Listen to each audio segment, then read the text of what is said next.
How can something as beautiful as this be dying? A plague is ruining the land, but the tree of life still stands. Question is, for how long? End is coming to the new world. The tribes stand divided, in need of someone strong enough to unite them, or bring them all down. This is a story with an unusual beginning. So, let's expect an unusual end.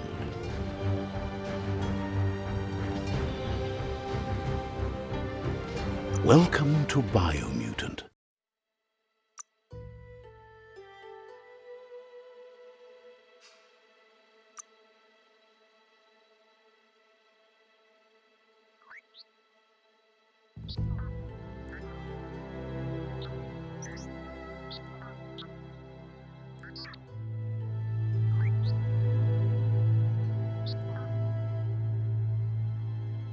Encode your DNA.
Define your genetic structure.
Choose a genetic resilience.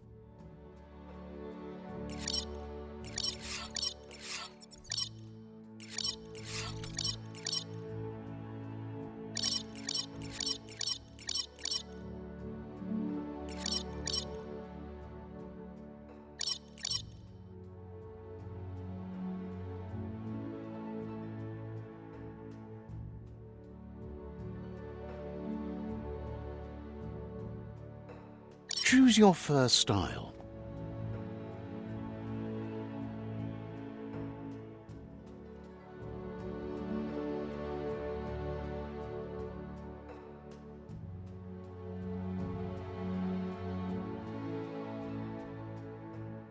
Pick your main color.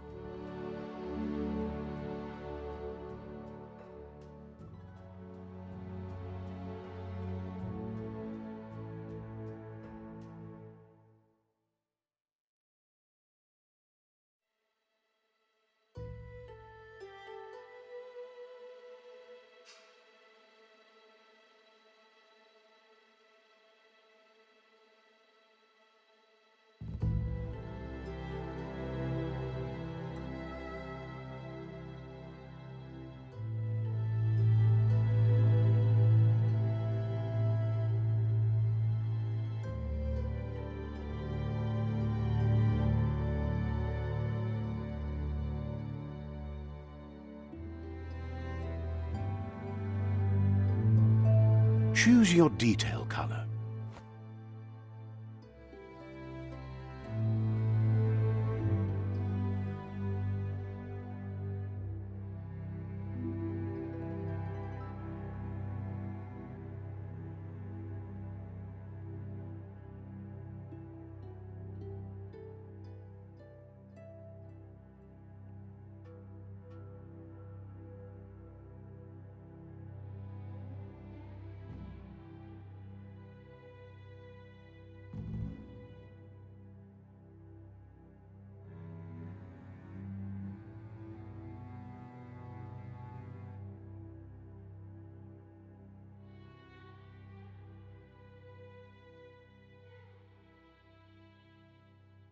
Pick a class.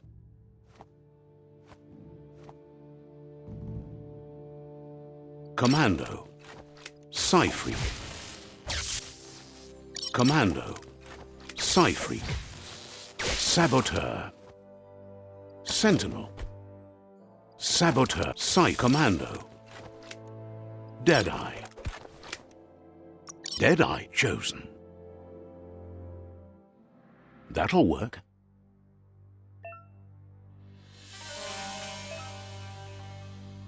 Here's somebody with a troubled past, drawn into the spotlight of a story that's already begun. We're already at a crossroads. Choosing a path in life is that fork in the road where you make a choice or simply stop living.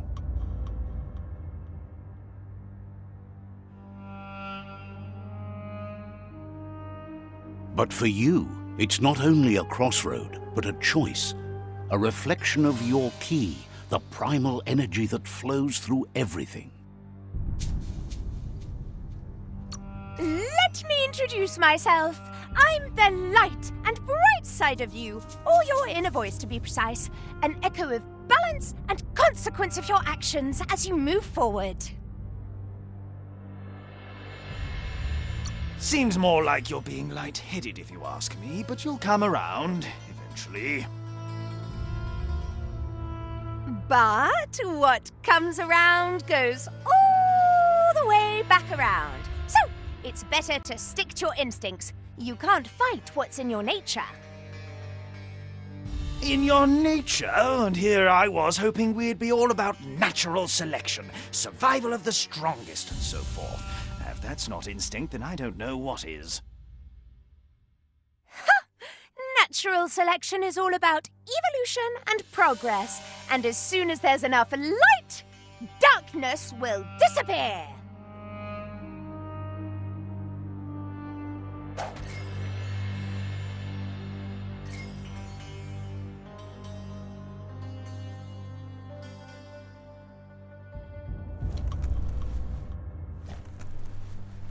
Right is always right.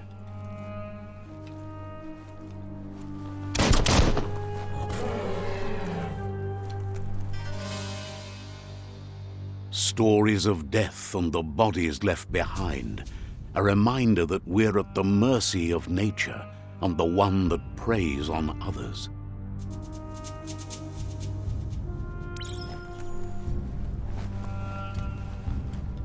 Do you remember the beast that shattered your family, or did you choose to forget? You turned your back on our world and got lost in your own.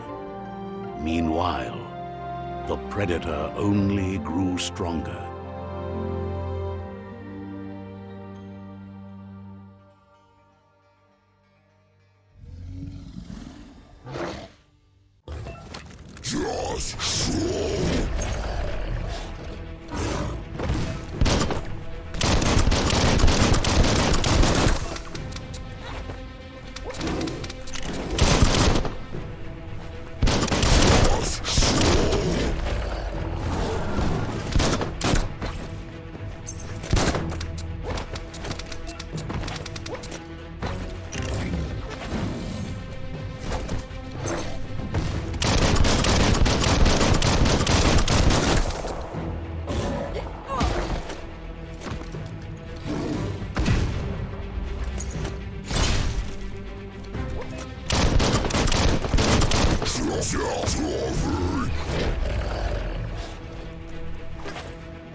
Better make a run for it.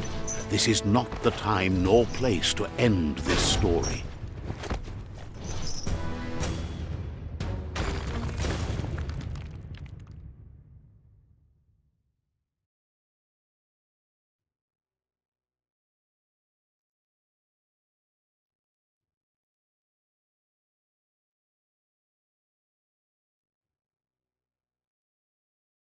This time, it was best to run and live to fight another day.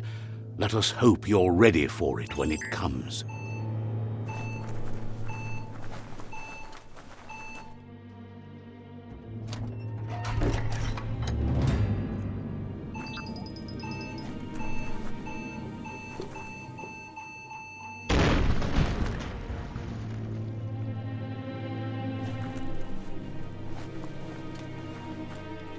The predator isn't the only threat.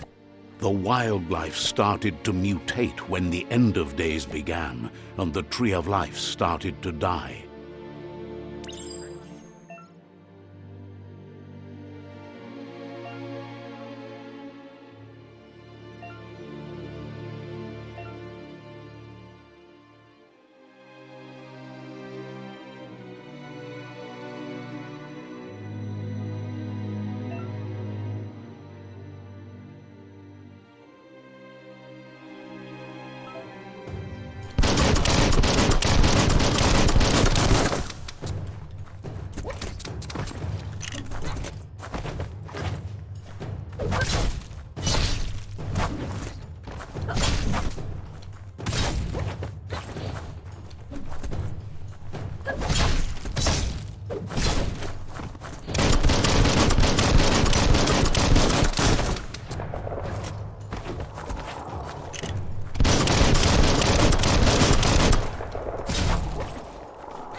The oil sludges everywhere. To most, it only means death, but some have adapted to the new environment and changed with it. Evolution has its ways.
rid of the aches and pains.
Look, an emergency box from the once was.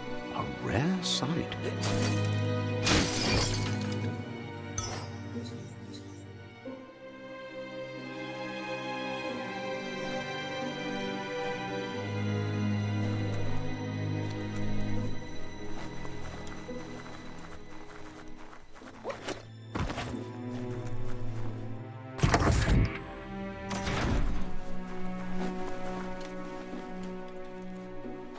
That pipe looks weak.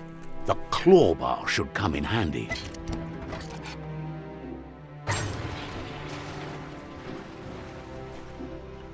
Whoa! It's time to find a way out of this place. No, really, I mean it.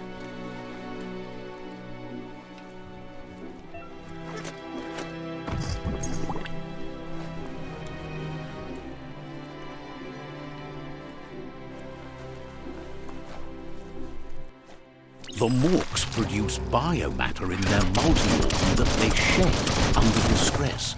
Blobs that affect the cellular coding strands of any living being when absorbed, including you.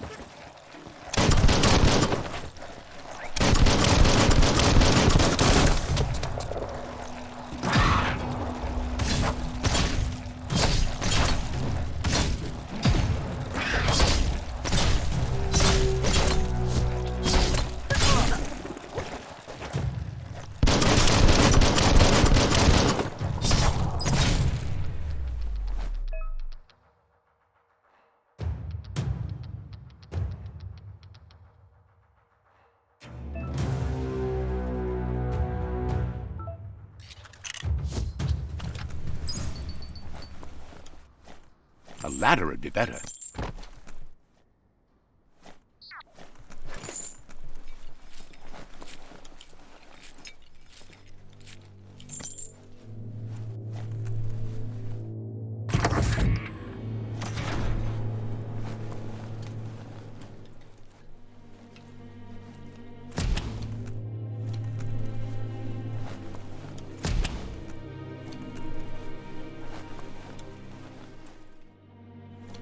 Toxanol built vessels called arks to save themselves from the impending doom. But was it too late? It is only from the flight logs of the single ark they left behind that we know other arks traveled through the sky and beyond. It seems those that came before us never lost hope in finding a new home for their kind.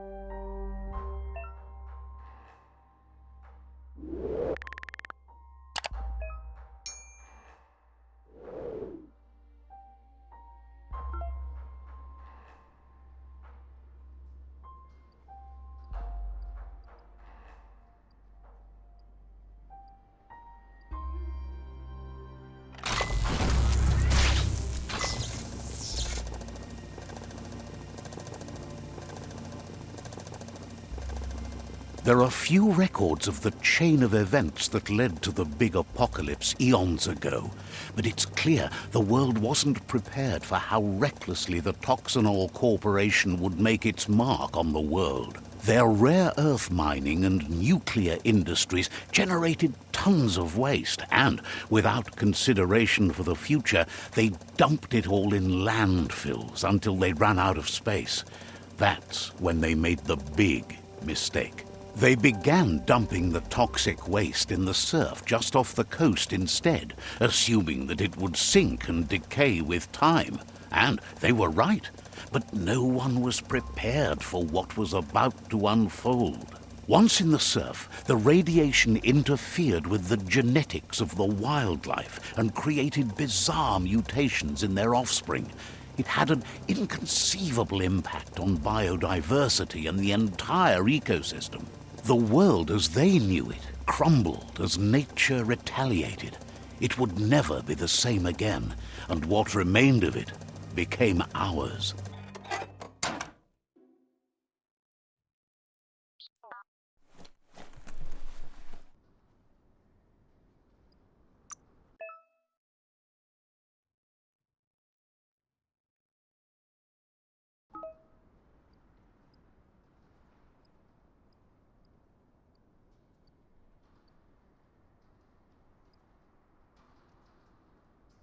Reflexed.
The sound of spark metal going pew-pew is never a good thing.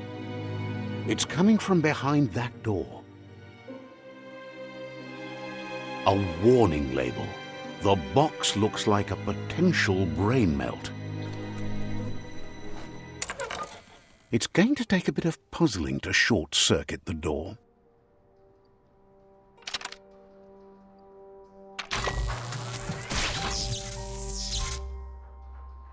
There you go.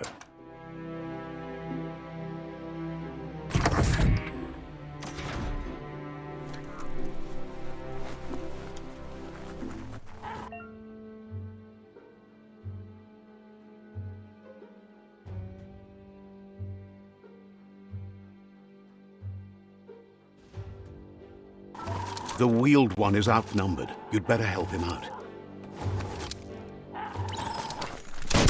Now you can focus. Misery.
That's the last of them. Let's talk to the wheeled one before backup arrives.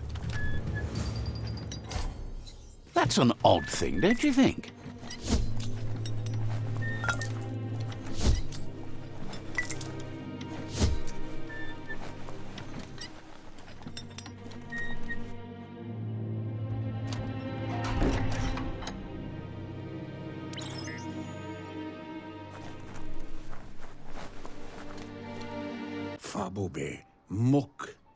He wants to thank you for taking his side against the scavengers.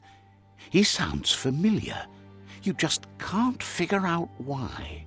He presents himself as out of date.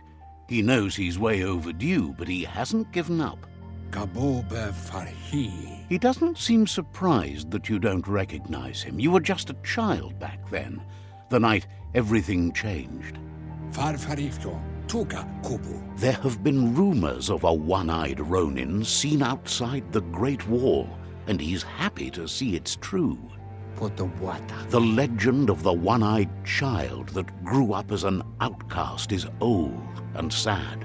The child could have been anyone, but the evil it had fled had left a mark, a facial scar to remember the past. There's no doubt you're the child, and that what Lupa Lupin did to your village, your Muma and Popsy, was the beginning of the end. He says it has taken you a long time to bring the past back up to the present, to find your way back, but he's grateful you have. It was after the attack that the unity fell apart.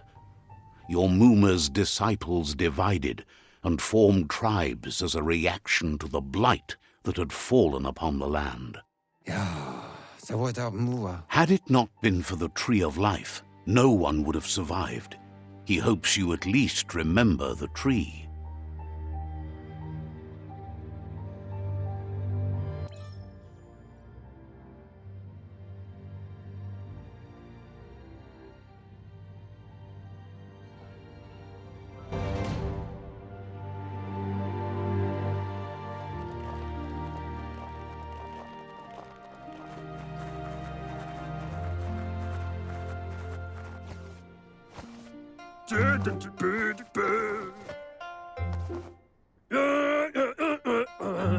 Asks if you were tired, as it's a bit of a hike here from the village.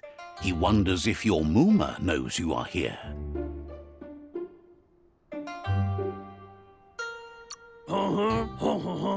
You're such a good child, so you probably did. Even the young forget.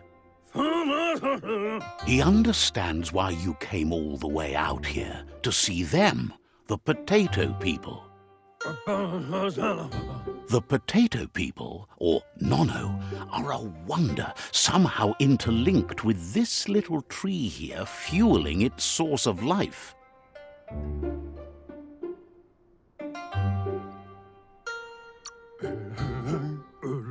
Magic? He claims it's just the force of life, the existence of energy, powering and connecting all things living, like the Nono. The Nono prefer to hide in glitter grass. He says you should get over there and ruffle it. See if you can make one come out of hiding.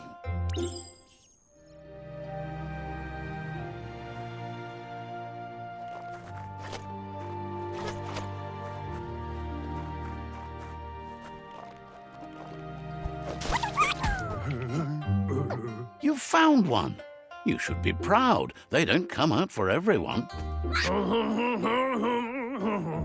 The Nono's key energy is just what the Pensai needs to complete its cycle and grow into a tree of life.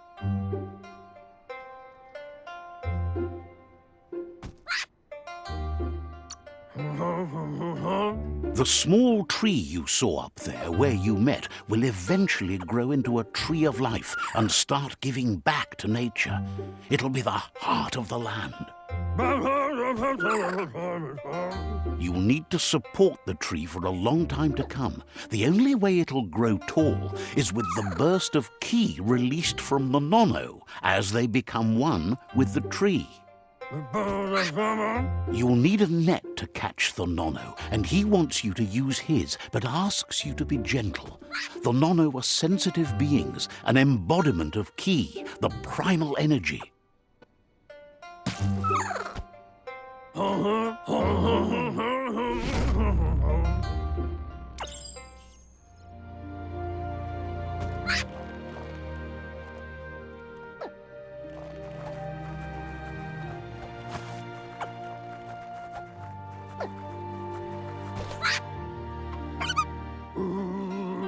You handle that net like you've never done anything else. He's impressed.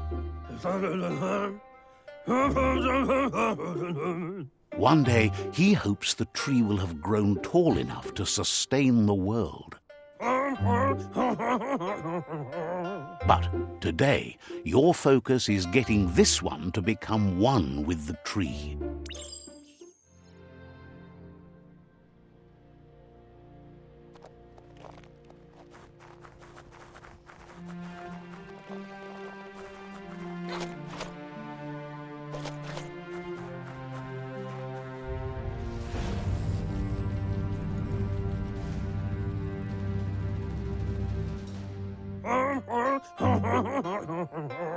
Now that you've seen the Nono's connection with the tree with your own eyes, you have no reason to doubt. From this day on, he'll make nurturing the Pensai into a tree of life, a life goal, not only for our village's sake, but for all of us, everyone. One day, the land won't be as peaceful. Not even your Muma will be able to protect us. He says you'd better hurry back to the village before your Muma comes looking for you. You did good here today.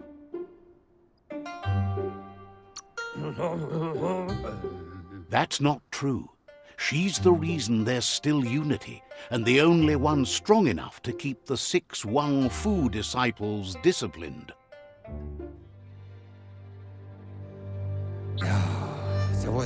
He lost you there for a while, but no memory is alone. It's part of a trail you can follow. He says he remembers every single day he devoted to growing the tree of life, but now he's afraid it might be in vain. The tree started to die when the end of days begun, and it wasn't long after that that the World Eaters arrived.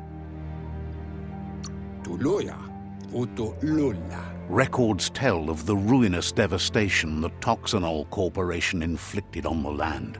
The apocalypse sparked a re-evolution, the Second Coming, and our lineage.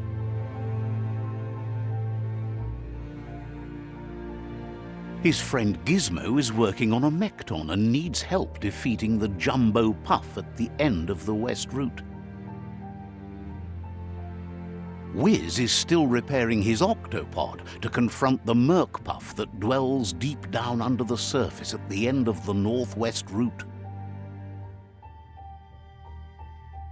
Nocco has tamed the Midget and is preparing to take on the Hoof Puff at the end of the East Route.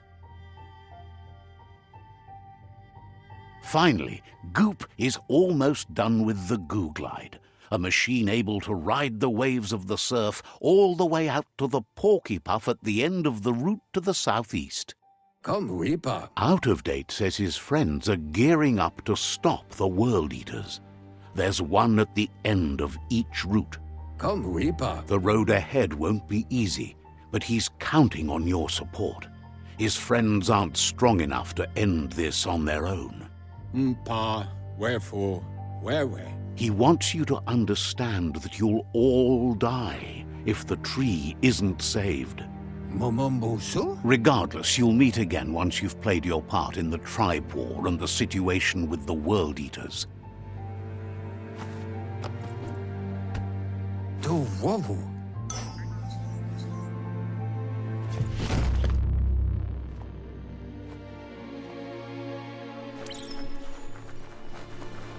You're getting the hang of it.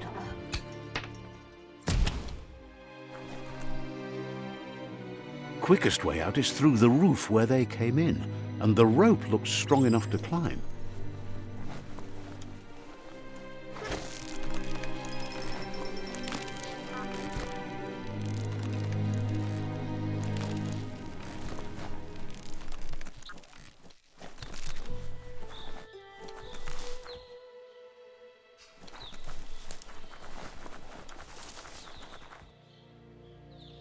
Know that the Tree of Life is dying. Its days are numbered. Without help, it can't endure the environmental change and assault from the World Eaters.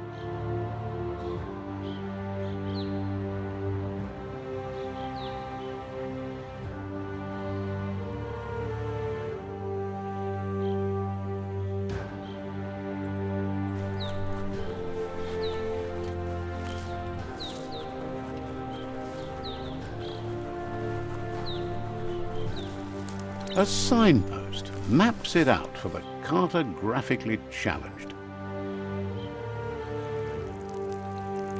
Let's see.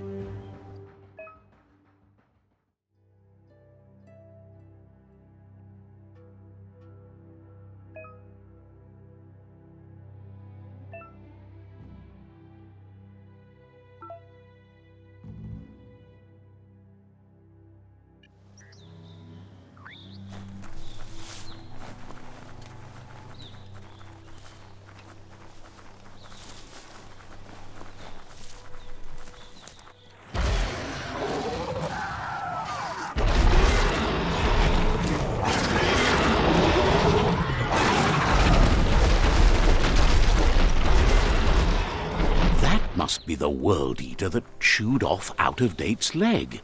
You'll need a hat trick to bring that down.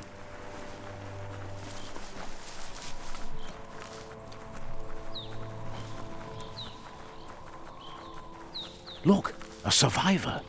Glad to see someone made it out alive. Where did it go? He's heard the stories about the terror inflicted by the World Eaters to other enclaves, but never expected one to come all the way here.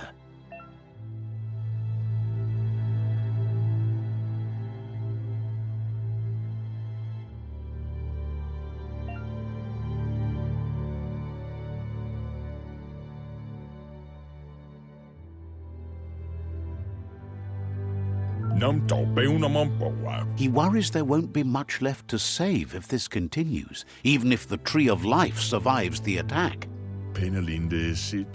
He doesn't know what your connection is to this place, but something tells him you've stayed true to your heart.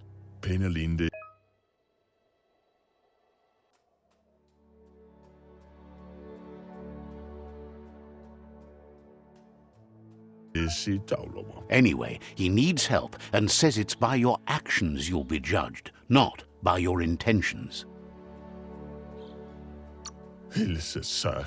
He's grateful for that. You still seem to have a spark of light in you.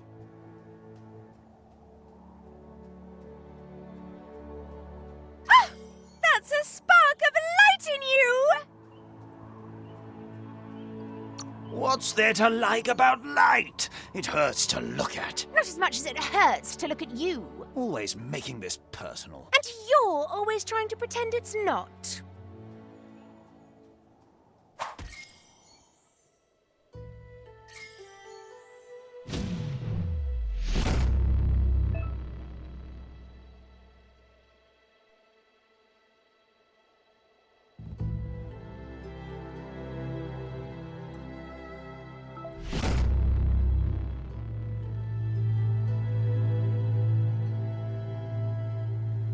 There's Out of Date again. He must have missed something important. Out of Date says you will make a better stand against the World Eaters with the support of a tribe, and there are two nearby. The Myriad tribe is likely to be a good match as they act on the understanding of the greater good and have a code of honor. Regardless of who you choose, it won't be easy, as the conflict between the tribes is worse than ever, teetering on the brink of war. The Myriad's conviction to stop the World Eaters began when the Leviathans rose from the depths of the surf. Siding with the Myriad's movement for wholeness in a fragmented world might seem like the logical thing to do, but is it the right thing? One thing's certain, though. Destiny arrives all the same.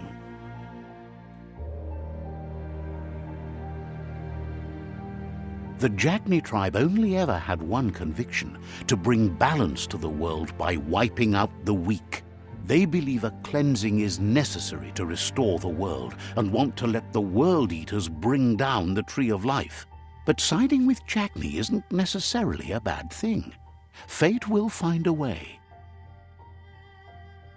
Out of Date says someone needs to break the stalemate and shift the balance of power to either Jagni's or Myriad's side. He believes the tribe Sifus, Myriad especially, will listen to you and expects you to pay at least one of them a visit and play your part. Out of Date will be waiting for you beneath the Tree of Life if you lose track of what you need to do.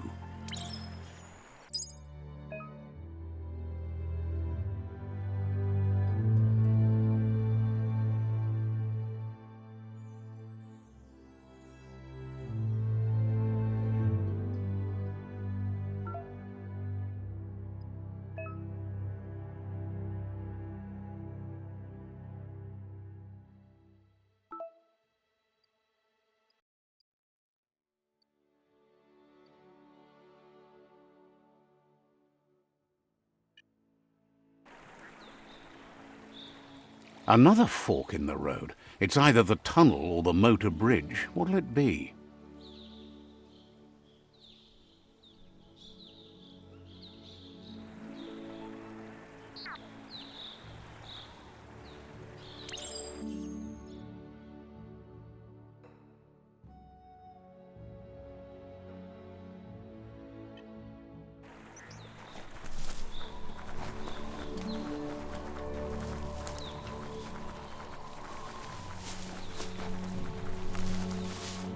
It's unusual that natural tunnels like this still exist.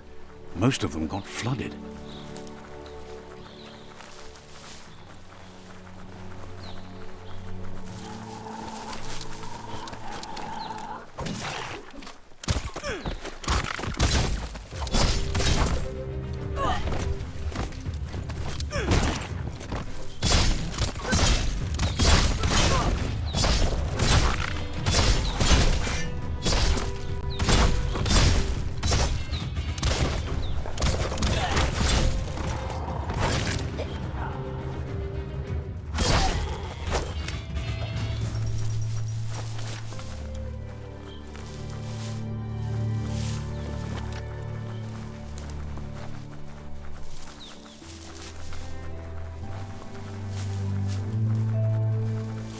This area was beautiful before the tribe war began. Look at it now. It's a war zone.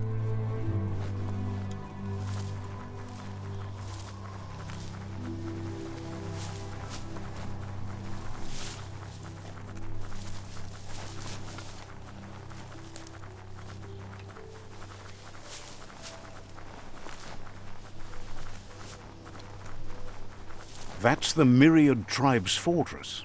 Will they be friends or foe? You should head up there. That way you'll know.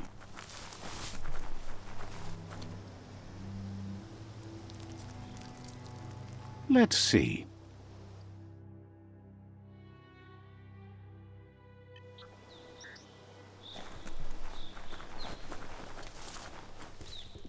It's a beaten path to that door. If you go there, you'd better make an entrance.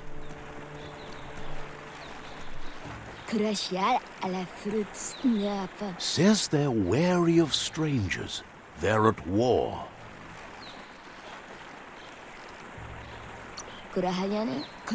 Says everyone wants to see the Sifu. You're in luck, though, as his schedule just opened up.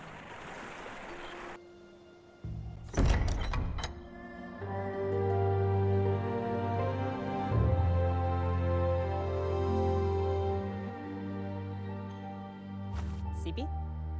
La fanen agin kan man. Geradna fal hutut mustugai la wute. The Myriad tribe act on understanding of the greater good and a code of honor. They believe uniting the tribes is the only way to restore the peace.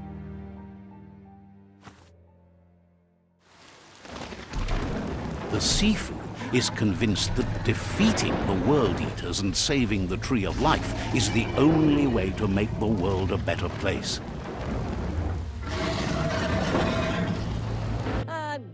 He welcomes you to the Myriad Fort and introduces himself as the tribe's Sifu. But he was hoping you'd show up. The news of a vigilante Ronin on crusade crossing the Great Wall through the crack in Bunker 101 has preceded you.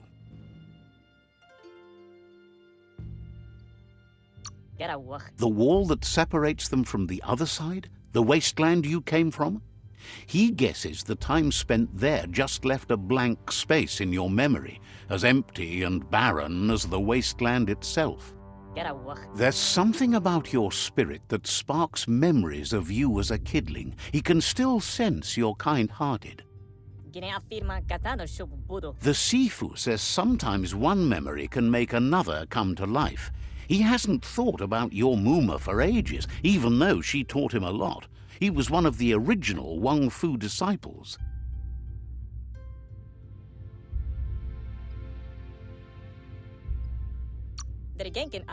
There were 6 of them, but the unity fell apart after Lupa Lupin attacked the old village. Soon after, they formed new tribes based on their own values, and when the Blight started, the animosity escalated to war. Myriad wants unity between the tribes. Their goal is understanding of the greater good and establishing a code of honor. If you believe there's some good in everyone, there's still hope for tomorrow. You'll unite the tribes and defeat the World Eaters to save the Tree of Life.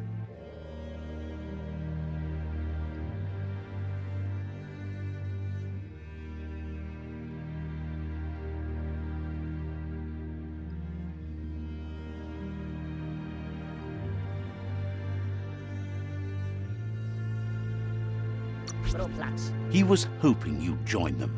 You understand that there's no harm in doing good to others. The Sifu was waiting for something to tip the balance in their favor, and with you by their side, he's confident you can unite the other tribes. The one you should coerce first is the Jagni tribe.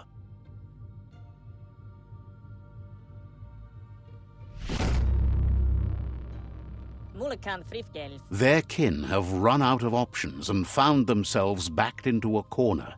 Even those who desire peace have been forced to prepare for war. He wants you to focus. These are the new rival outposts your tribe needs to take control of.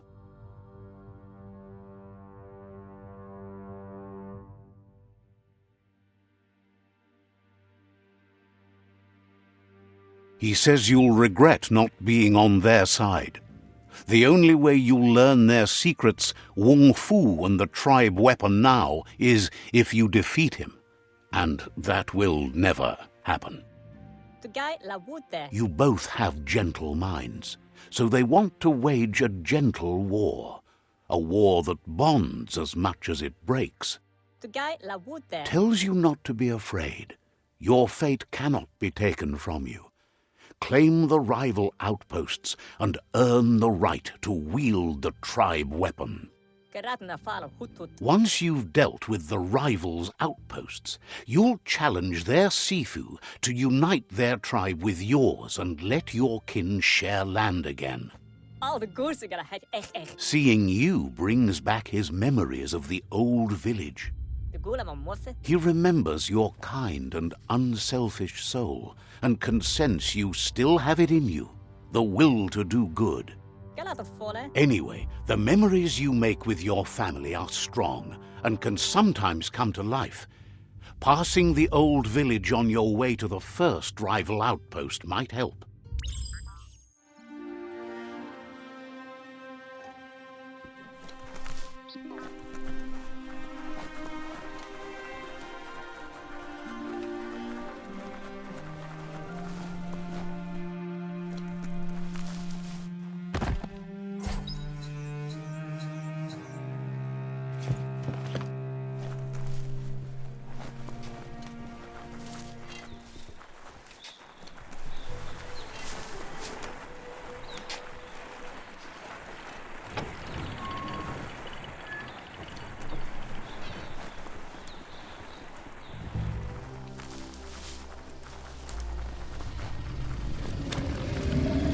Better beware, that's a mump up ahead.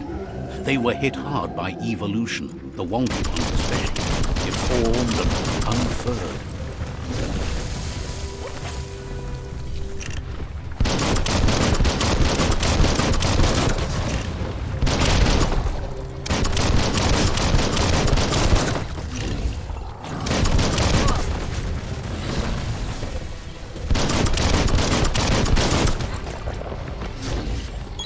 Good for whatever ails you.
Time is lost on this place, but it evokes a tingling sensation. There's something special about it, drawing you closer.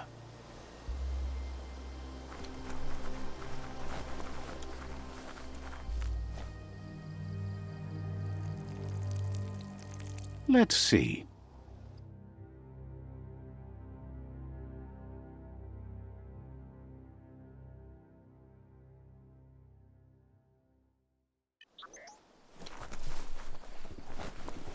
As time passes, memories fade, and sometimes feelings change. It's not about who you were, it's about who you'll become. This story is far from over. Echoes of a long-lost past, like whispers in the wind. Here's someone who takes each day as it comes. He wonders where you've been. He hopes you've been out at the lake, practicing your swimming technique.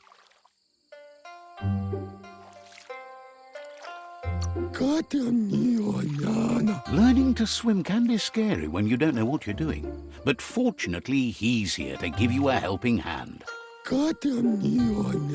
He thinks you should really know how to swim by now.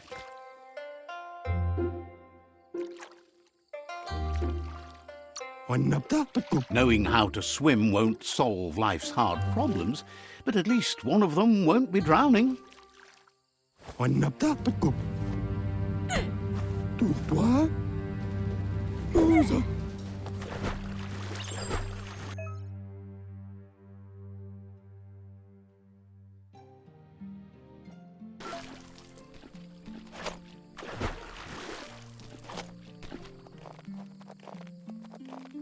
He says that wasn't too bad, was it? He says a feeling that you're going to drown is a great reminder of the need to learn how to swim. But you need practice, lots of practice. Judging by your Mooma's look, it seems you forgot something. You promised you'd train with her before the sun goes down. It's time to go.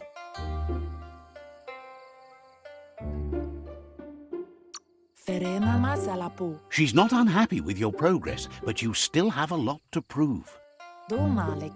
You should know, practice makes perfect. She'll see you at the village square.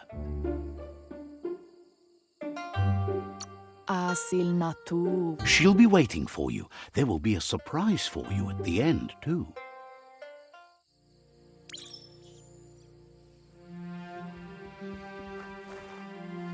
Here's another familiar face with lots on his mind. He was hoping you could help him pick up some scrap for a thingamajig he's working on.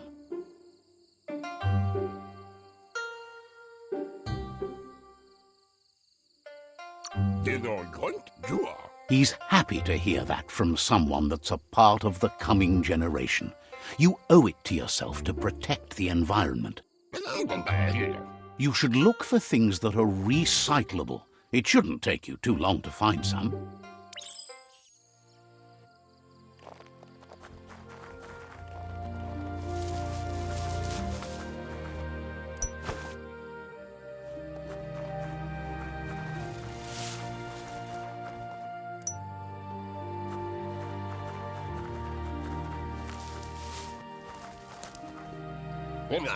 He wonders what usefulness you found.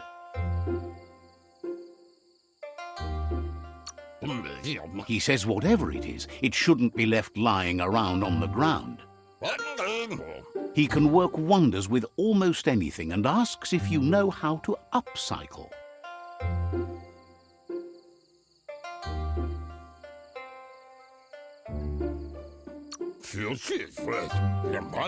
That's the spirit. You can't make a difference unless you get your hands dirty. He'd love to teach you to upcycle, and the scrap you found would be a good start.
You did well, but he can't help but wonder why you decided to craft a weapon.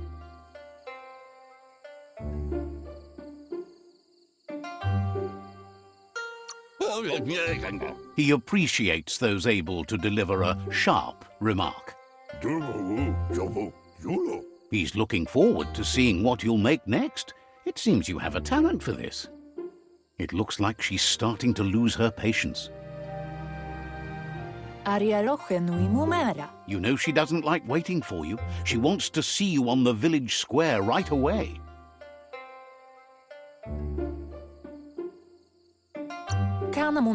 Then you've got a good excuse. You share a responsibility to prevent hardship on nature and the environment. It's your future. She wants you to grow up and start thinking for yourself. You really need to find yourself before she's gone. She won't live forever, you know that. But she intends to make the most of every day she gets, especially the ones you share together. You've always followed your own path, but this time she needs you to follow her.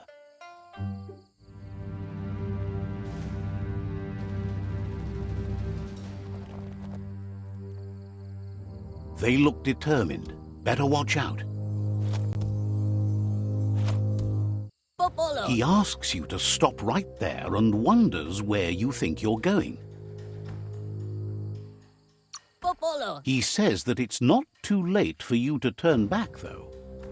There's no way they'll let you pass. He wants to know who you think you are.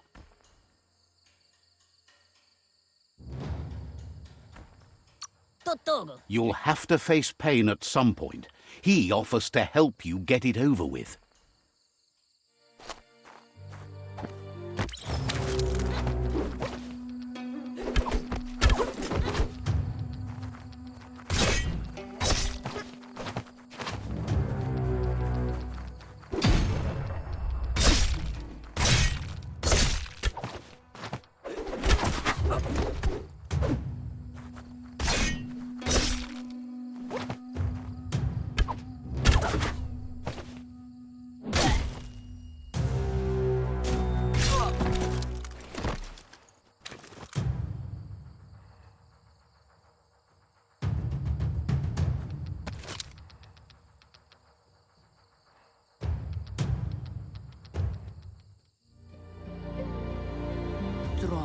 She asks if you're hurt.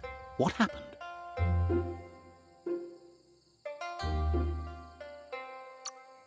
If confidence is silent and insecurity is loud, she thinks you're absolutely right. The most important thing is that you're okay. It's time to focus on your training now.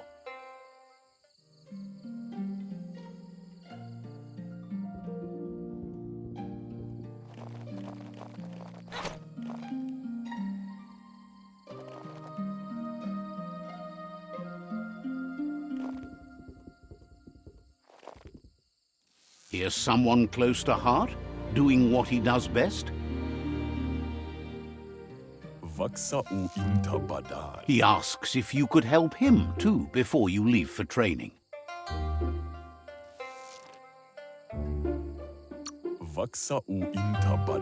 He'll talk to her, sure, but you know she wants you to accept responsibility for your own actions and future.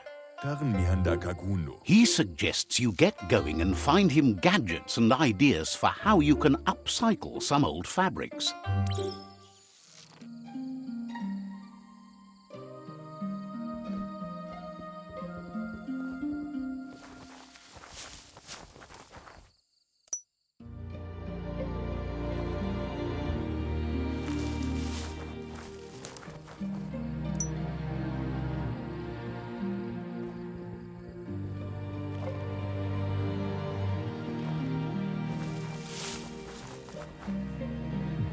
He's curious to see what you found.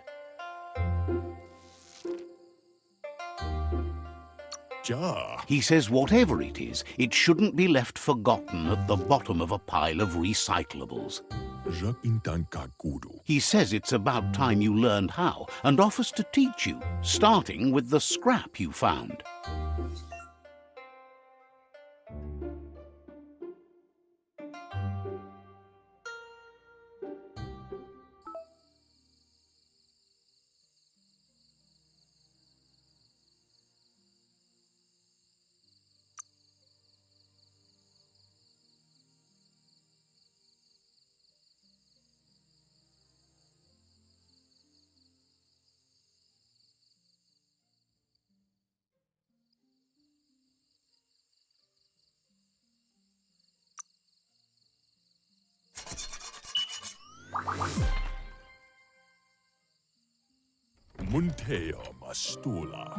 The style might be too edgy for his taste, but it looks sharp on you. You should take it with you, wear it to practice. He's looking forward to seeing what you'll make next. It seems you have a talent for this.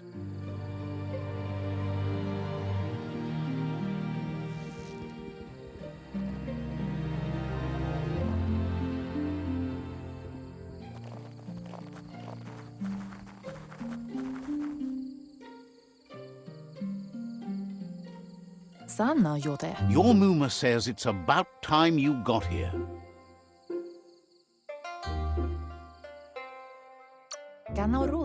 Hopes you're as ready as you claim to be. She says she is eager to get started. You don't have much time left before the sun goes down.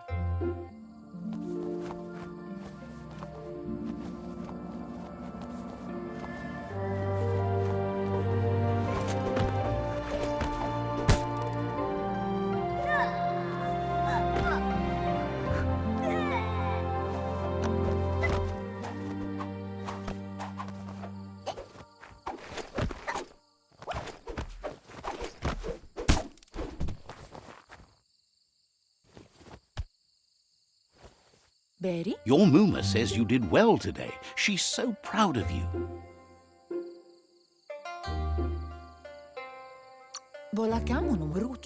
Thanks you for being such a good student. Been working on a present for you, with the help of Gizmo and Wiz. You should go see him and find out what it is. You've deserved it.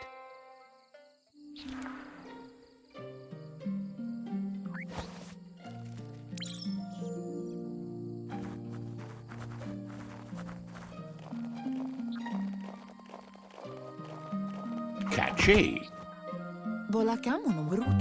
Your Muma says she's never seen an apparatus as green as this little thing. It's wonderful. A piece of Scraptronics like this has built-in old-world tech that makes it a potent communication device. It's called an automaton, and it's hardwired to your DNA. It'll follow wherever you go and see whatever you see.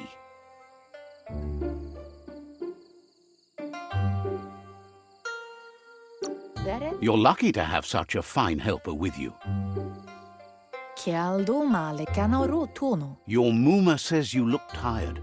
No wonder. It's been a long day.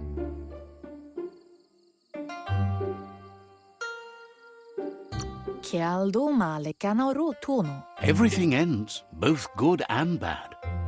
Rest, and you'll find strength for tomorrow.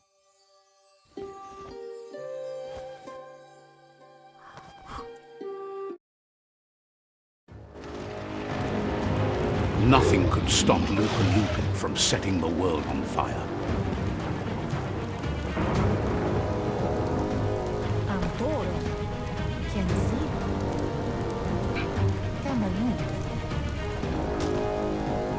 Your Muma urges you to blaze a trail.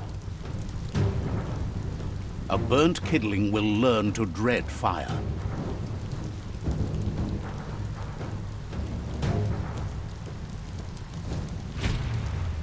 That's just adding fuel to the flames.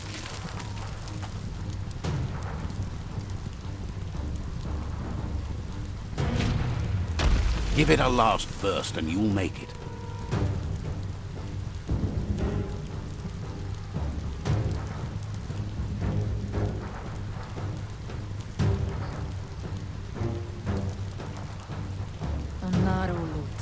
Your Muma says this is it. The time has come. She must fight Lupa Lupin. This time there's no escape. She can hear him coming. Antoro. Whatever happens, you need to know she loves you. And everything she's done has been to protect you, your Popsy, and those she was chosen to lead. Here it comes. The past coming to haunt the present.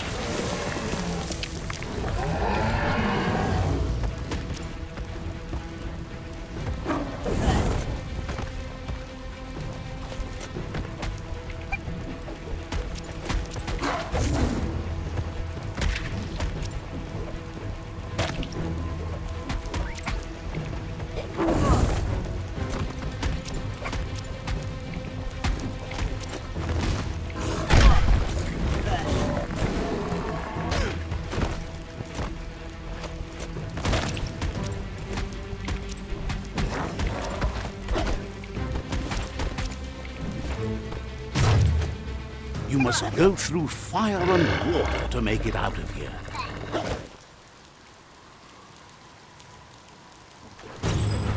Your Muma says you can make it if you believe in it. Where she goes, you go.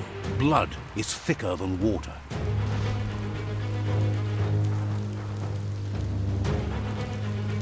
You're in deep surf. Don't make waves. The surf goes where it wants to go. It'll take you to the shore as long as you go with the flow.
Death is not to be feared by one who has lived life with a pure heart.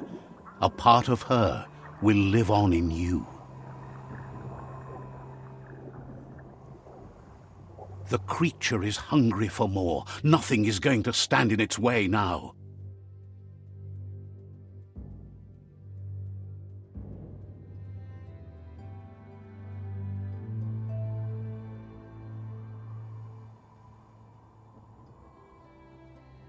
If a sacrifice is made for someone else, it's not lost, but passed on to the next.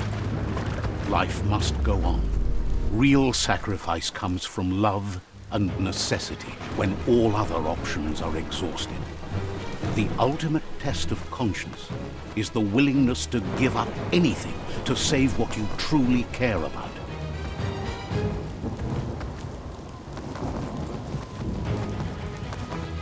What you do for yourself dies with you. What you do for your kin remains and makes you immortal in their memory.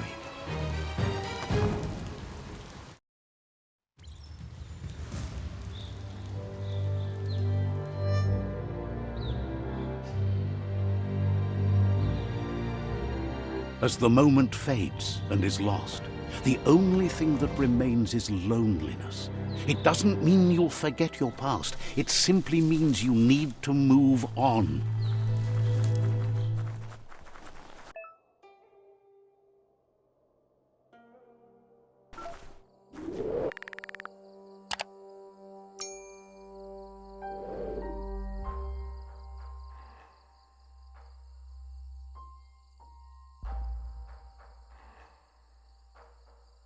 Graceful.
The tribe's caught a fluffy hulk.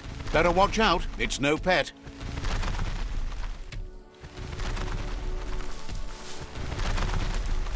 They couldn't keep it down. Fluff Hulk was on the loose.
They've received news a Ronin had strengthened their ranks and were looking forward to meeting you. A group of myriad crusaders already headed out to Jagni's Mercadorpus outpost and are waiting for you there. You should hurry there and help them best the outpost.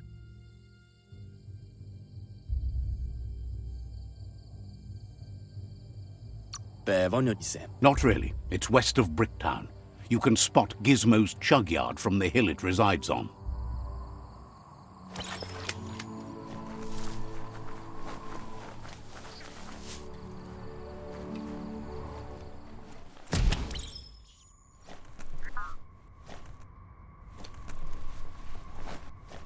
Toxanol was something called a corporate juggernaut, and our world still bears the marks of the massive ecological catastrophes they inflicted upon the land. The apocalypse they caused was the end of days for their world. But for us, it was simply a beginning.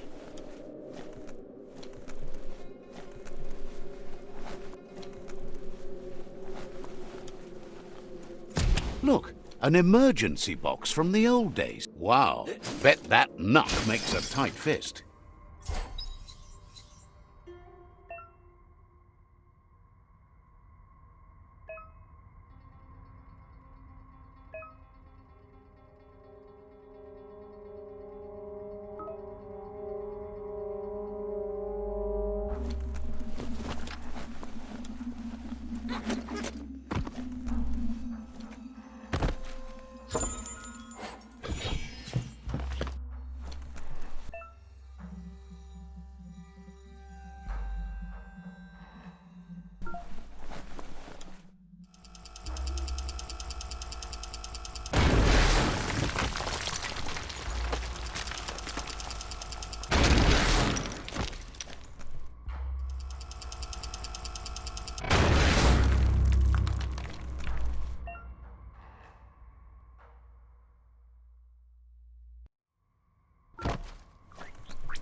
Tunnels like this still carry echoes from the past.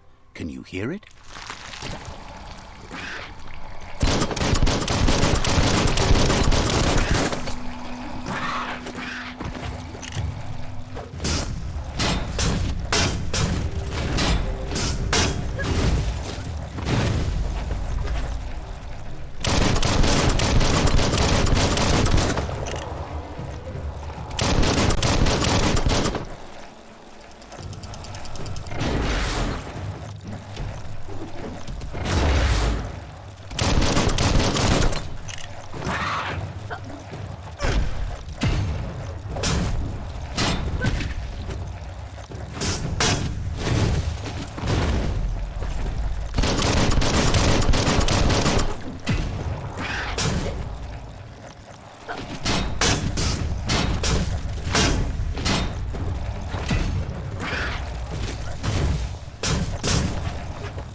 Enjoy the darkness while it lasts.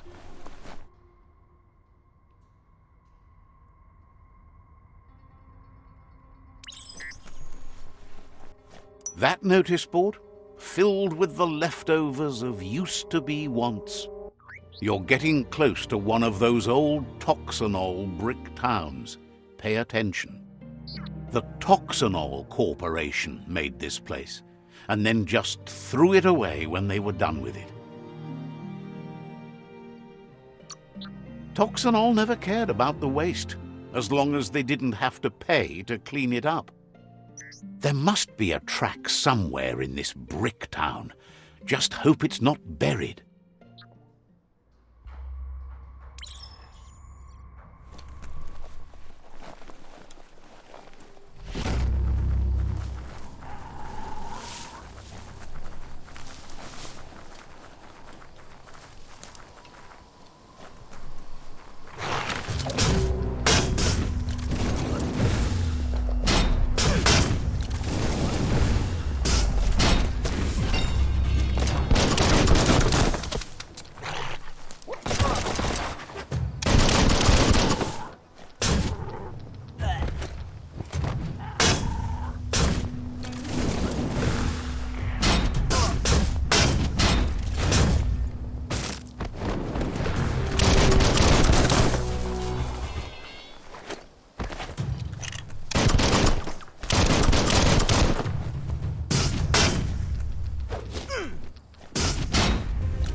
Keep at it.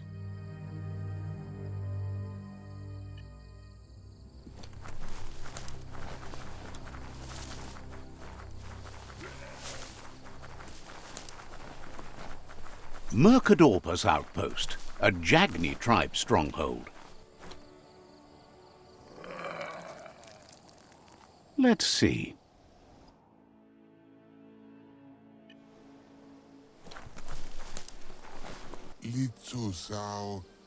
Says it's time to set the outpost free. Inflict as little damage as possible as you make your way through to the rival captain.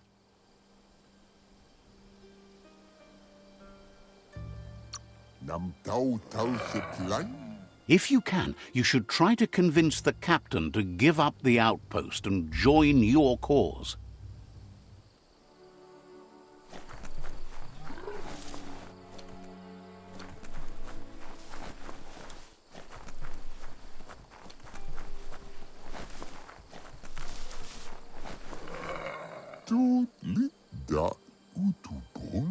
They're ready to enter the outpost when you are. Every step you take towards your end goal will bring you closer to a better world.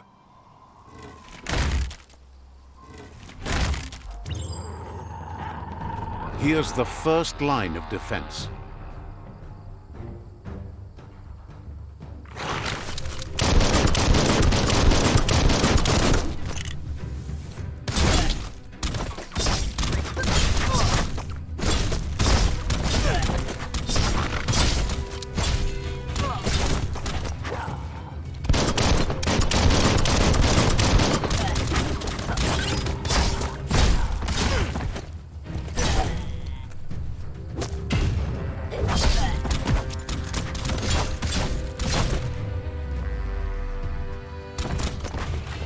That's a bomb lobber.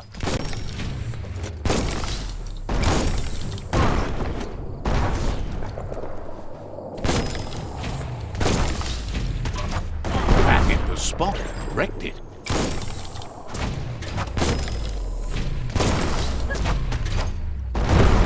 That twirly wheel works that drain pipe.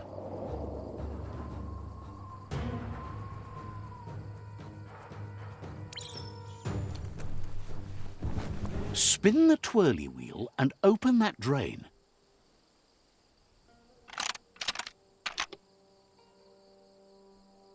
Just a few moves left. Make them count.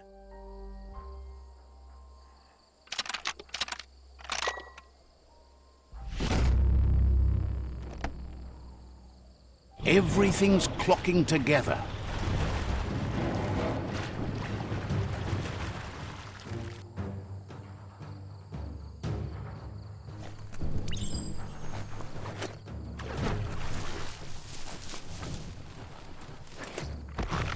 Something has to be able to open this lock. Keep going. That cage is holding a helper.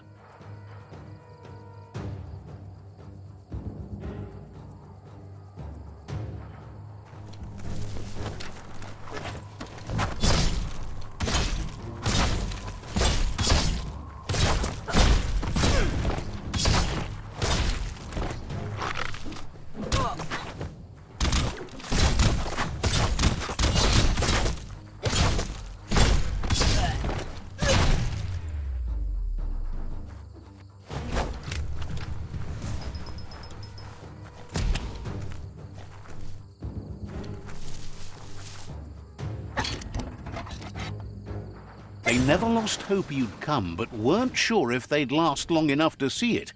Says the tribe's been hard on them. Won't hesitate to carve out some revenge on those who hurt them.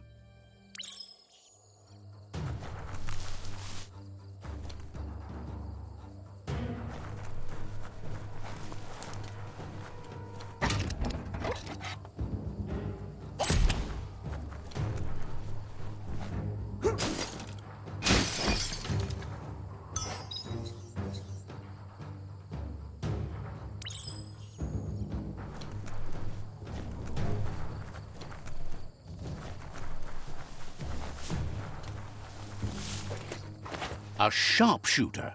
The scaffolding looks unstable.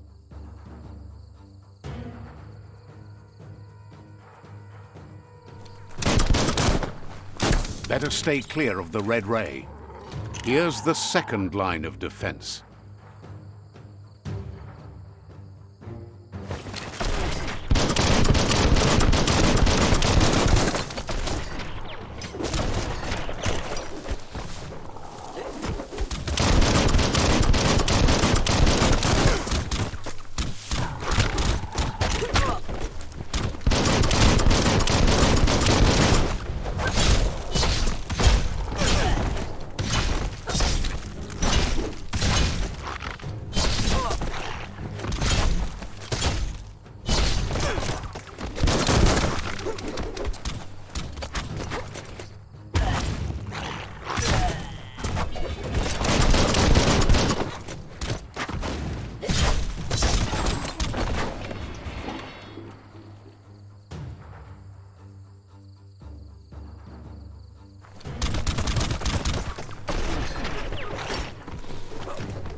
Timber.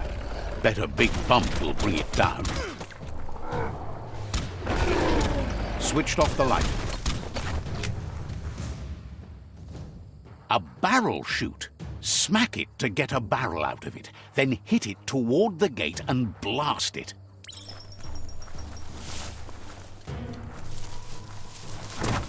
That looks splody. Shoot it and watch it blow. Not to kaboom. You're in. Almost there.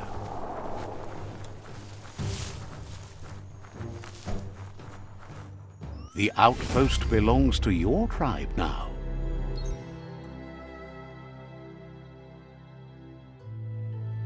He says you made them weaker, but they won't give up. Your Sifu thanks you. Your tribe is growing stronger.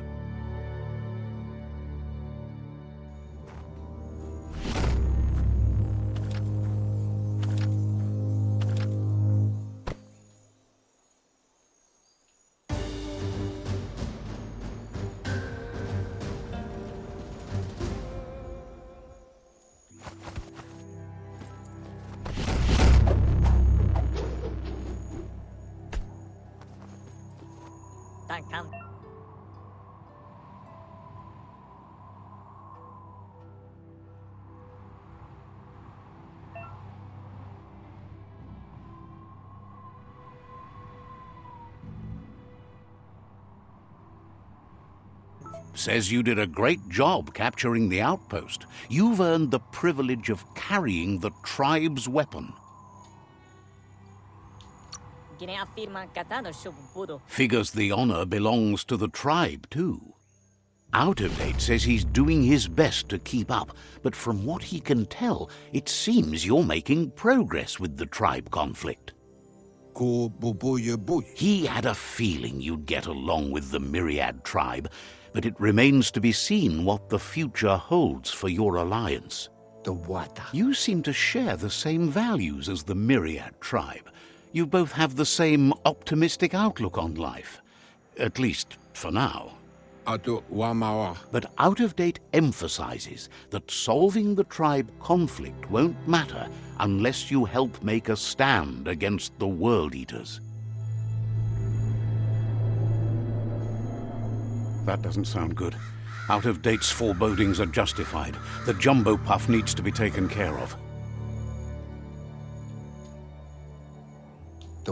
He says the time has come to confront the Jumbo Puff at the end of the West Route. Gizmo is working on making his Mekton strong enough to endure the oxygen-deprived dead zone all the way out to the World Eater.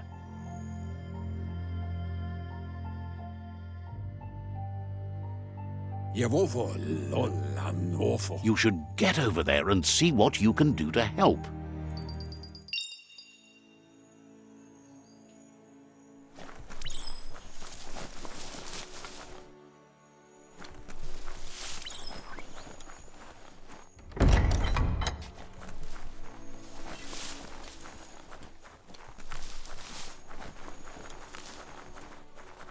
No time for yawning. Day is calling.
There's news of a Ronin joining the tribe. That must be you.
That's a gnote. Easy prey for Lupin. For everyone else, they're a perfect mount and easily tamed if they are kept fed.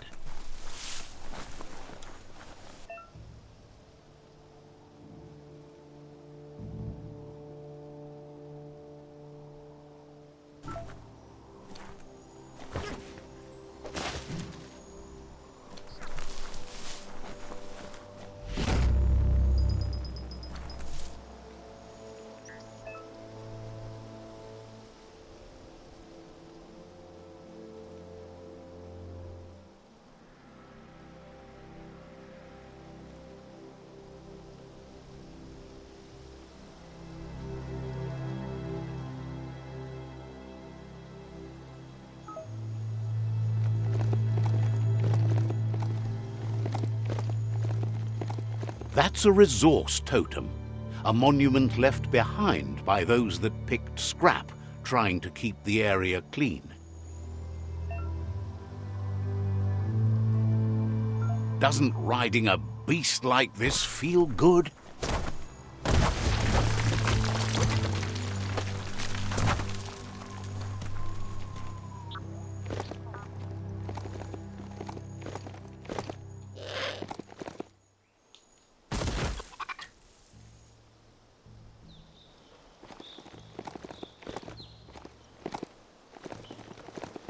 It's the chug yard.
The board mainly has posts from those that used to work at the chug yard back in the days gone. They don't make much sense these days. Not much more to say about the board, but Gizmo is holed up in the underyard here working on that Mekton of his. The Toxanol Corporation used to run chugger-chuggers out of here, big machines on rails with smokestacks that fouled the air. They can carry you anywhere you like. Well, anywhere that they go to, and then you can leg it from there. You're on the right track. Keep your eyes open.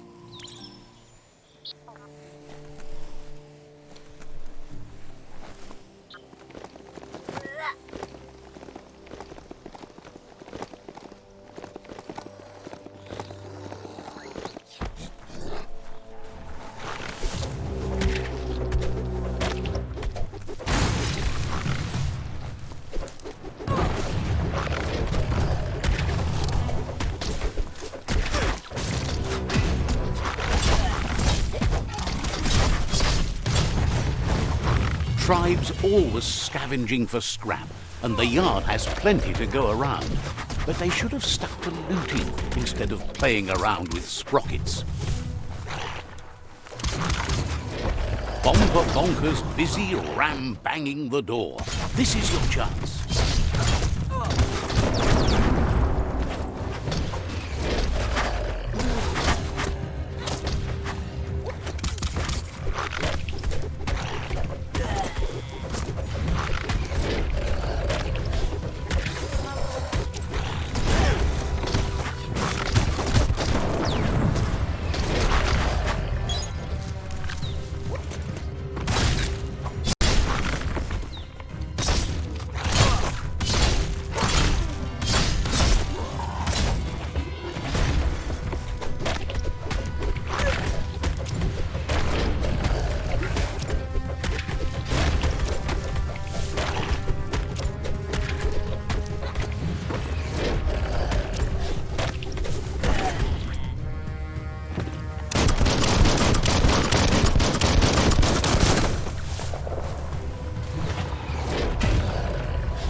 Might not need that now, but you will later.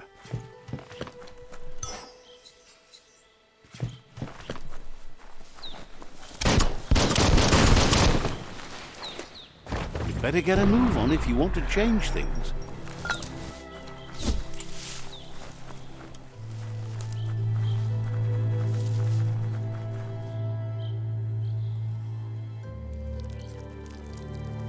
Let's see.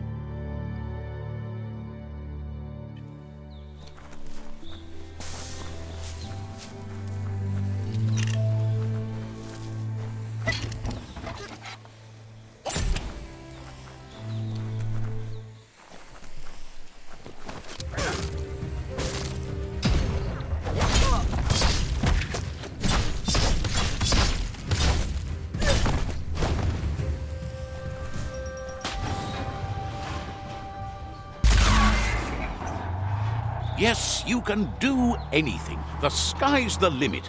Now, let's take this back to Earth. Wow, you really took that all the way down to the end, in flames.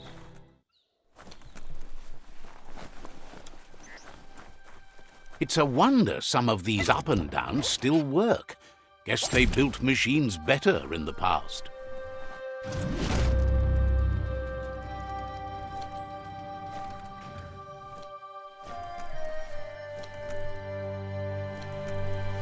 The spent nuclear fuel that Toxanol dumped in the surf had detrimental effects on the marine habitats, while the overflowing landfills contaminated the groundwater. Combined, this sent their world hurtling on an inevitable road to ruin.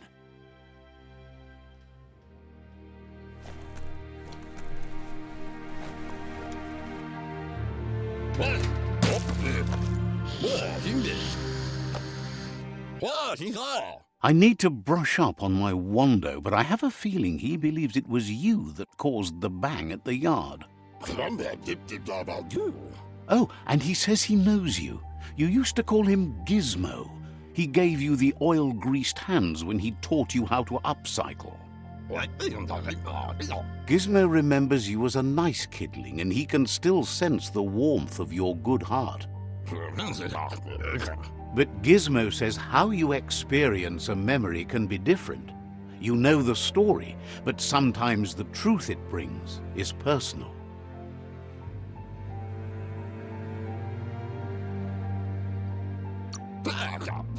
It carries so much hate, and its insatiable hunger has only increased over the years since it claimed revenge on your parents. He understands history made Lupa Lupin a big part of your past, your present, and soon, your future. You still believe there's some good in everyone. You still have hope for tomorrow. He says you should know that what's meant to be will always find a way, but history shouldn't consume you.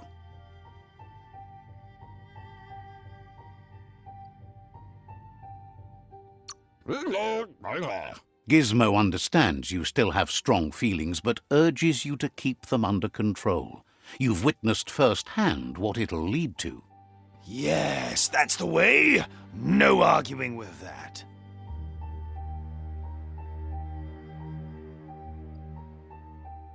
That is how you shine light at the dark. Seriously, don't doubt the dark. I'm so proud of you for doing the right thing. Can't believe you let that loser sway you. Hard to believe the world is actually going to survive. Just seemed impossible till now. Grateful to you for coming back and doing your best to change things. You were the only chance they had. Wonders if you liked working with the Myriad. They always seem so centered and so seeking. But that's not important now. Gizmo says it's taken a long time to bring the past up to the present, and where you go from here is up to you. You need to set the past aside, at least for now. He can't leave the Underyard as he has no protection against the vacuum in the dead zone. So you need to salvage scrap to upcycle the Mekton, starting with the old crate outside. You should return when you've retrieved the scrap. There's no time to waste if you want to make the Mekton strong enough to fight the Jumbo Puff. There are more crates from before the apocalypse left out in the wild. Easy to find if you keep an eye out. You should be able to gather enough scrap to upgrade the Mekton from them.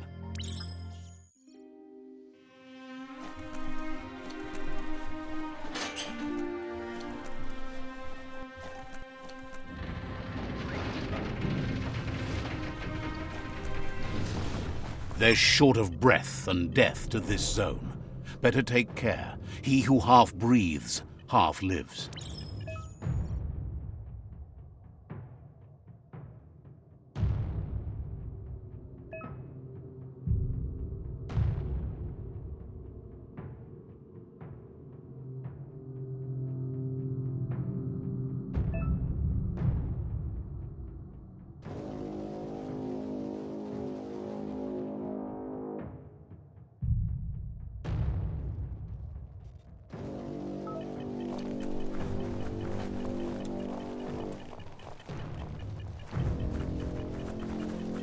That's the leftover you're looking for.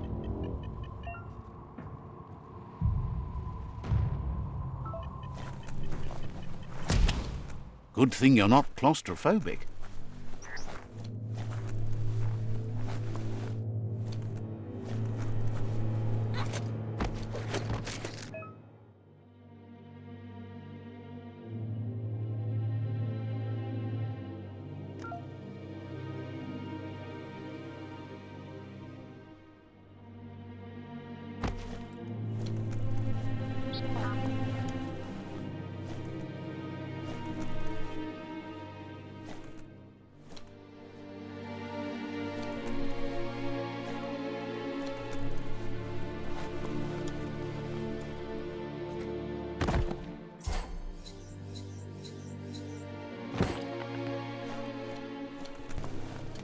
A balancing act.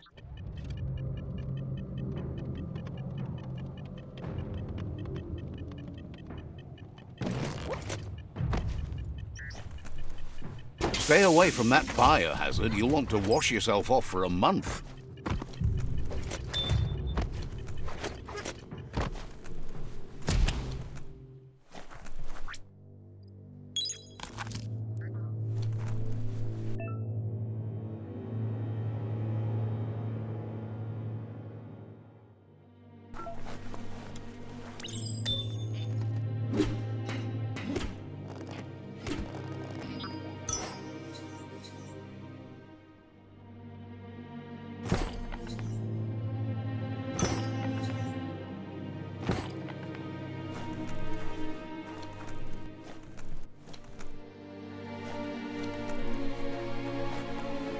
This would make anyone woozly.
He says that's enough to get the Mekton functional.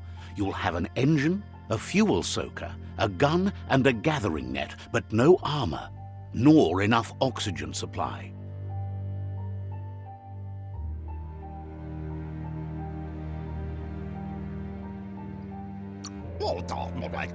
Something he devised to salvage valuables from the ground. There are usually spots hidden beneath puddles of oily goo where you can use the net. He's been working on another project for the Mekton, a cannon, but it needs ammunition, and by that he means the scripts. He says if they're trained right, they'll turn into a distraction for the jumbo puff. The best way to find scripts is to go talk to Moog. He knows the ins and outs of every breathing thing left alive after the apocalypse. No, no. Unfortunately, this means you'll have to venture farther out into the dead zone than Moog's camp on the steep depot. Once you find Moog, he'll be able to give you directions to where you'll find Scripps.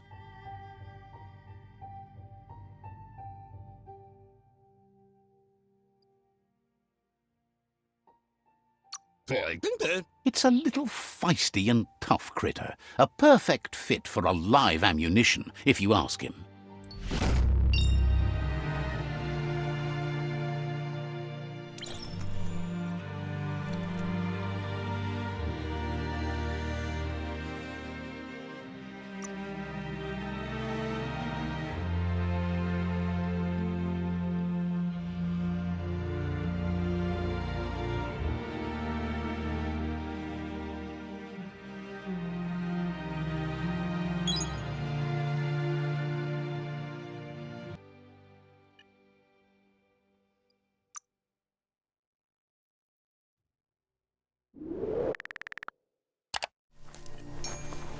The best stories are about heroes.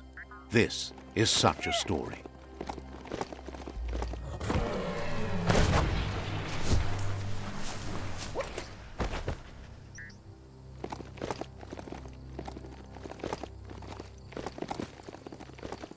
It's a rare sight. Treasure it. Wildlife here is teetering on the brink of extinction. We all are. The meat-eater again. Nothing seems to satiate his hunger. The note is done for unless you intervene.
Might want to hold your breath before you head any further. You're about to witness the breathtaking vistas of what's known as the Dead Zone, the village of Blubbermud, which is maybe as messy as it... Let's see.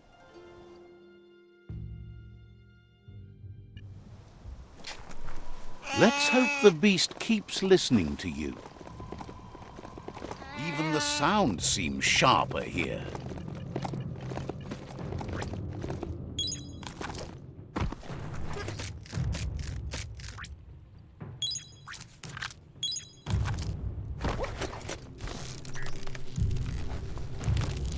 Potser in morgen. Diava.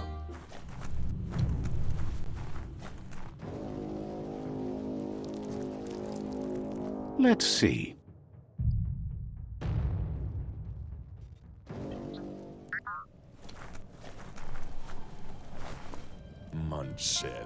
This one's impressed to see you out here. He figured you'd be dead by now. Not many are as tough and clever as you must be.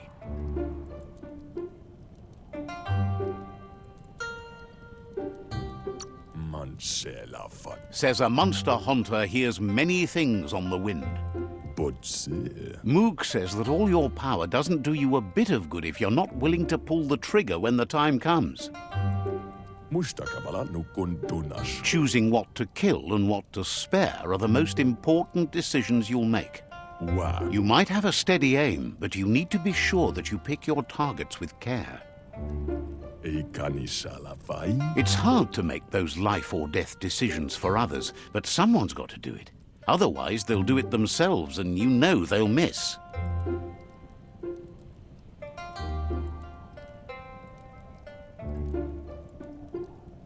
Dalemaya Claims he mostly kills whoever he doesn't like.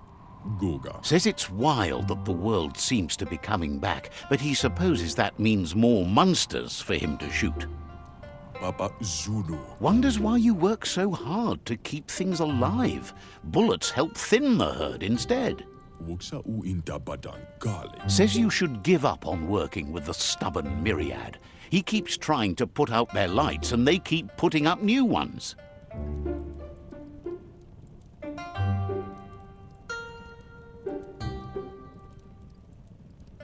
Papa Zulu. Says they keep the monsters away. He needs them closer, not farther. Taran mianda kaguno. But enough of that, right? Taran mianda kaguno. He says the wildlife, nature, has changed and turned against us.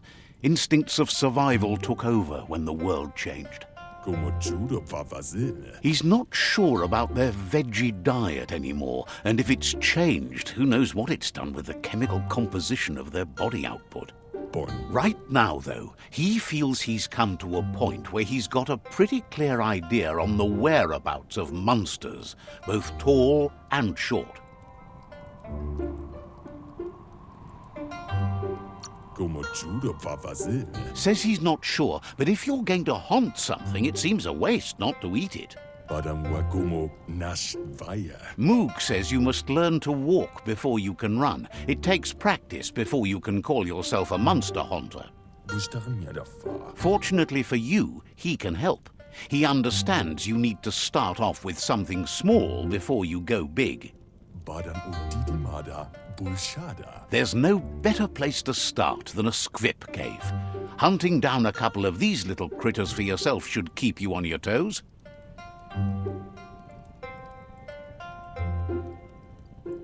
In mo. Says it's not far at all. Fortunately for you, the squips seem to have acclimatized themselves to the otherwise uninhabitable dead zone.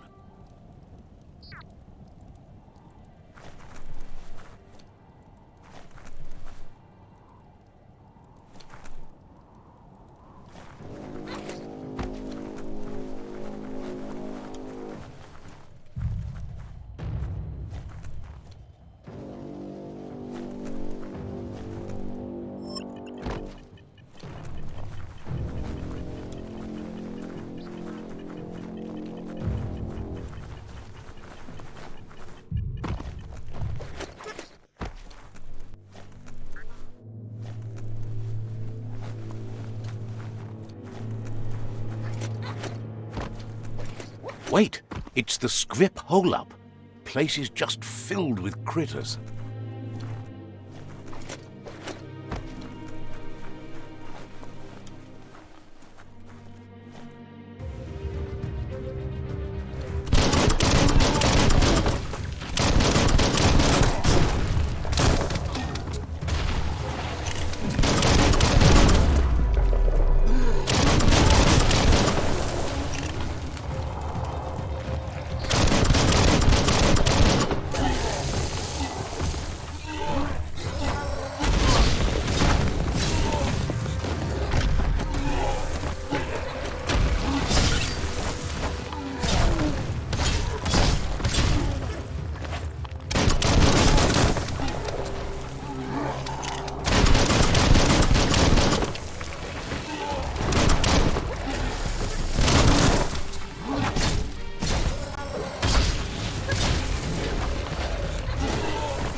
Ooh-wee, that's biohazard.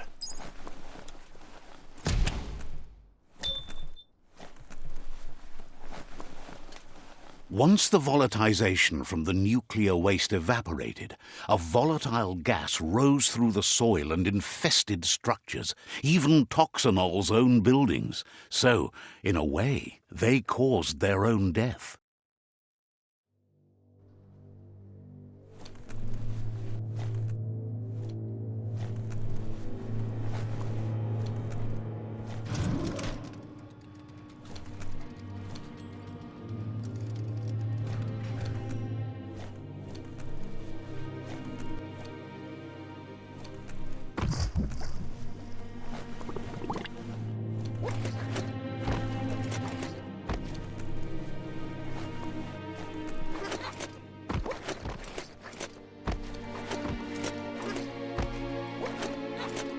Oh, idea. Go knock the lid off that sludge truck. It'll fill the place up and you can get up to that entrance there.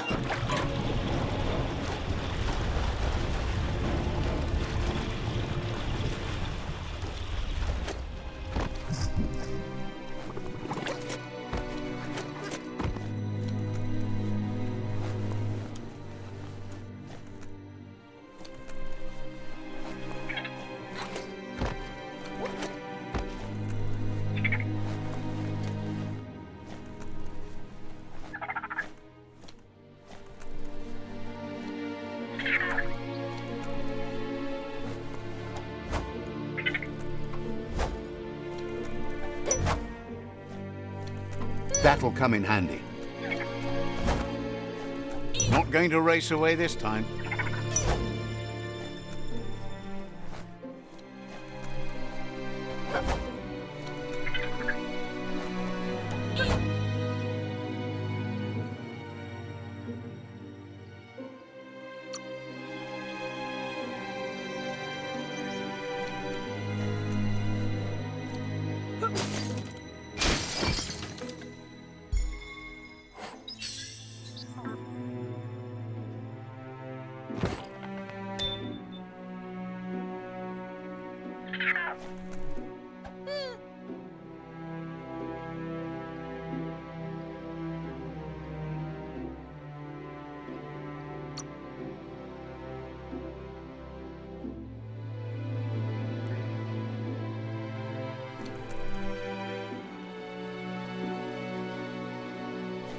Looks like the switches need to be turned to match so enough charge can flow through the conductors.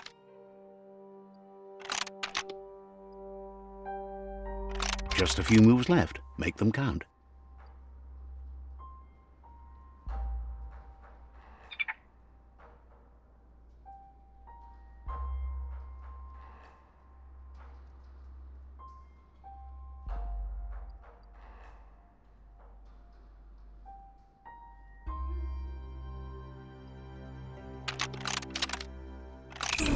Bristles like the hair of one electrified.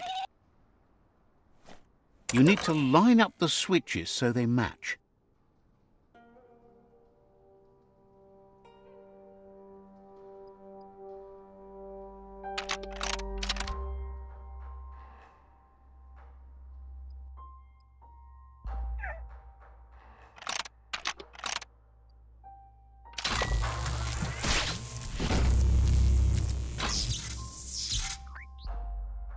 Good. That's enough electric current to initiate the actuators and activate the framework.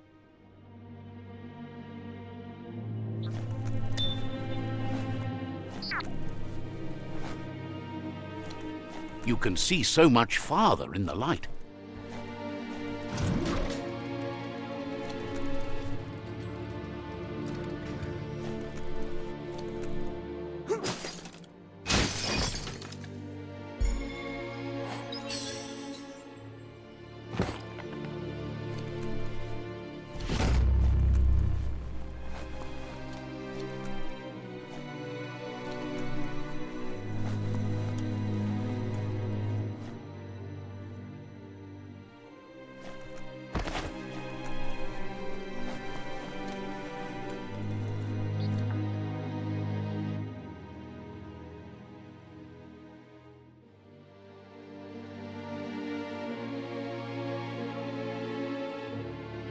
Fox once tailed a chugger-chugger. Now it's just off track.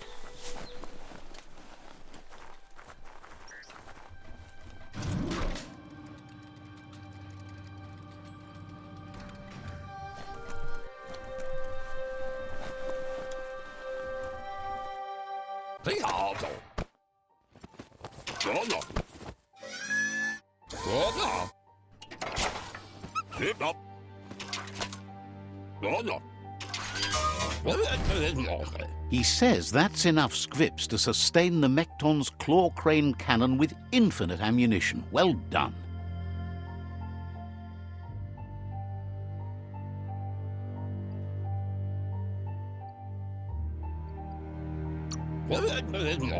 It's not his cleanest invention so far, but it gets the job done. Use it to suck up gooey oil puddles in the Mekton's way so you can pass. Gizmo's made vehicles before to confront the Jumbo Puff himself, but failed. But this time, it's different. The Mekton will be strong enough to do the job.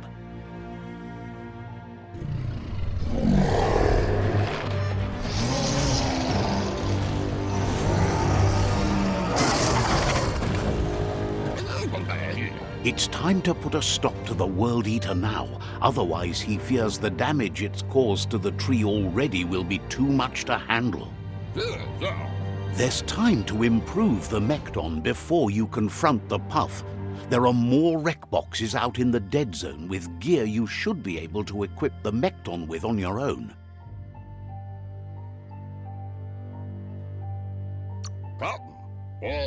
He's sure you remember enough of what he taught you about upcycling to fit some skronky gear to the Mekton on your own. Gizmo wants to help if he can.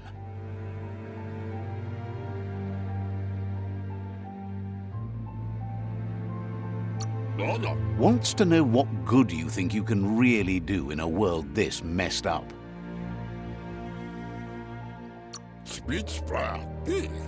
Says you'll meet again. Gizmo wants to help if he can.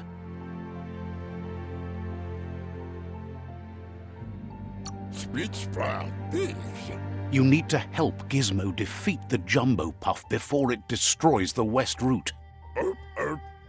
Thinks it's a good day and is happy you're a part of it.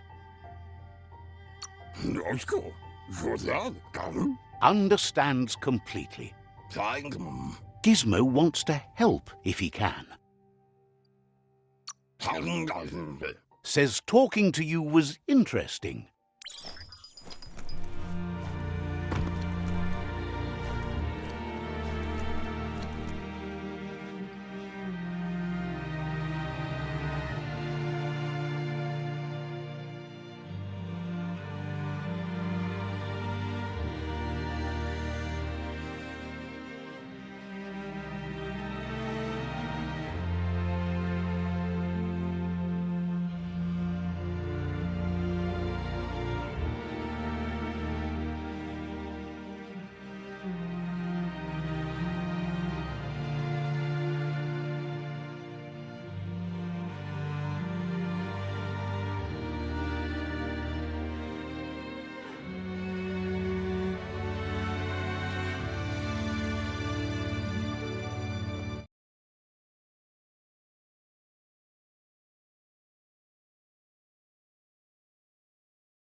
Some things will sleep soon. Others are waking up.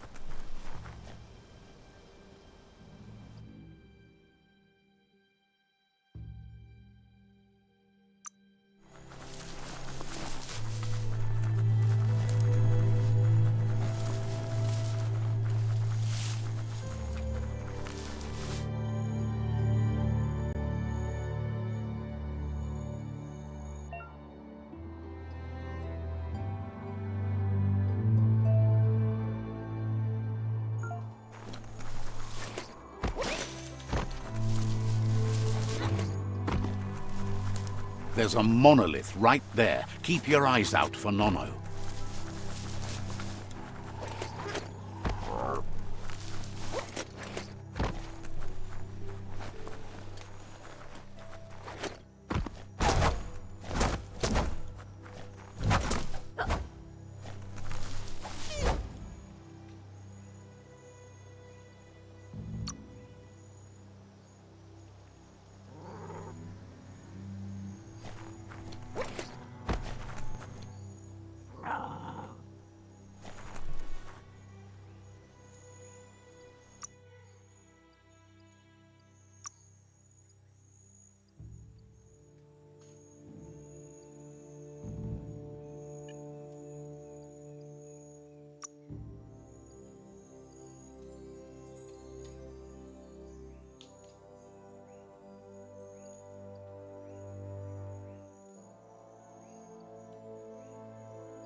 That's some good e-waste there.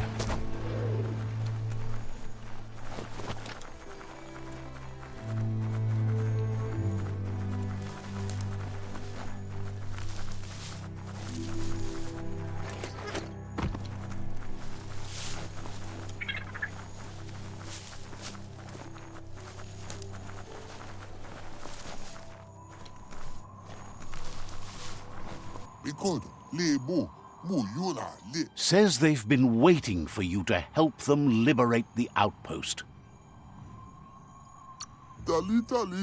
Just keep going while you can and don't stop until all outposts are under your control.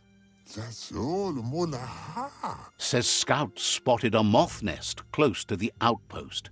If you destroy that, the moths should infest the place, looking for a new home. That's the idea. If everything works out as planned, the moths should cause a buzzing tumult.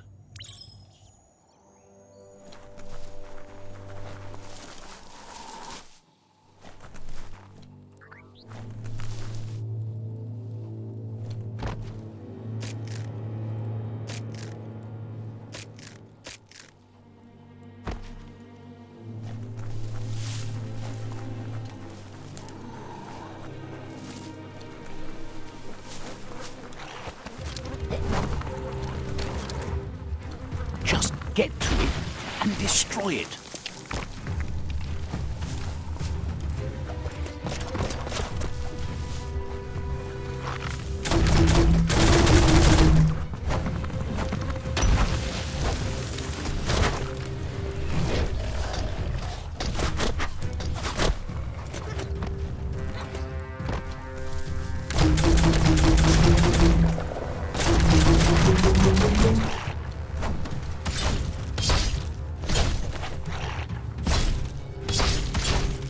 Not much left of that one.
Right between the eyes.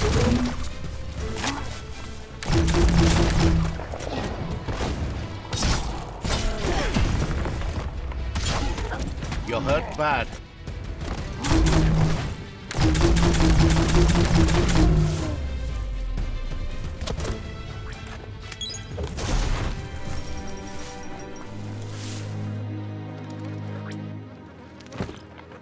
For being cut off from the surface, this isn't too bad.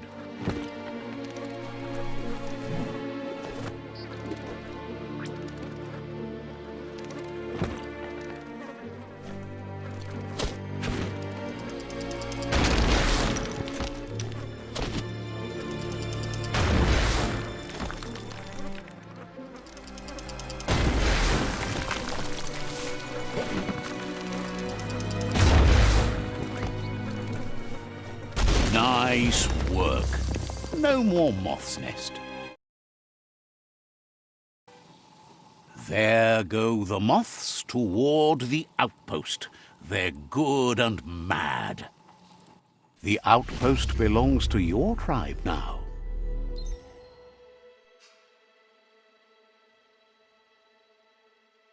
He says you made them weaker, but they won't give up. Your Sifu thanks you. Your tribe is growing stronger.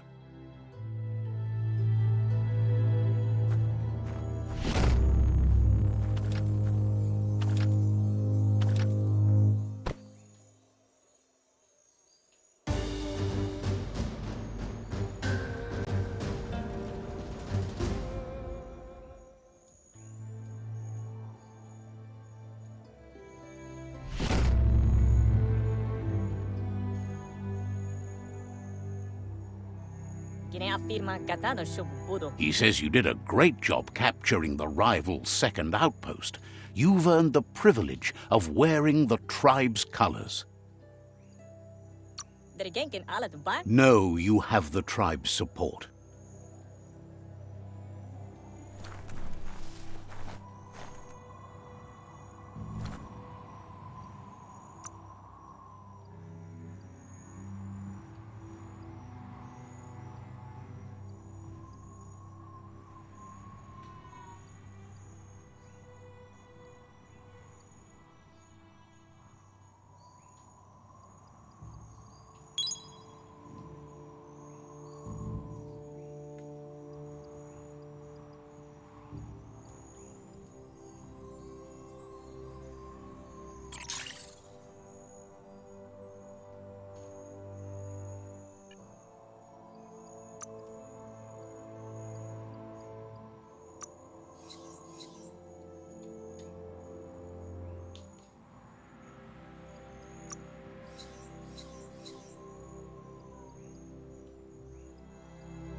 Rubber scrap is too much fun. So stretchy.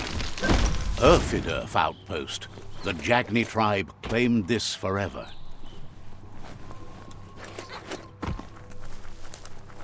Life is a difficult game, no matter how you play it.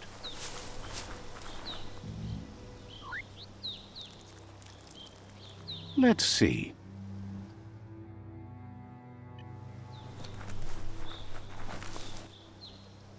There's the tyrant who runs this outpost.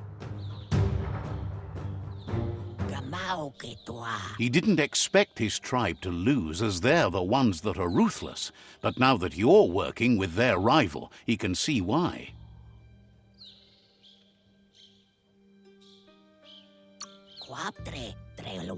Not sure if you're likable enough to just give up the outpost without a fight.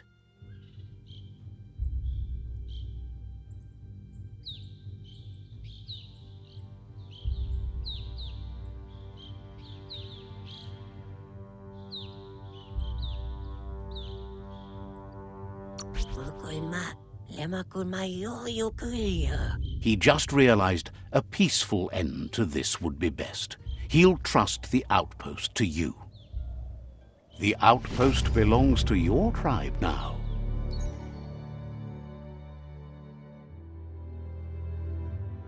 He says you made them weaker, but they won't give up. Your Sifu thanks you. Your tribe is growing stronger.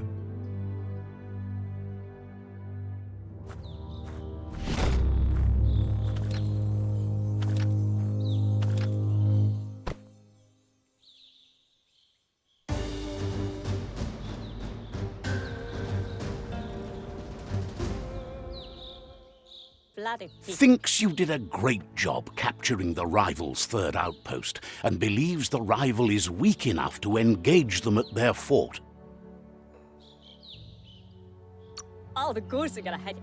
They all hope you can lead them to peace.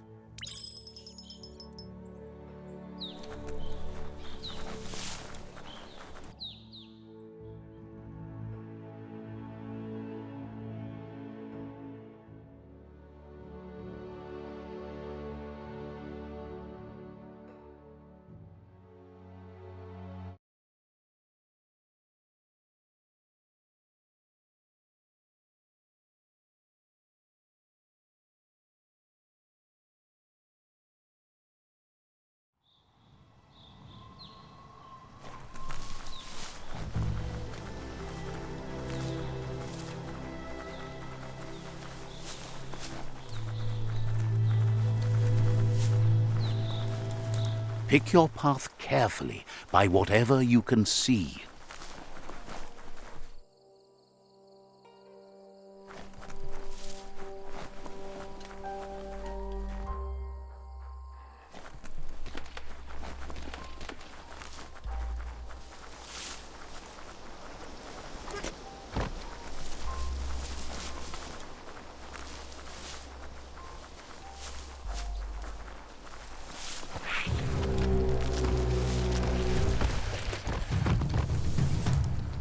Flash the slash.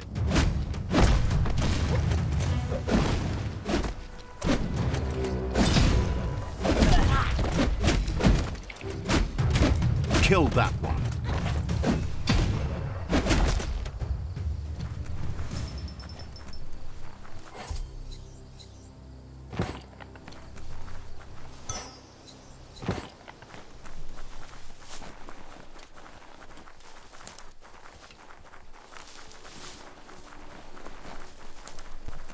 That's the Jagni tribe's fort.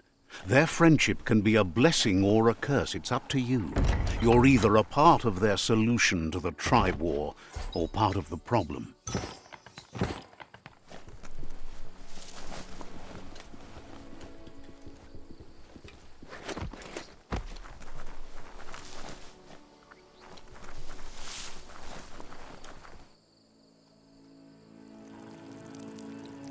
Let's see.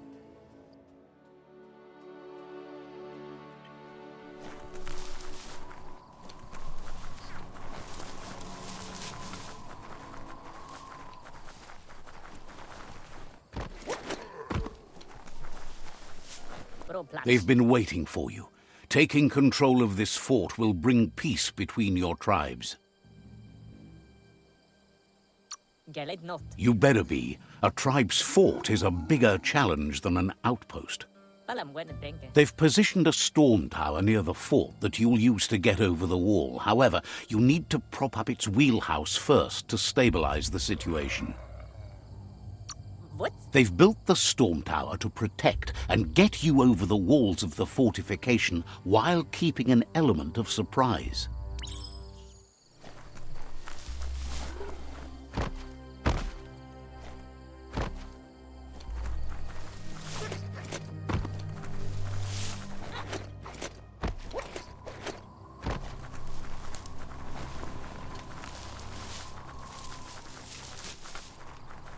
A new day's here. Might not be so many left.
Mustugai la Wute. It's time to set the rival tribe free. Inflict as little damage as possible as you make your way through to their Sifu.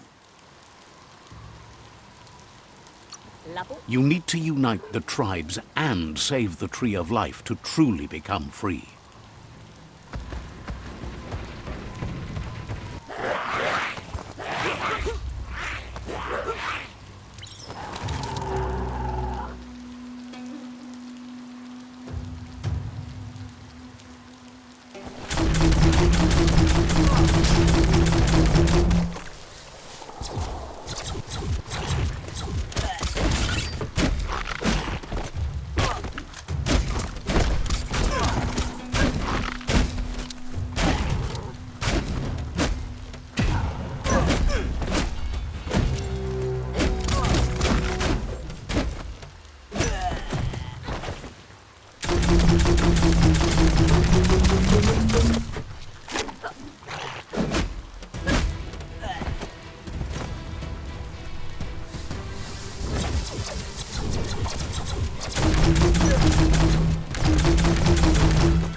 That's a fire starter.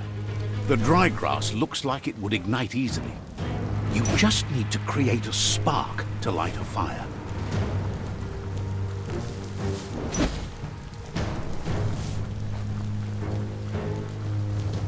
It burns brighter than the light.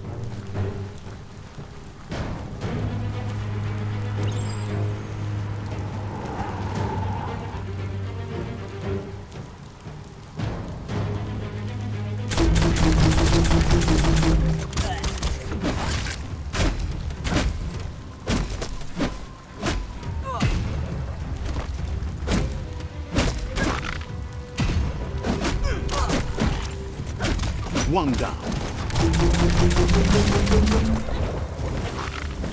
Your key energy is all used up.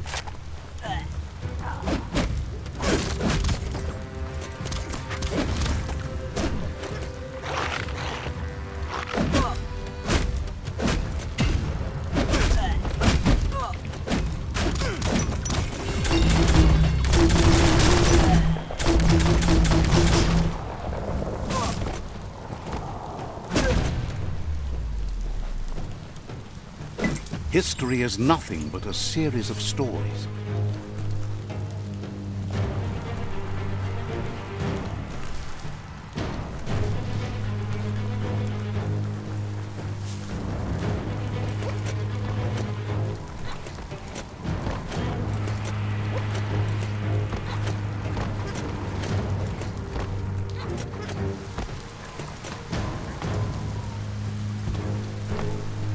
That's a pyro sizzler right there.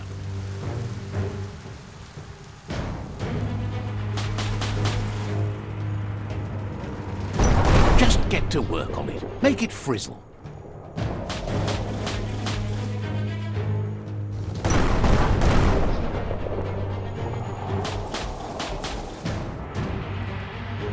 Nice crackle.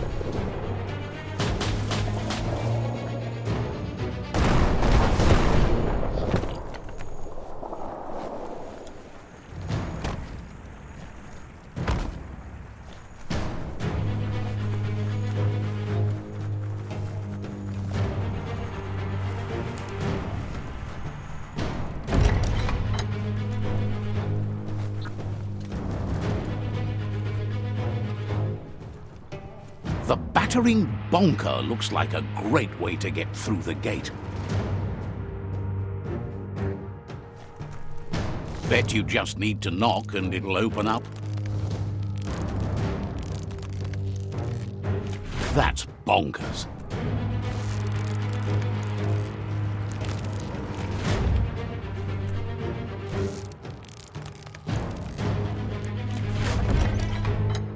The Jagni tribe wants to become omnipresent and, most importantly, feared.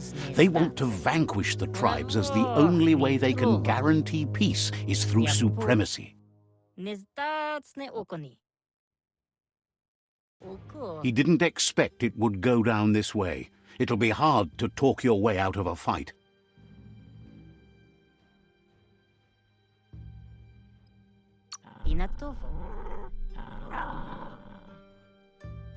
He needs a logical reason to surrender the fort without a fight.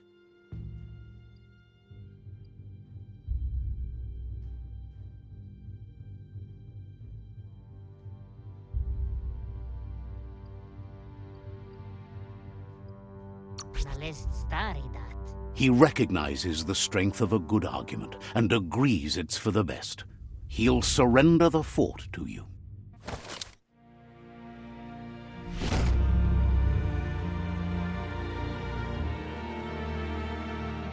The rival Sifu is defeated, and the destiny of their tribe is in your hands. You are free to choose their fate, but not free from the consequences of your choice. He'll leave it up to you to decide the fate of the rival Sifu, but suggests you be merciful. Do good, and good will follow you.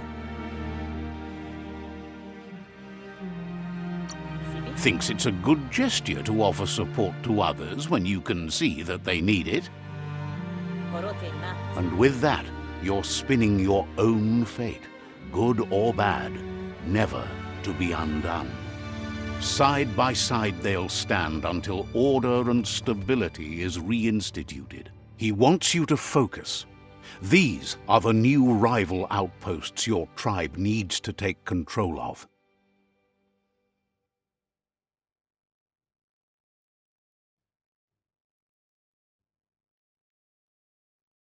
He says you'll regret not being on their side. The only way you'll learn their secrets, Wung Fu and the tribe weapon now, is if you defeat him. And that will never happen. Your Sifu is pleased. You're one step closer to uniting the tribes. It's a pity you needed to use force to get the point across. But he's still concerned about the fate of the world.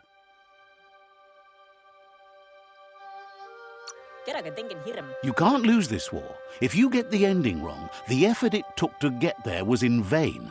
A proper ending, however, provides closure. He says you've grown so much stronger than when you first met. You know better than anyone that the fate of the world is still at stake. You need a world where everyone is guided only by their conscience. That little voice inside that lets you know right from wrong. Don't go against it if you want to enjoy life without fear of death.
You can take even more now.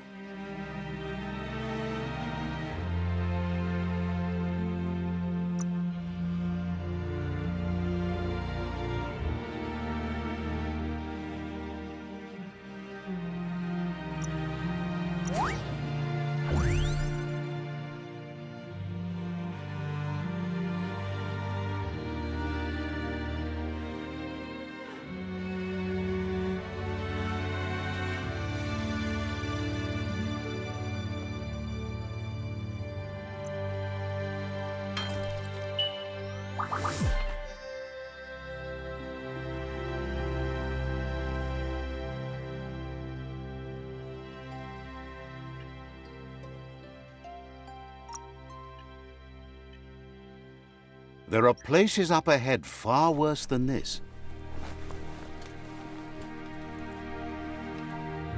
It's the Jagni staff.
Wonders how you could be so amazing when you were so quiet as a kid. Don't get distracted by all the destruction you can see this time of day.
Outpost. The Ankati tribe blew life into that ages ago.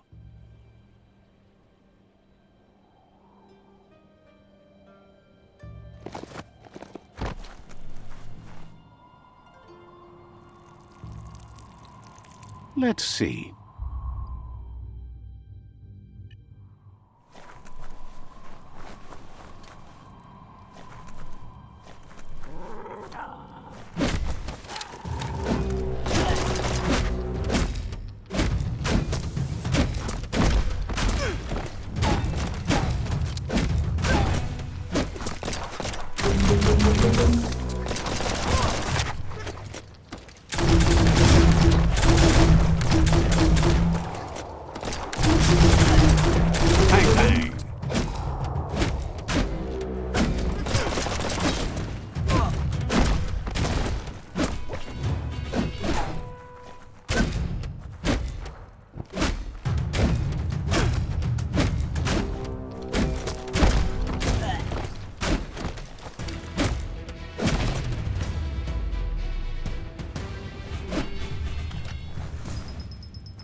Heroes inspire in a way nothing else can.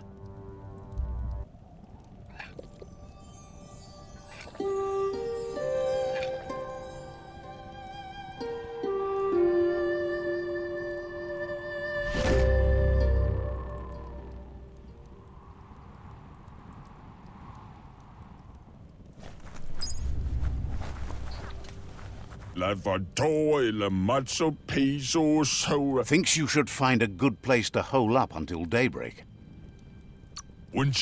Has plenty to do, so no worries.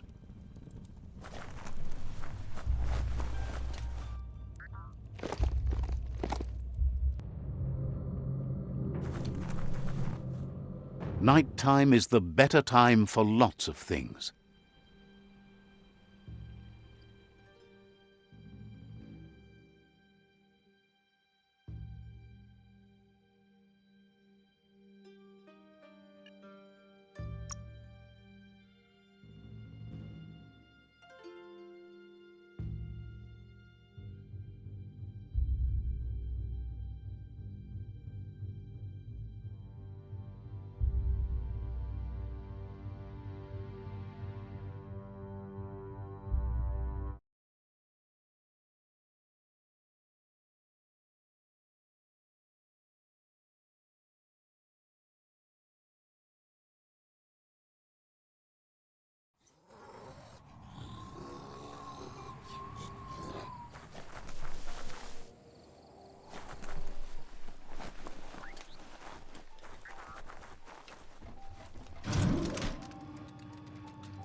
You need to line up the switches so they match.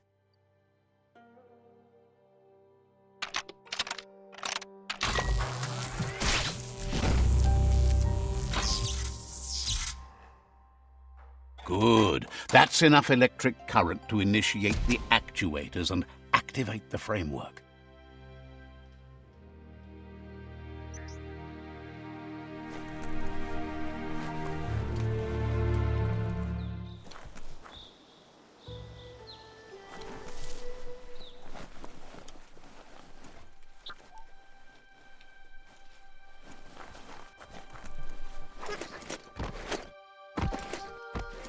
The gooing of the water in the ground is spreading. Gizmo wants to help if he can.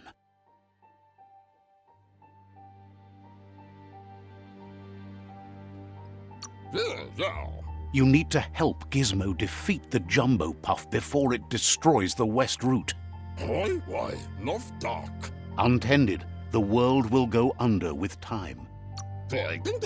Didn't have much else to say, so Gizmo wants to help if he can.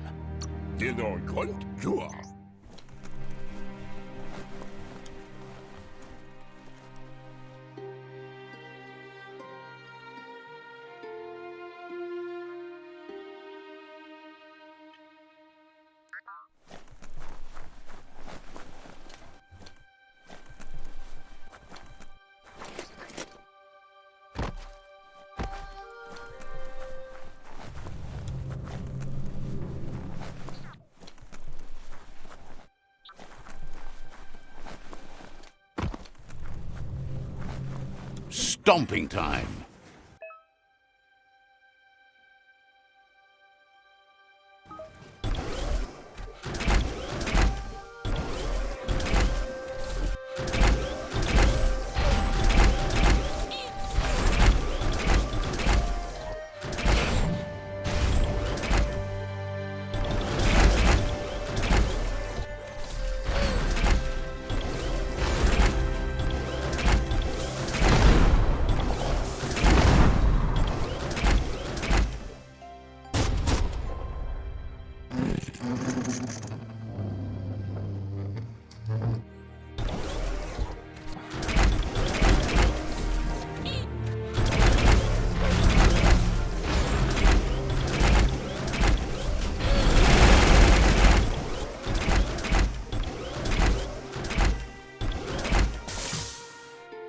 This won't end well. It'll end fantastic!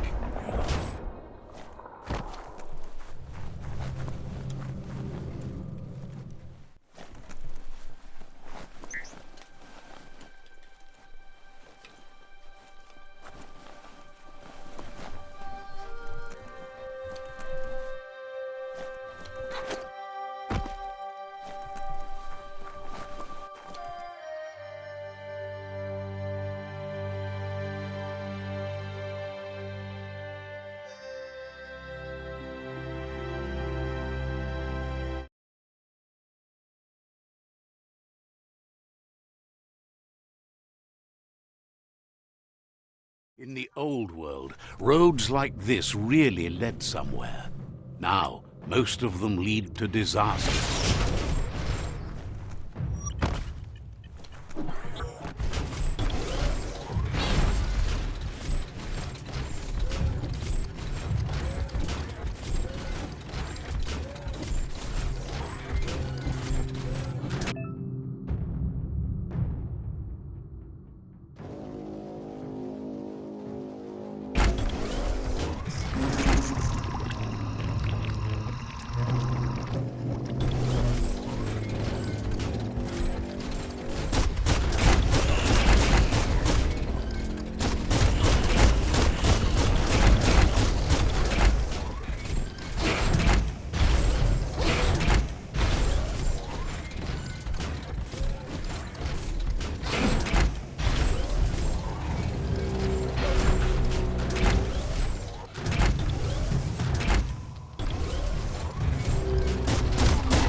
Bullseye!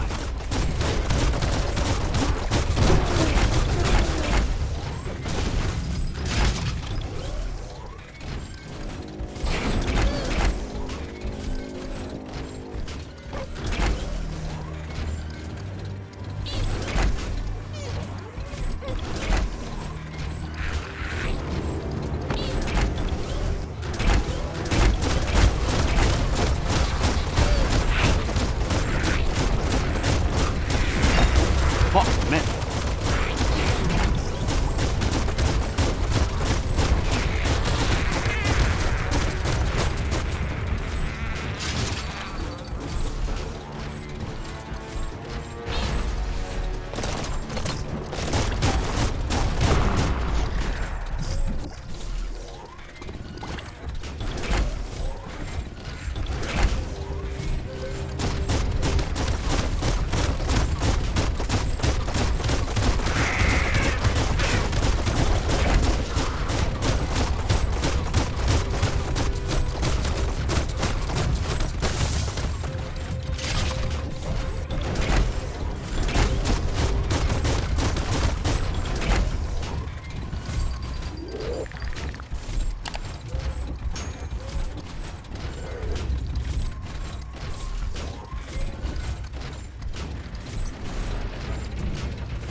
That's a jumbo pup with an appetite.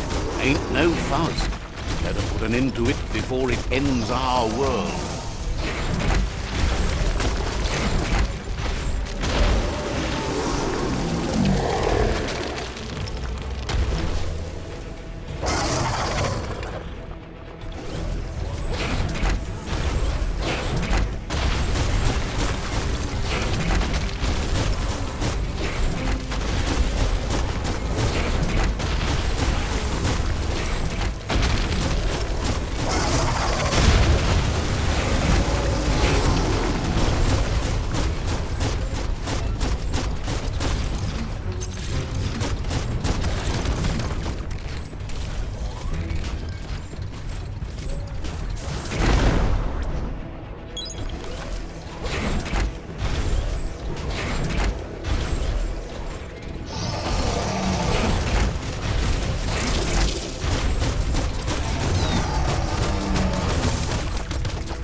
Jumbo Puff is kicking it up a notch.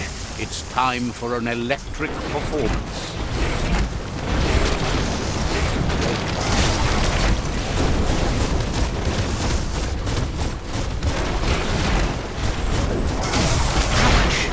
A couple of more hits and it's a fried circuit board.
Bad feeling about this.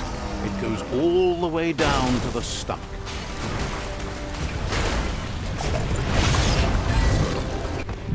That's too close to the end station. Better move up and away, or be swept out the bowel way.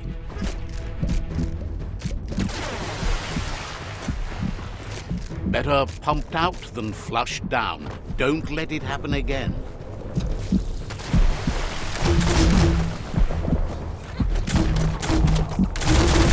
The Taurus is pumping at half a beat. You know what to do.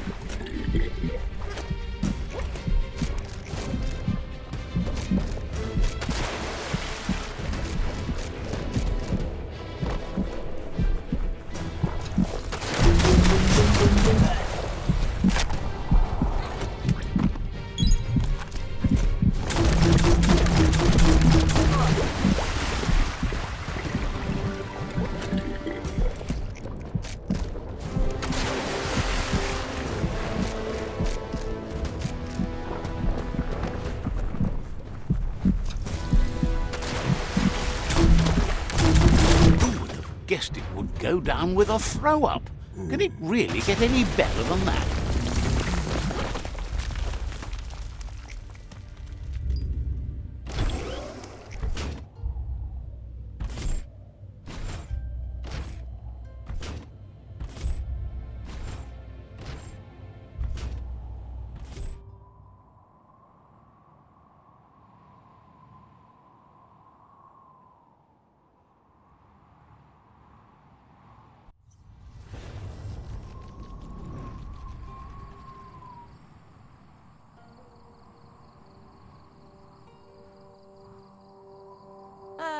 He thanks you for dealing with the first World Eater. It's a start. You should go see Out of Date and find out what you can about the machine he's named the Ark. You're good-hearted enough, so you'll have no problem getting him to share the information with you. He trusts you know where to find Out of Date by now. He's always been at the foot of the tree, and that hasn't changed.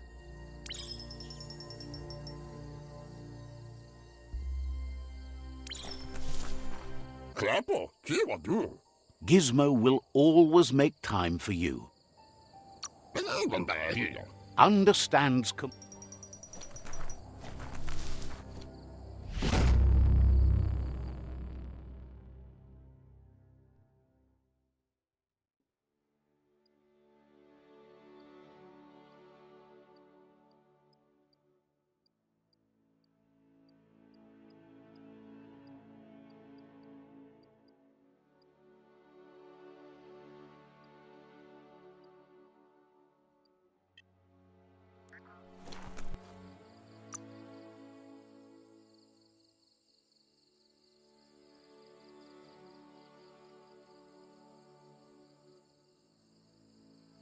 That's more like it.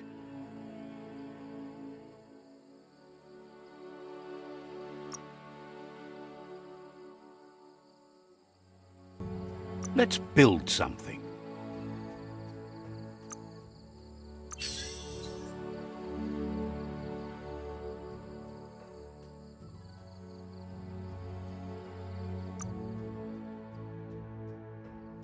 A tool for the accomplished cutter.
Give it a little pat. Go on.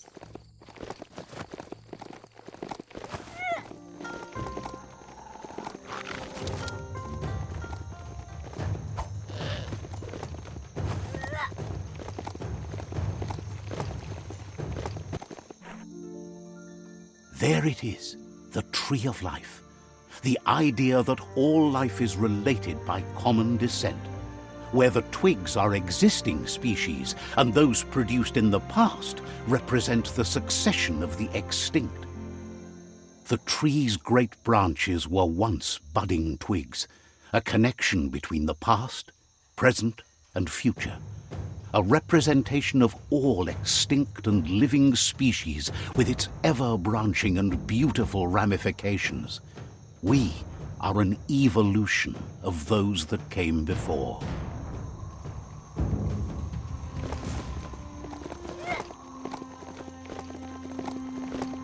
Just be glad that beastie let you on.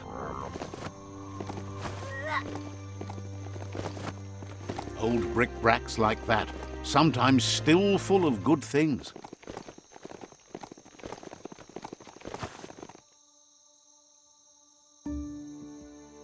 Lupulupin's camp has always been there, hidden deep inside the mountains.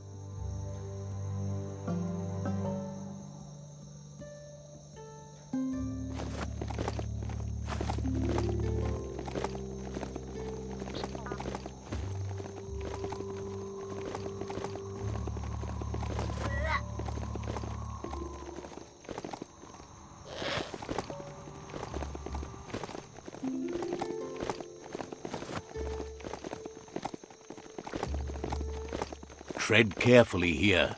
This is Lupulupin's camp.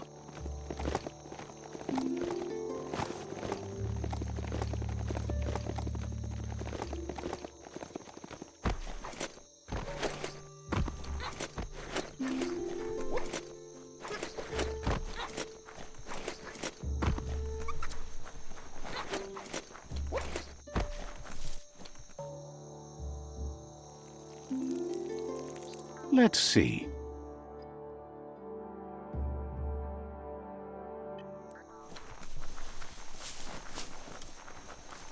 It's a place well hidden. It's just below the above.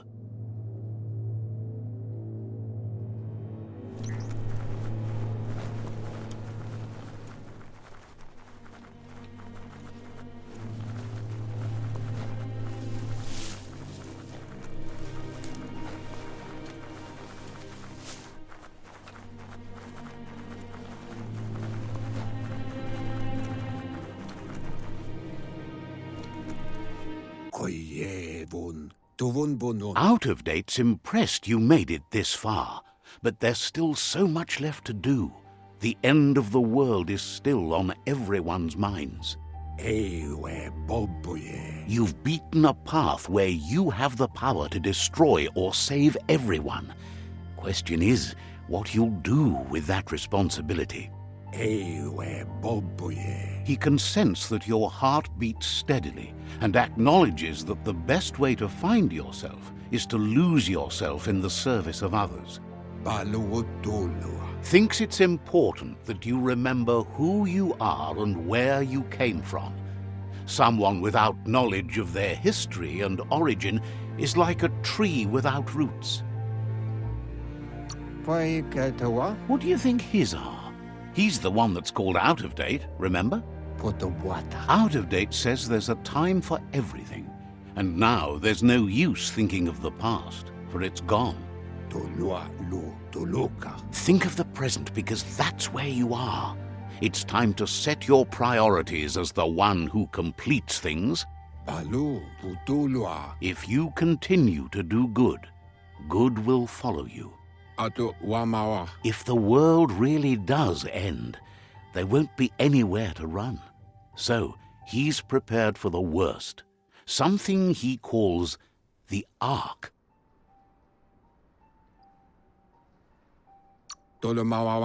Two sides to everything, but for him it would be devastating if you were forced to use the Ark to escape while the world crumbled. Out of Date says there's no clear record of the chain of events that changed the course of history and brought the world to its knees. He's found evidence on the Ark, records of a crisis, decades of contamination that permeated the ground and broke its inner core. The contamination disrupted what we now know as Ki energy, the life force that runs through all things, living and inanimate. He's been told the blight affected everything at a genetic level and turned our perception of normality on its head. It was only those that changed that avoided extinction, proving that the possibility for survival and renewal was real. He understands you are curious about the ship at the foot of the tree. He says it surfaced when the oil broke through the ground. The Ark predates the back-in days, and now, after years of study of the manuals he found inside, he believes he's figured the ship out. The Ark has room for 4 more, and he trusts you'll apply wisdom to your compassion and choose whom to save if the world comes to end. He'll keep the seats open, and you are free to invite up to 4 others to join you in the Ark in the event of a cataclysm.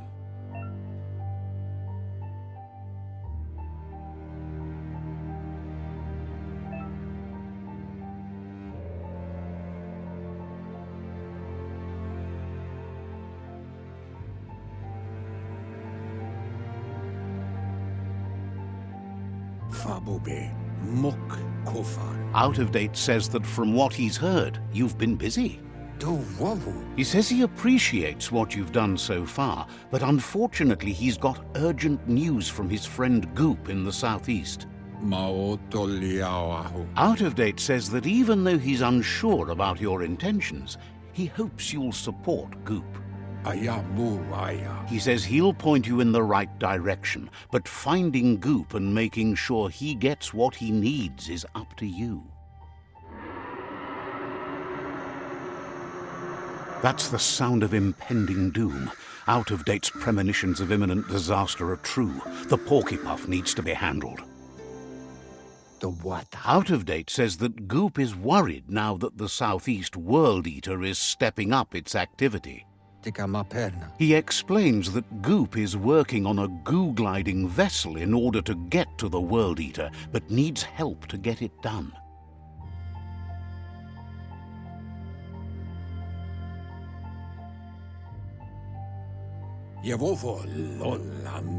Out of Date suggests that you should head southeast as fast as possible and see what you can do to help.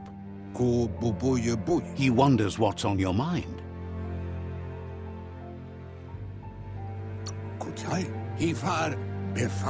Hopes to see you again soon.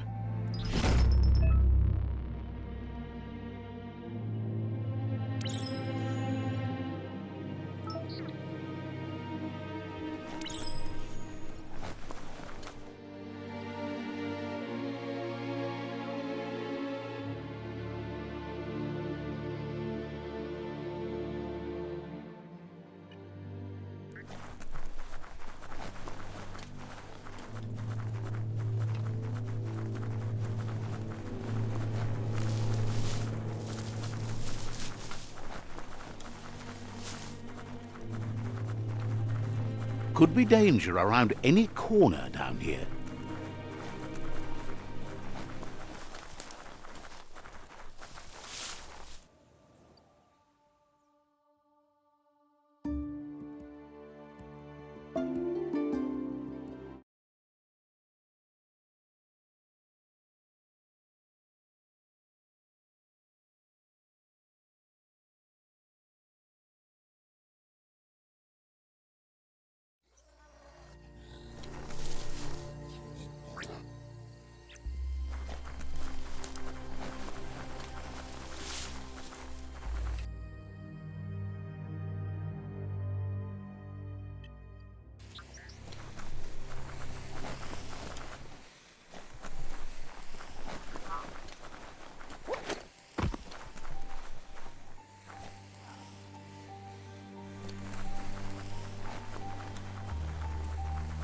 A moon could make this a hunter's night.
Chop it up!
A shopperia? Maybe there's something still inside.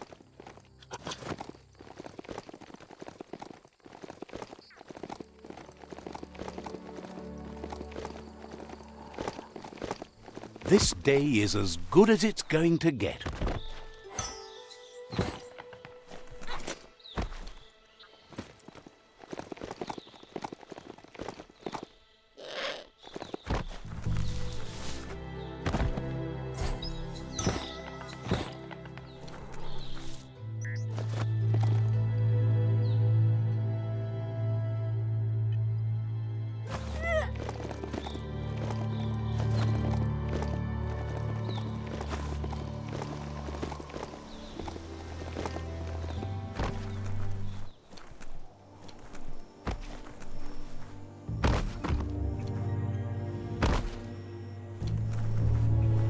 There's Subnautica Station. Goop flounders around in there.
Let's see.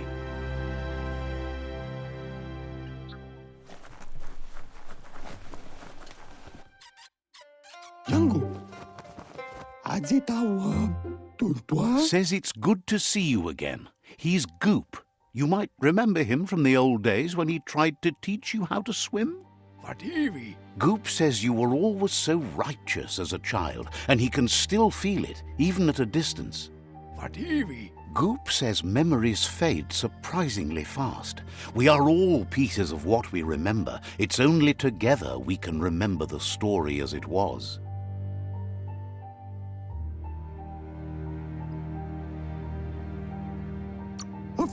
He can't tell you much as he didn't want to hear anything about it.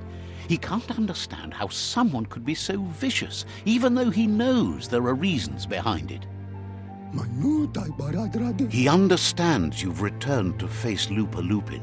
That's the destiny you've been carrying within yourself all these years.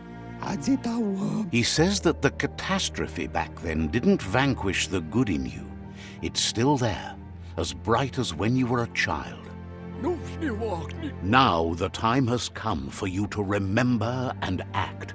Your life is your life, not the story you're told about it. He thinks that's the right thing to do. It's only when you have forgiven that you'll find peace.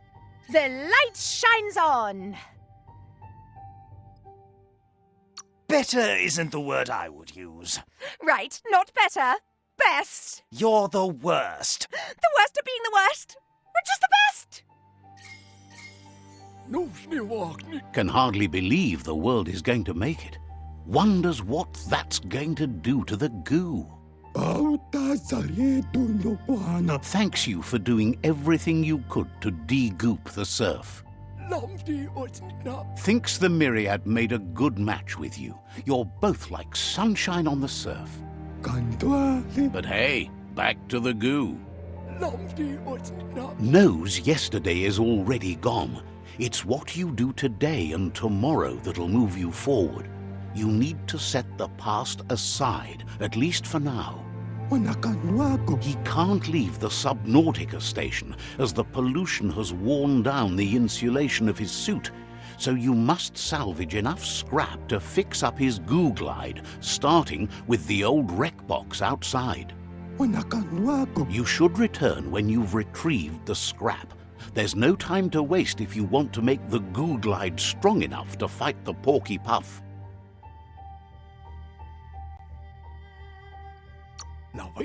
You're lucky that way. There's still cargo left on the shores from before the apocalypse. His best guess is a tower tanker hit a reef and went under.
What you do here matters to you and the world.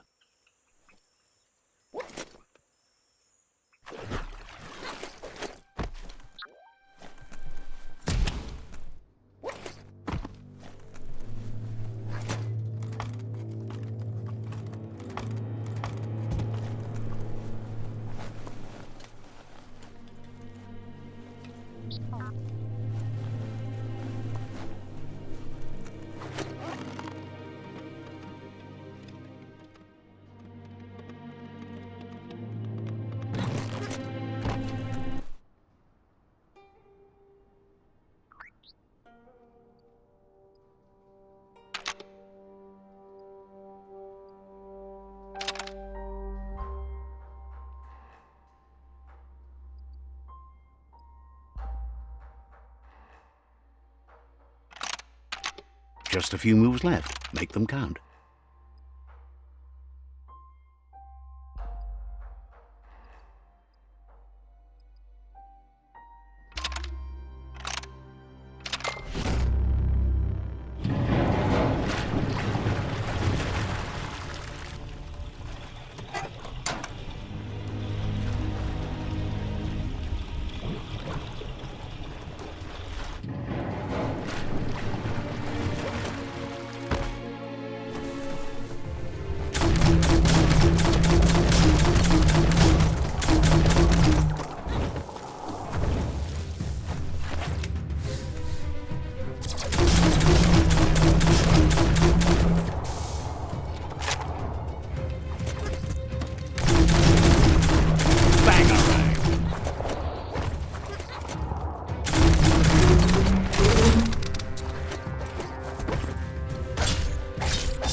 Can't be too many days like this left at the rate the world is ending.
Nice shot.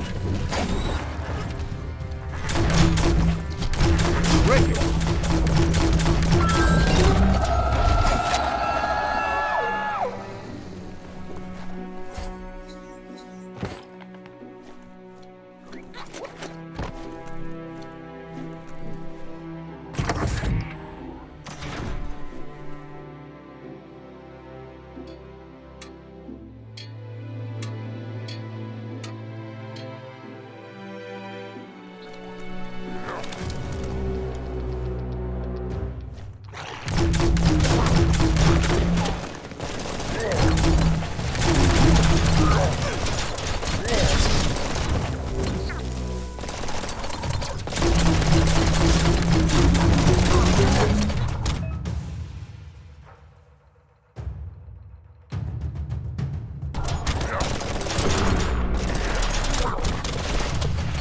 Try again when you have some key energy.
Itchy trigger finger.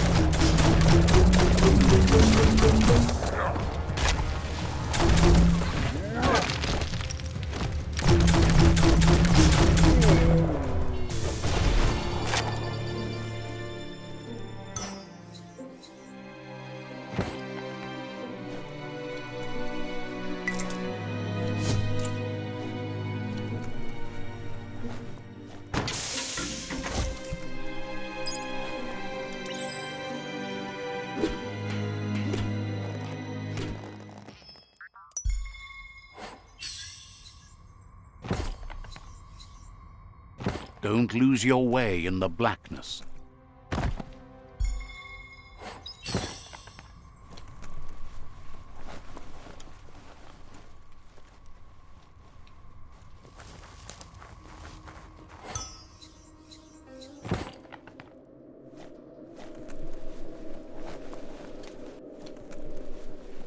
Toxanol's offshore drilling caused oily matter to spread with the rain and contaminate both the groundwater and open surf. The long-lasting effect this had on the evolution of wildlife was, as we know now, the only reason we came to exist.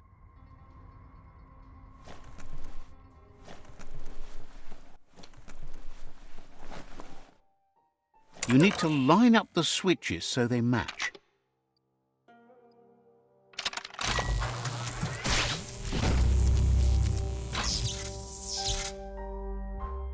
Good. That's enough electric current to initiate the actuators and activate the framework.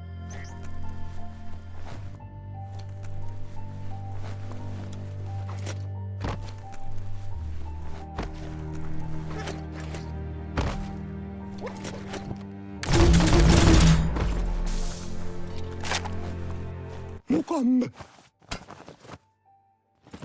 Sairuja. Sisäterianu. He's got the goo glide functional. You'll have a pull hook and a salvage net, but no armor, and an engine strong enough to break through the thick goo further out.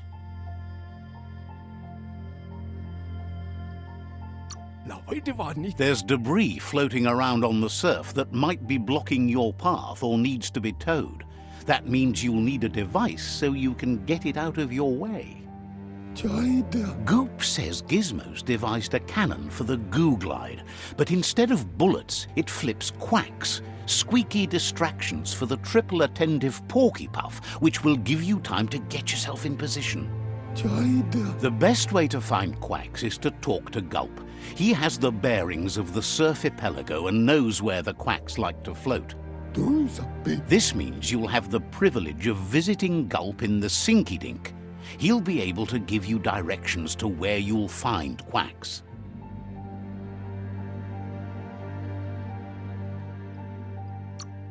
He's not sure, but the quacks are probably a leftover from a cargo surfer that went under in the olden days. The squeaky material must have made them surface when their box broke.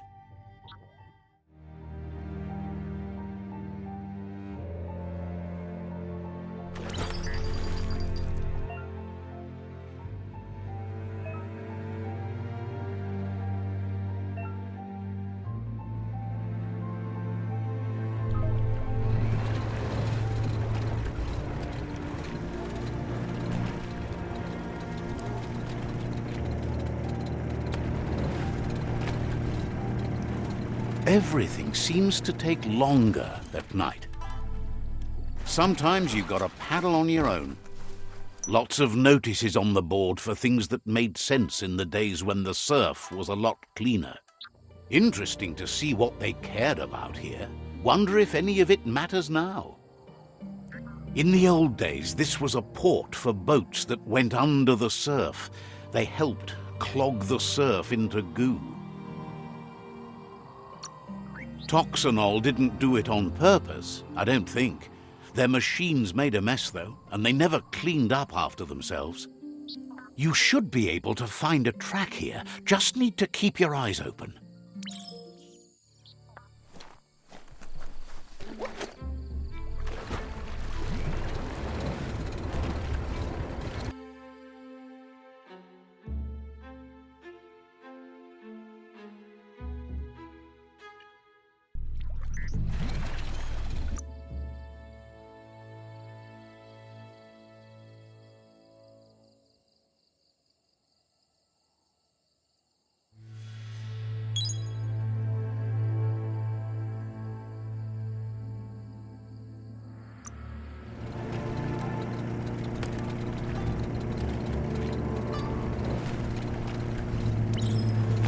You're poking around Pokbur, a prime village.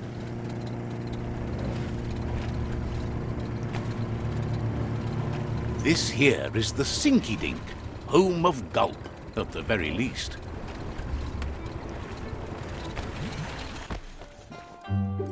Yeah.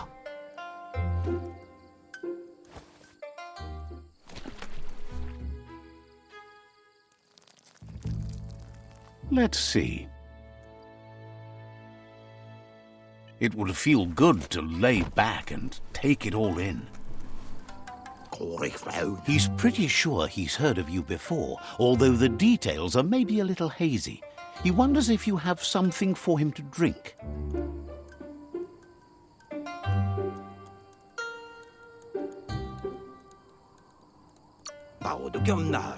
Points out that he's hungry too, but always thirsty for more.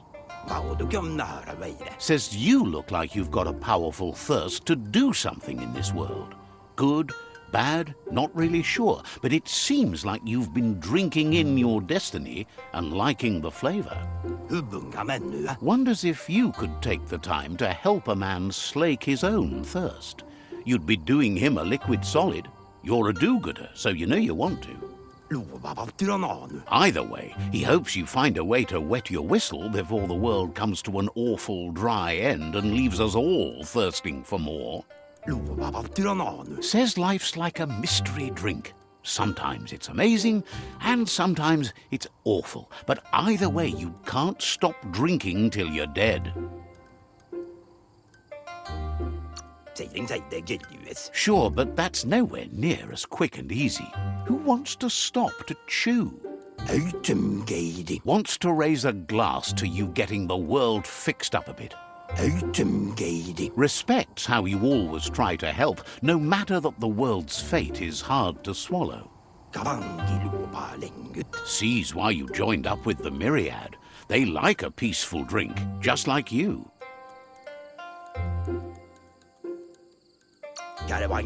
Says he sells them drinks. They mostly suck them down on their own. But who cares about them? Says you'd be as bummed out as him if you came for the hot stuff.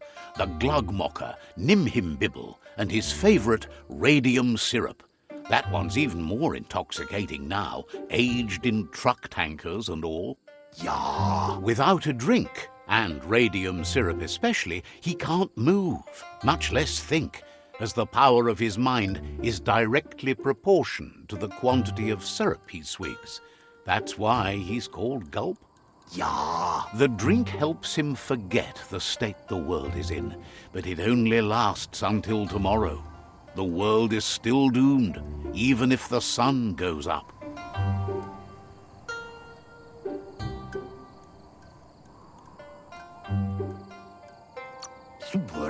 Figures the real problem is finding something to drink. He wants you to know he has other interests too. He's the Surfipelago's self-proclaimed ornithologist, for example. There are other ways than a cold drink to relieve stress, even in these dark times, and, fortunately for you, he can help. Watching Pippi's flap is calming, but better yet are the ones you can look at and touch, like quacks. Squeezing them is a great way to relax.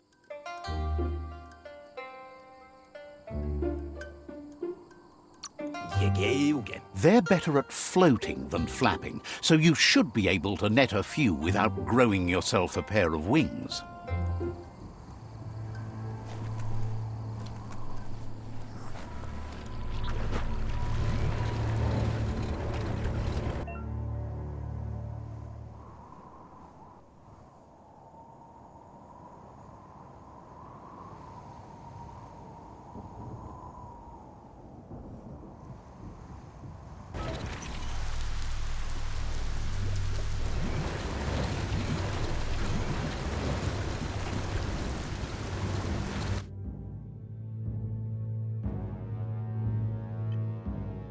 Like a stone skipping across the goo on a jet.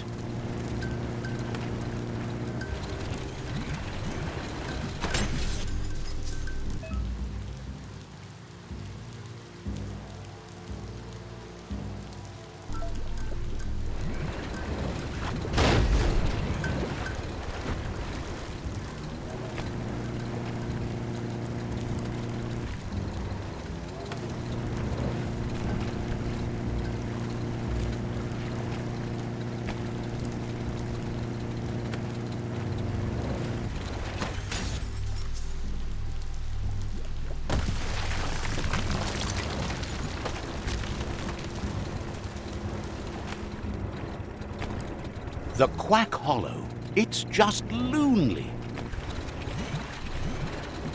Under your own power now.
Locked, but good.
Dead on.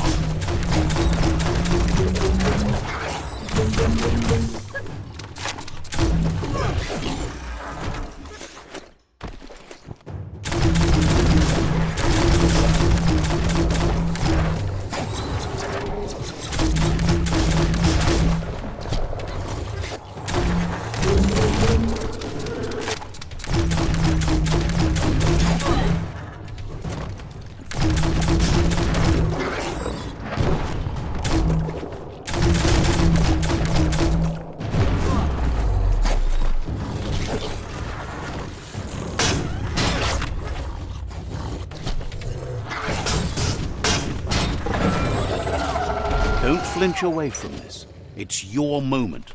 You need to focus.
You need to line up the switches so they match.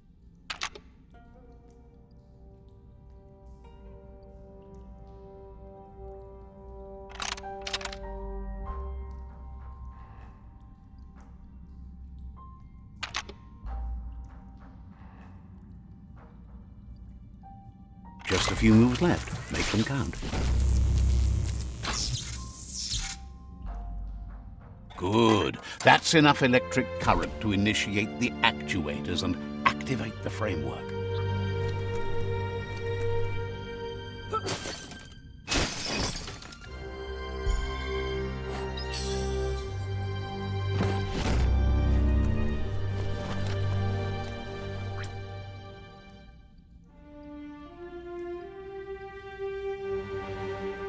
Life is a difficult game, no matter how you play it.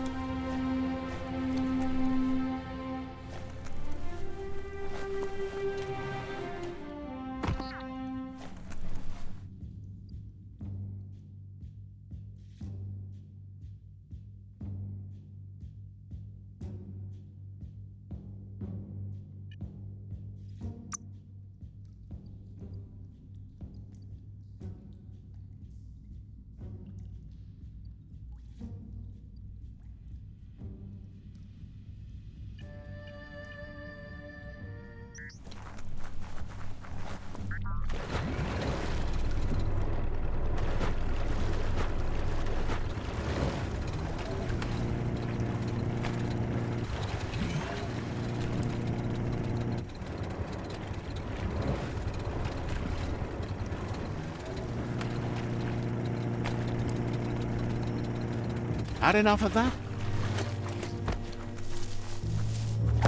That's some good e-waste there.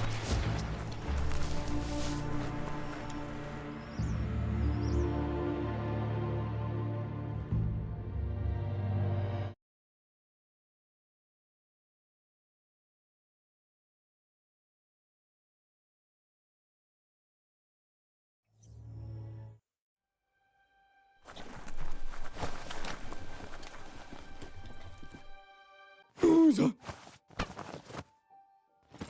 Sairuya. Manutai baradrade. That's enough quacks to sustain the Googlide flipper with infinite ammunition. Auta saretu loquana. Goop says he was there when the Porky Puff took Out-of-Date's leg, so this World Eater has made it personal.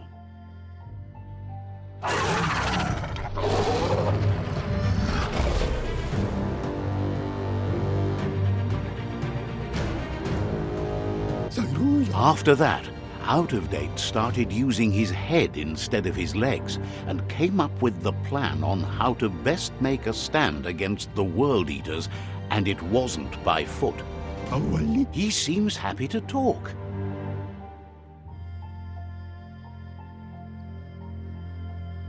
Itaku. You need to help Goop defeat the Porky Puff before it destroys the southeast route. Mako. Good thing Gizmo built you a Mekton, or the Jumbo Puff would have ended you quick. Mavaniko. Didn't have much else to say, so no problem. Avanya. He seems happy to talk. Jaida. Didn't have much else to say, so no problem.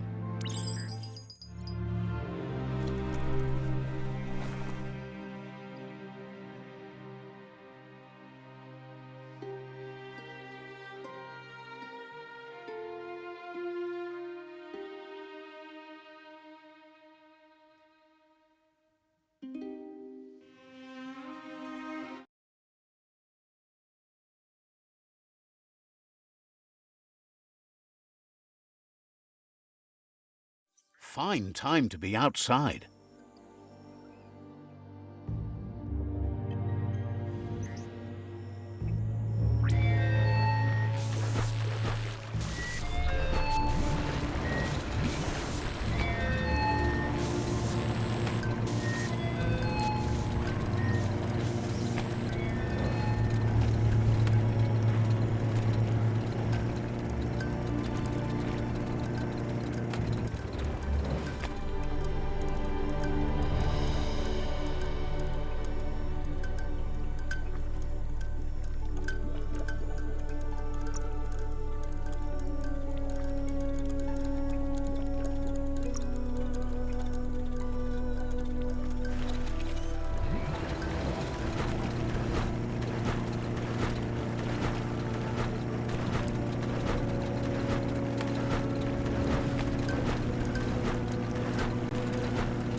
Tread soft. That's a monster nest, if ever I've seen one.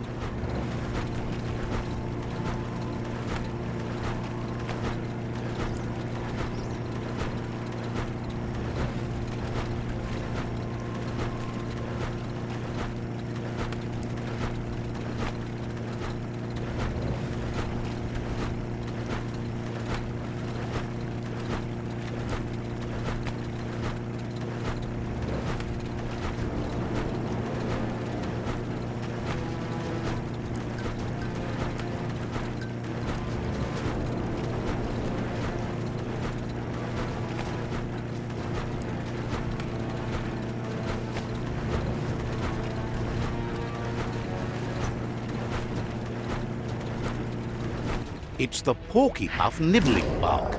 It took quite a liking to the crunchy stuff after munching down Out-of-Date's leg.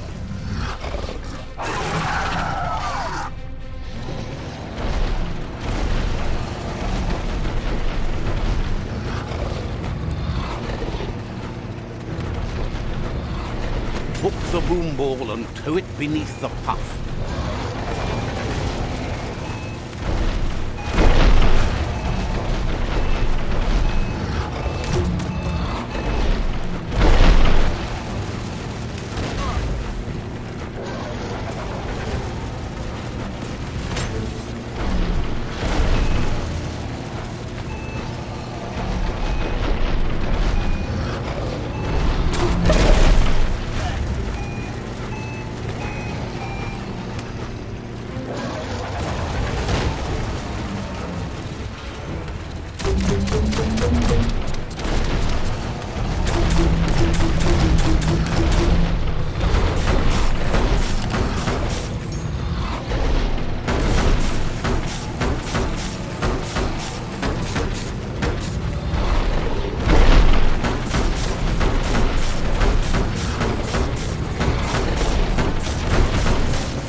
unleash the quacks.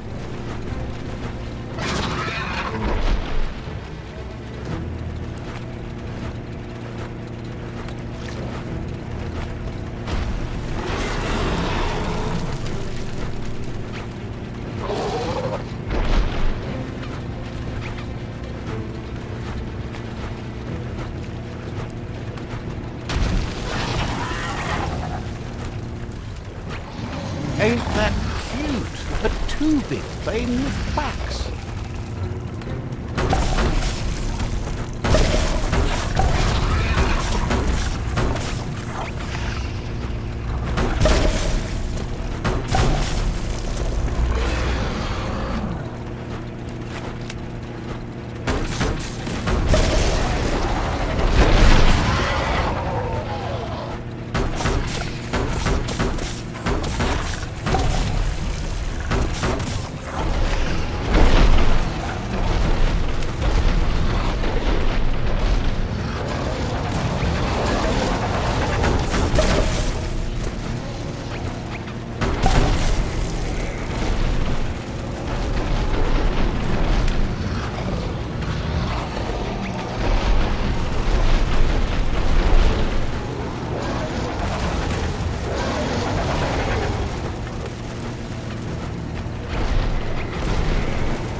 Can you feel it?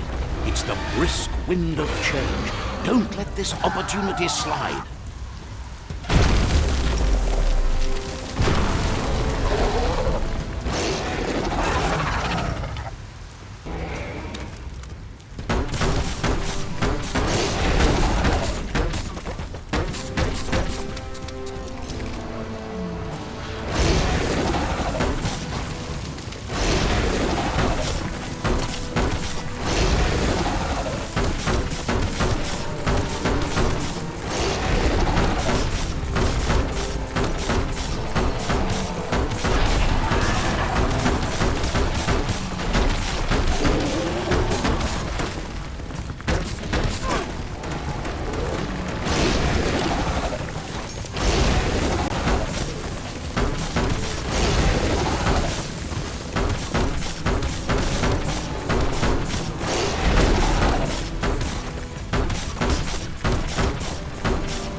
He thanks you for dealing with another world eater. You're halfway there.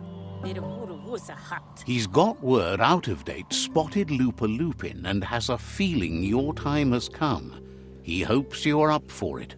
Galata fole. Even though you're good-hearted, you shouldn't miss this opportunity to confront the predator. Porote nat. Just head back to the foot of the tree. Fingers crossed Lupin will stay put until you're there.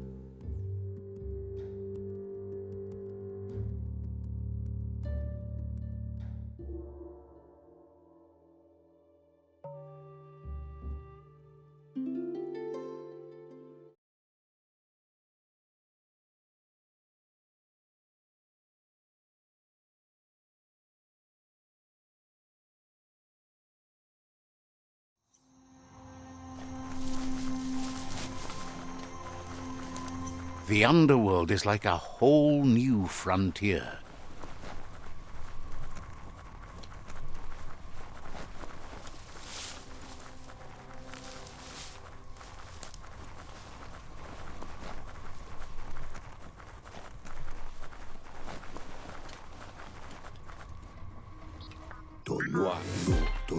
Out of Date says there'll be consequences of the war, but there are more pressing matters at hand. The last World Eater has been left undisturbed with the tree while you focused on the war.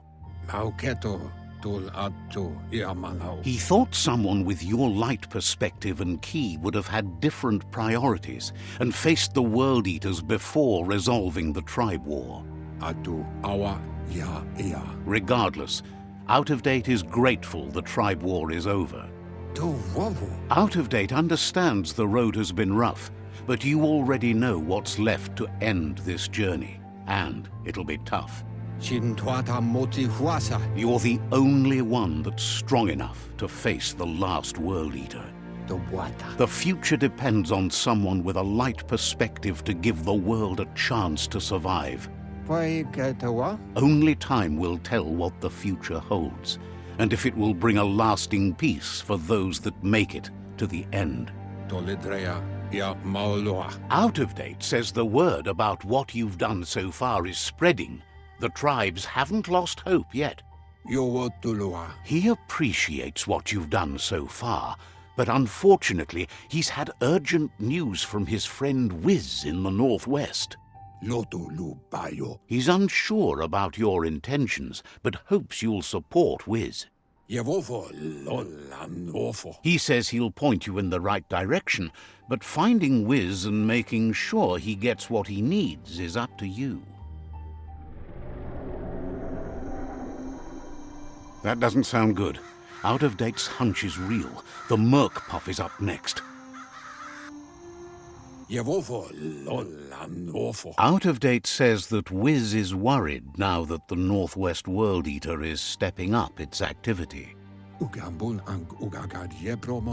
He explains that Wiz is working on an undersurf vessel in order to get to the World Eater, but needs help to get it done.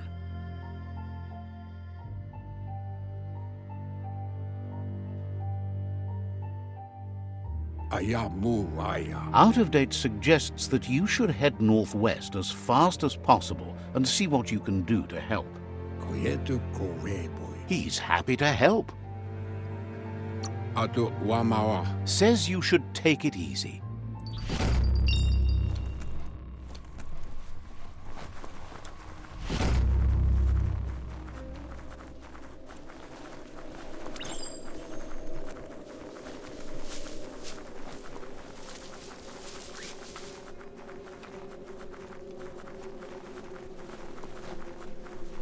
Check out that day.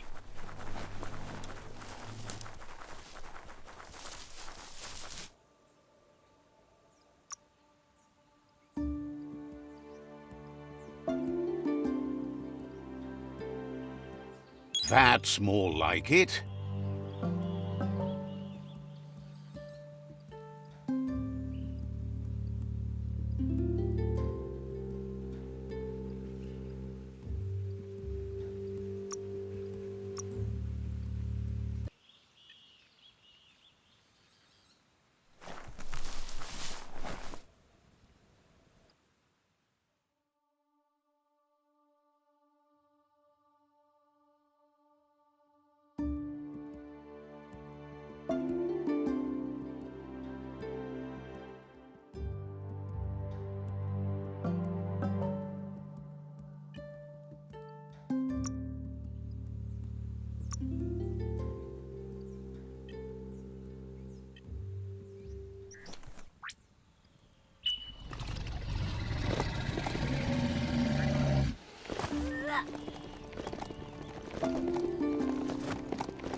Plastic scrap stays forever, but maybe you can make something out of it.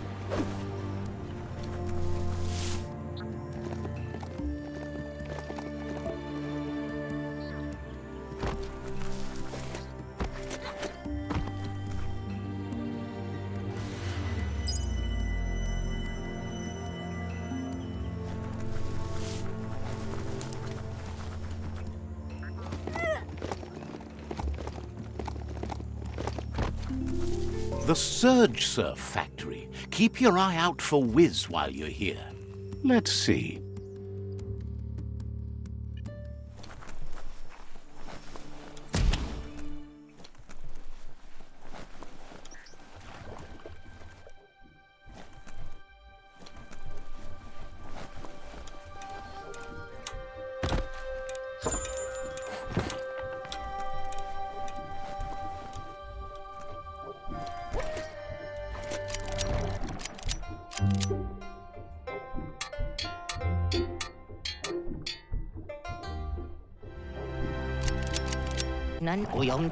Wuz isn't easy on the tongue, but I think he says he's happy to see a friendly face.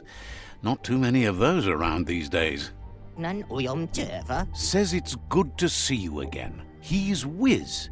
You might remember him from the old days when he let you try his octopod.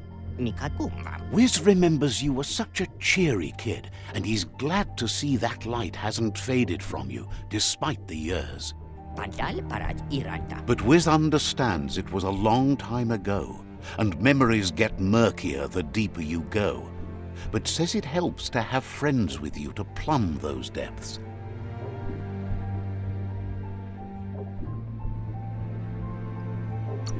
They've been here for you since you were a kidling, but when you left, you also chose to distance yourself from everyone that cared for you. Wiz says our memory keeps things for us, preserves them until we are ready to face them again. He knows you've returned to face Lupa Lupin, and that confrontation is as inevitable as the tides. He's not surprised that the loss of your family could plunge you into the depths forever, but you've always been able to rise like a bubble to the surface, no matter what. He knows that though the tides of history may push you in one direction, you can always lay your own course.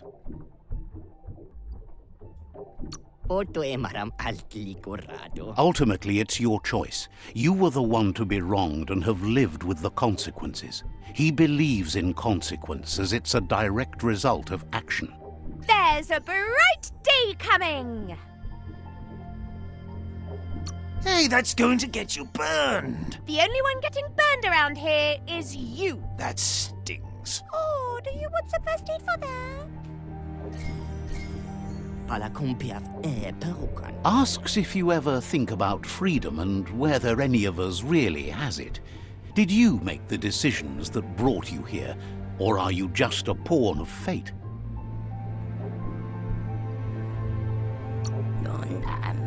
Maybe that's true for you, but he's not so sure about his own fate. Amazed the world is going to continue on, but happy to hear it. Still so many things to invent. Impressed that you fought so hard to keep the world spinning. Thinks you were smart to join with the Myriad. They have a rainbow of ways to approach any problem.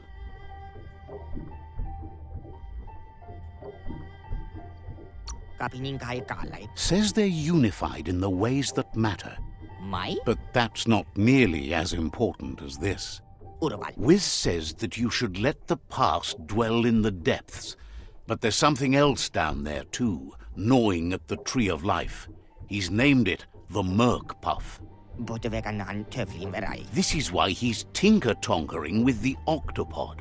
But the lid got stuck, so he needs a big enough tug twister to open it up and let you a-goin'. He can't leave the surge station, so you must help him find a tug twister. There's a wound-up mecha fingro in the mecha stadium that still has one stuck on its back. Find it, and you'll find the tug twister.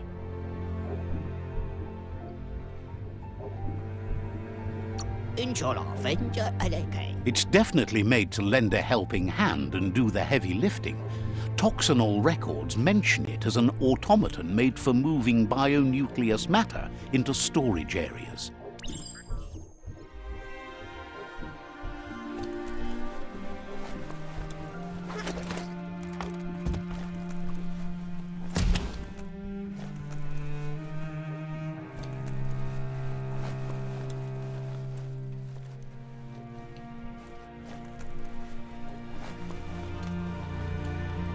What you do here matters to you and the world. Let's see.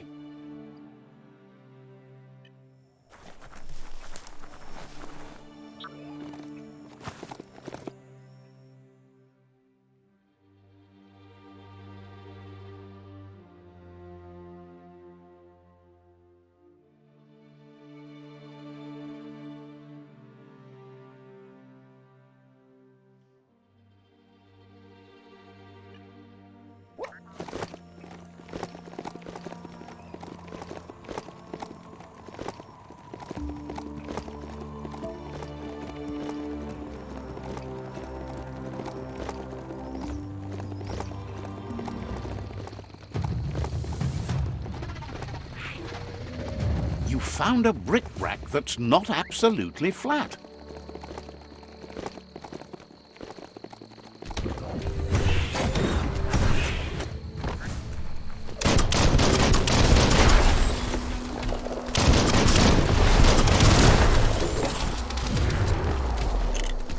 Don't want to point a finger, but the mecha stadium is near here.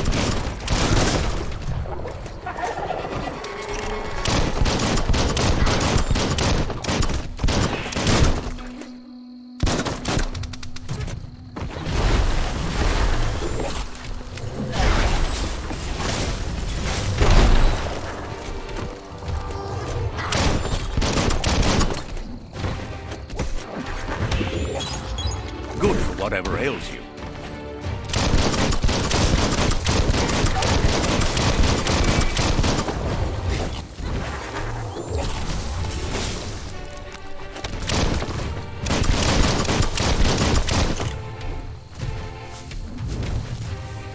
You don't have it in you right now.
This is an epic already. How it ends is up to you. Definitely not open. Someone locked it solid.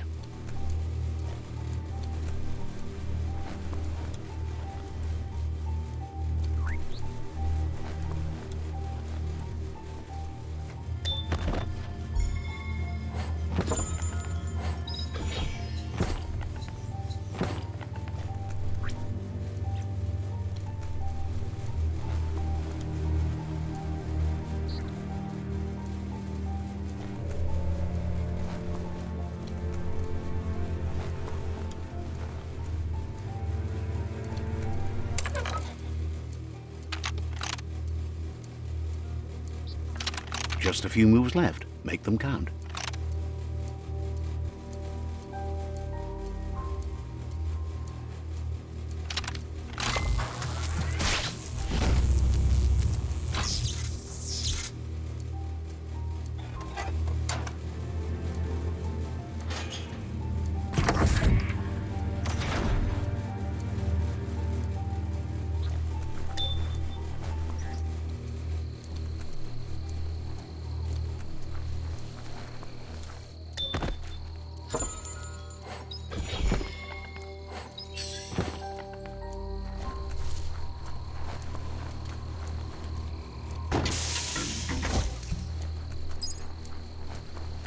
You need to loosen the bolts without unsettling it.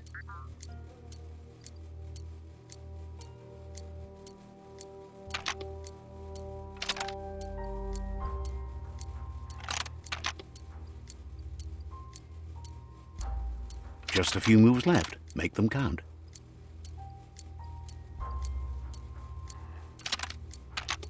That's too much distress.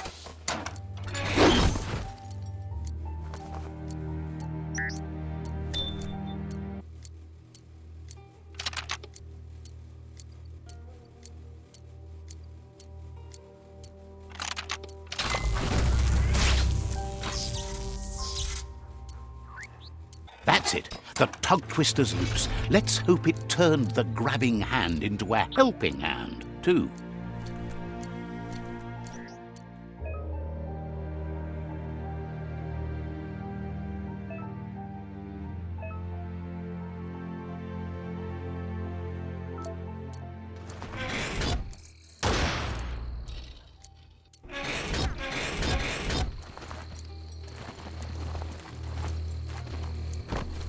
You need to line up the switches so they match.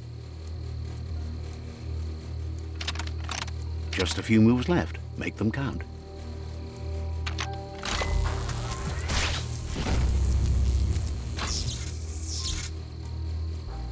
Good. That's enough electric current to initiate the actuators and activate the framework.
He believed the tug twister would do the trick, but now realizes brute force won't do the trick.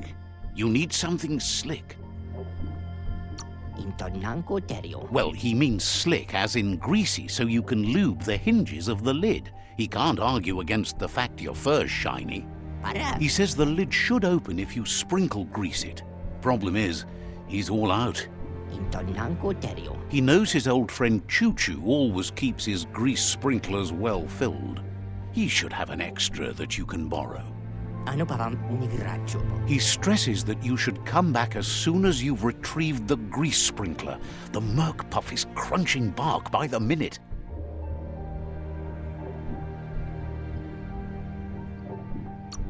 It's big enough to make waves beneath the surface, and that's a challenge in itself. But it also has a hard shell, so you need to target its head.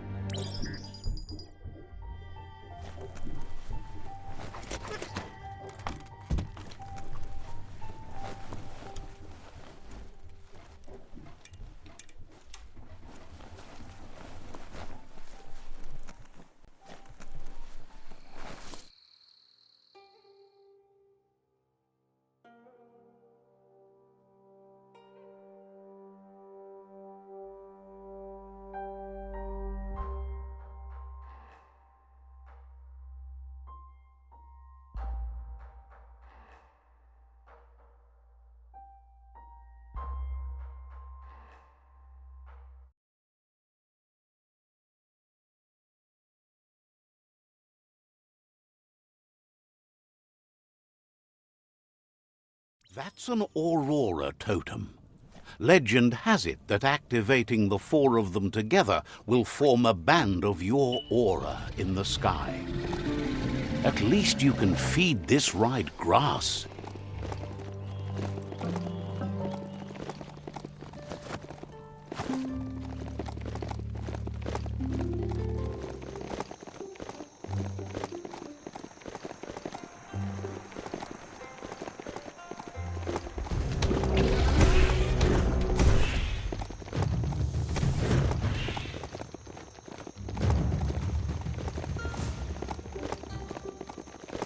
You've reached the end of the line. Bet you can find Choo-Choo here. Who'd leave rubber scrap lying around like that?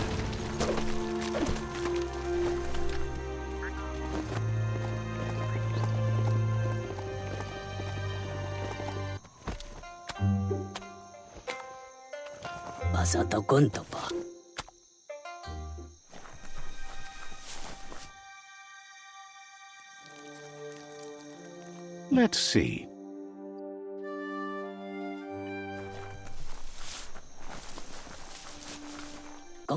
Choo-Choo knew you would make it to him one day. All you had to do was follow the steel path. The rails might be getting rusty, but eventually they all converge on him.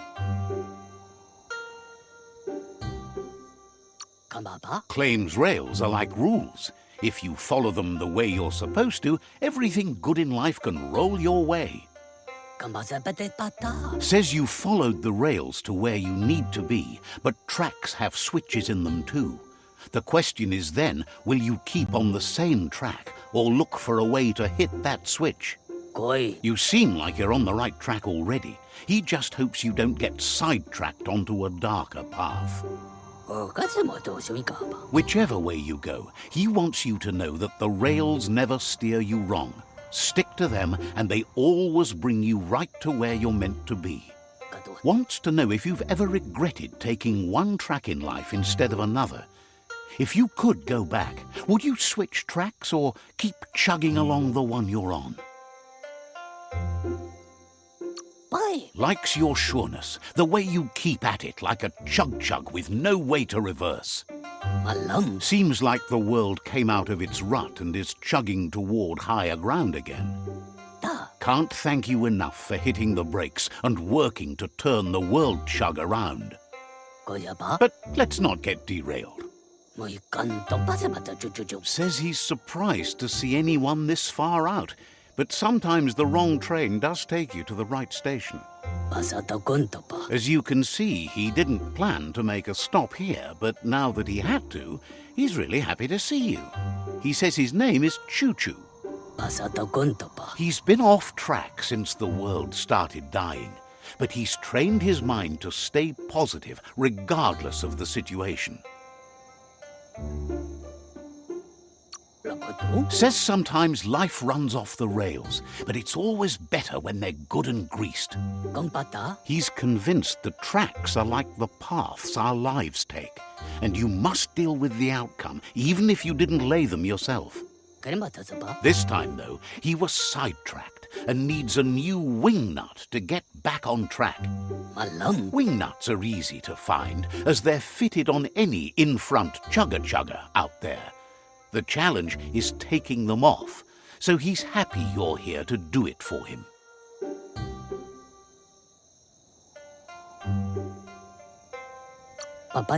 Says he knew you would, like he knows the way the rails run.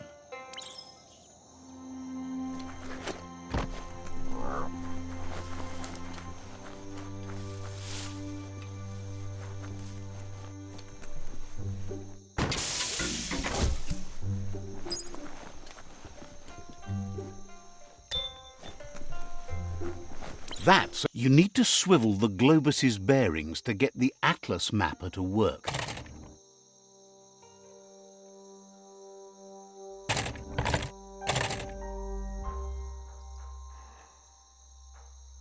Just a few moves left. Make them count.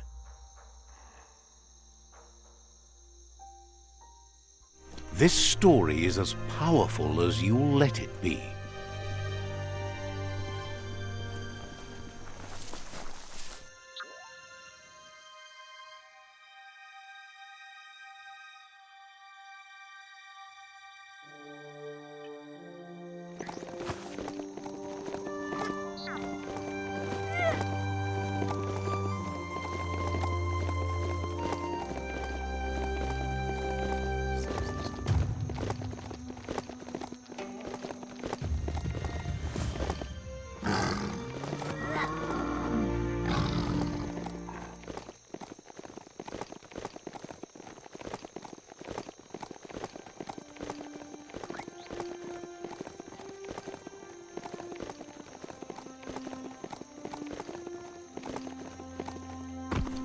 The Wing Nut Chug Tunnel.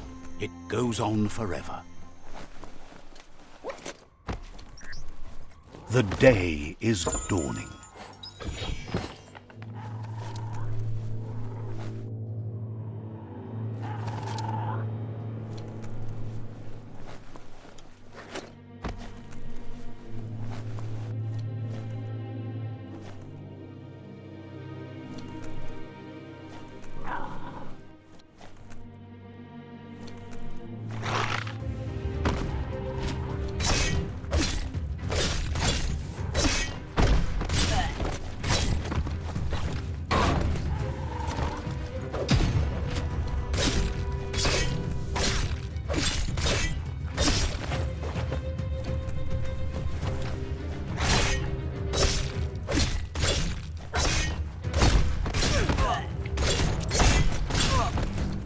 Slash.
You're bruised.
Just a few moves left. Make them count.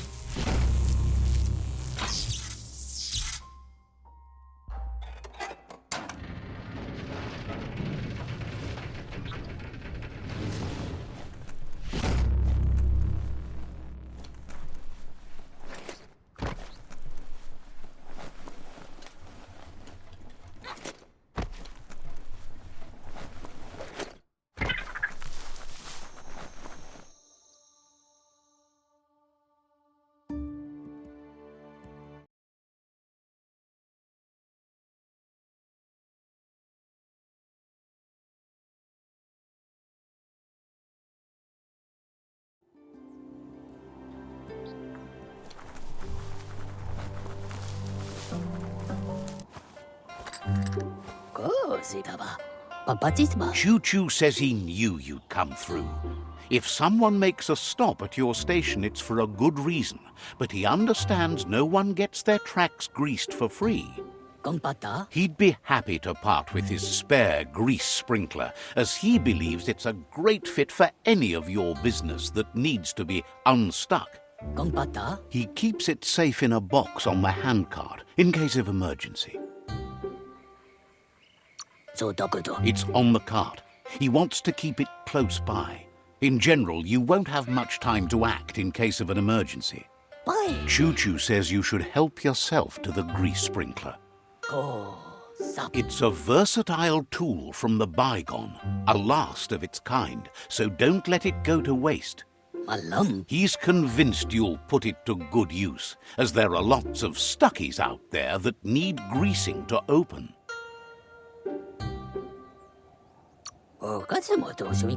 Seems glad you think so. You're on the right rail. Choo-Choo says he can't wait to get out of this place.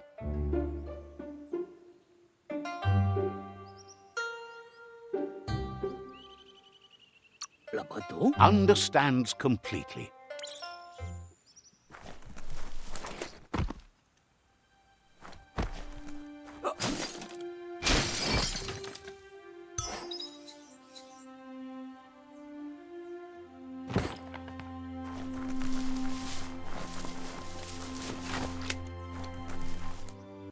You shouldn't worry about smashing up the box. Choo-Choo has no use for it now. Choo-Choo says he feels strongly about helping his next, just like you did for him. He's convinced there was a bigger reason you met. Sometimes the wrong train will take you to the right place. He believes you've got what it takes to make a difference. He's witnessed it himself. Says he can't see the end of your rails, but if you grease them up good, he hopes you'll enjoy an easier ride. Choo-Choo's thrilled you found the Ark. Just imagine how much faster than a chug that thing must be, and no rails needed. Bets it could fly circles around any chug yard. Makes him dizzy to think about it. The world's on the mend, so no need to leave it. But just think of all the places the Ark could take you. Says he's happy to see the Ark in your hands. Knows you'll go great places with it and do some good. Wonders who you might call aboard the Ark with you. So, what we have here is an opportunity to help your next. There's a seat open on the Ark should you want to offer it as a gesture of appreciation.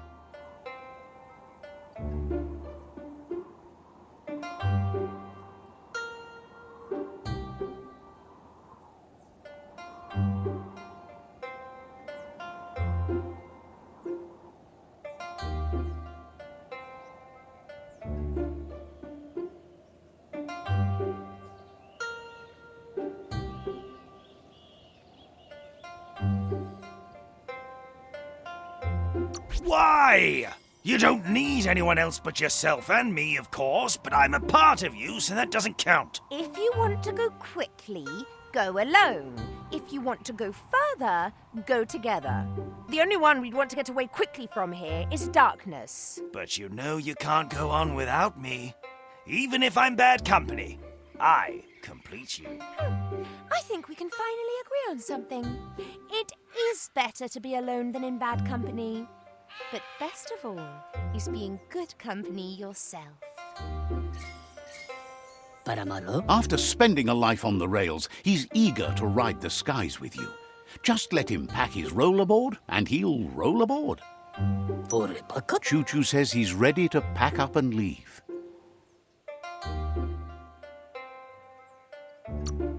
Says you should take care.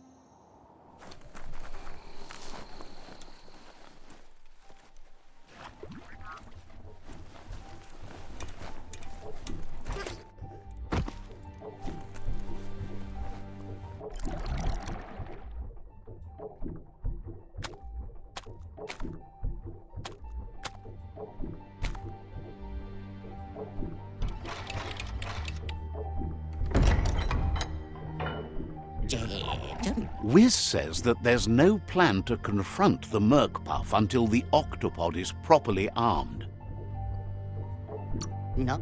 He's happy to tell you that the cannon he's been working on now just needs ammunition. He says his old friend Boom makes all things that go bang. There's a rumor that some of Boom's pyro sticks shot off and are out there roaming free. You should keep an eye on the horizon for pyros. If you're fast, you have a shot at catching some of them before they go off. Boom has named the place Puff Duff Bluff. It sounds silly, but it's an accurate description considering most of the pyros are duds, seeing as they're as old as the old world.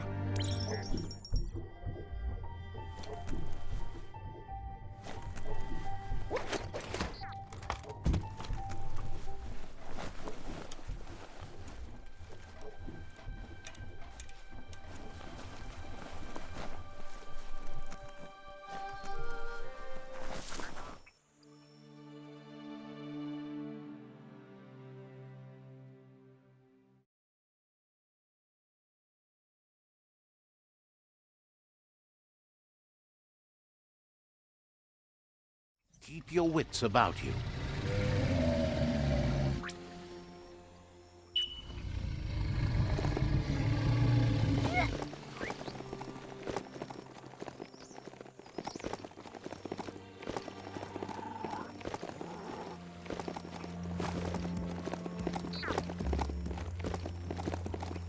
That's a bang plant, where Toxanol used to make all sorts of splody things before it blew up in their faces.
the Tree of Life still stands. Question is, for how long? That looks like an unbanged pyro stick on the loose. Better catch it before it goes off.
The pyro sticks will cause a bang, but targeting is on you. At least now you have a chance to hurt the Merc Puff where it counts. He hopes so, as there's no Plan B, or more correctly, Plan C. Out of Date has named this Plan B. Plan A was to take on the World Eaters by foot, or flaps in this case. Turns out swimming down there was a bad idea. Wiz has been working on another cannon, but instead of pyro sticks, it squirts guppos, scaly distractions for anyone with an appetite disorder, and irresistible for the Merc Puff in particular. Seems the best way to find guppos is go talk to Gil. He has a natural sonar and knows where the guppos sub the surf. This means you'll have to go visit Gil at Burblebottom. Find Gil and he'll be able to tell you where to find the guppos. He used to run a pet shop stocked with guppos, but since they've become more difficult to find, he's diverted his attention to make them grow in numbers instead of giving them away.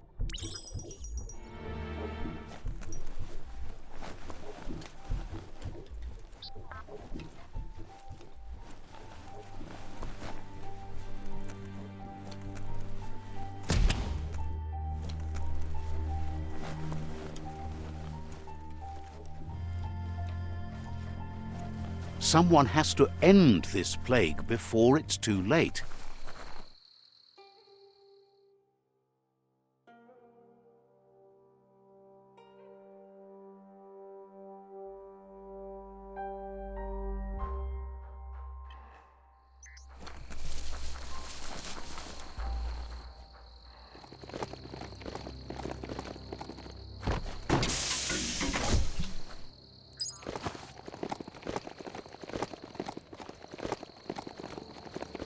That there is a fume foundry where toxanol processed go juice.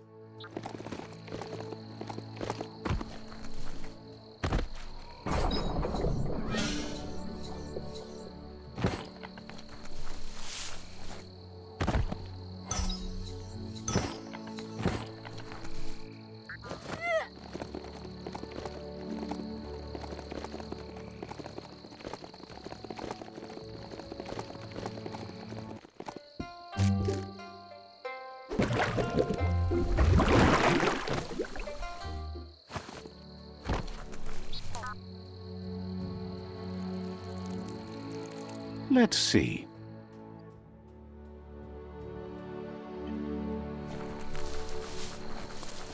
This is Burblebottom, residence of Chawari. Happy to finally get to meet you. He's seen a lot of things wash up on his miniature shore, but nothing as exciting as you.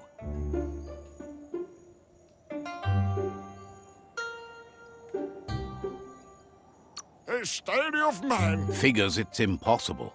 As bad as the air might be, the goo is even worse. Panguail matter. It must have been upstream only to get to this point in your histo-future. But which way are you going now? With the flow or against? Right where the cloud saw. It's crazy hard to flipper against the surf, but you can't save the world if you let it sweep you away.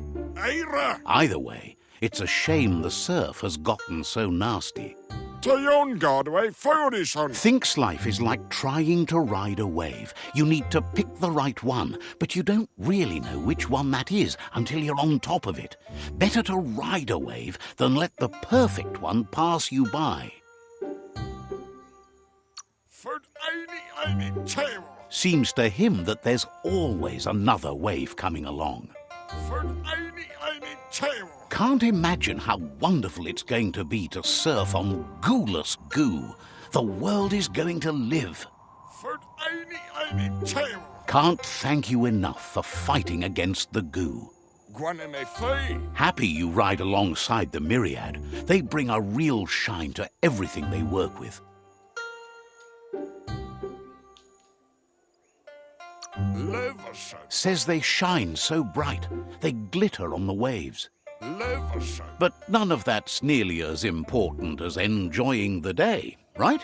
Gweth. He never drank from this pond because of the disgusting things done there. Iskolneder U. Even the fish stopped drinking here after the pollution made the surf mucked and the air blocked his gills.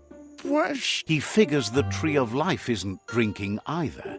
Or, well, that's not true. He said it does drink, as it has no other choice. It's a tree, but it's forced to drink poison.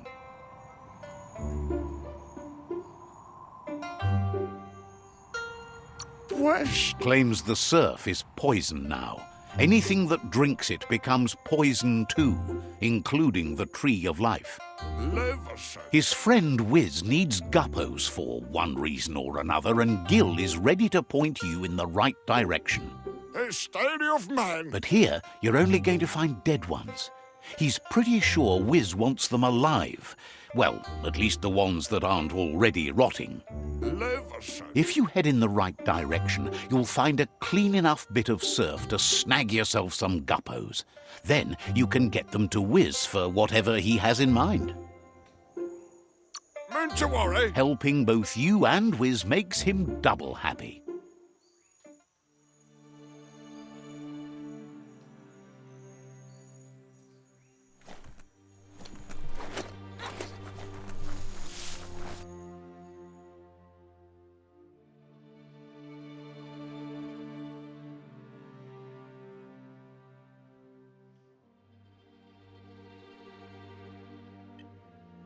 It's so much brighter without the night.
This is Guppy Grotto.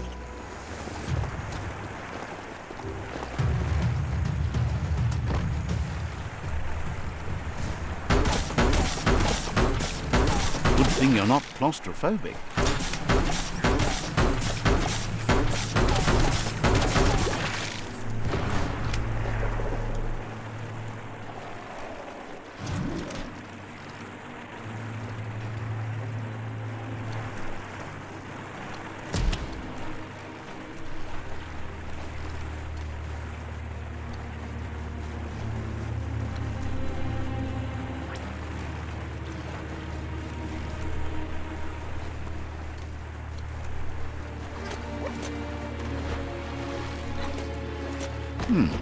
It's a decent ladder.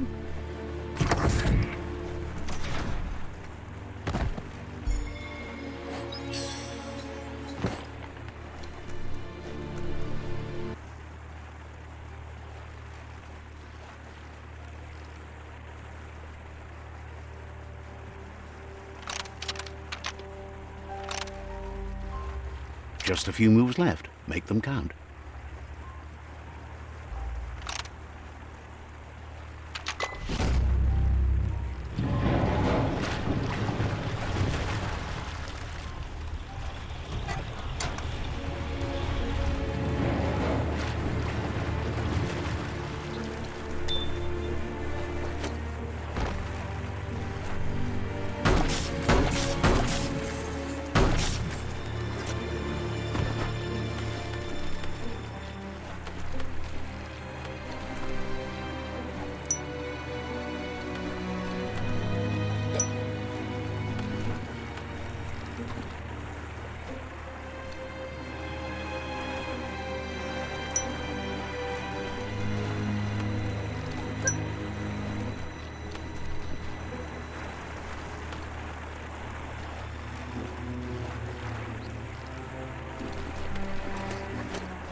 Ready to... That's more than stuck.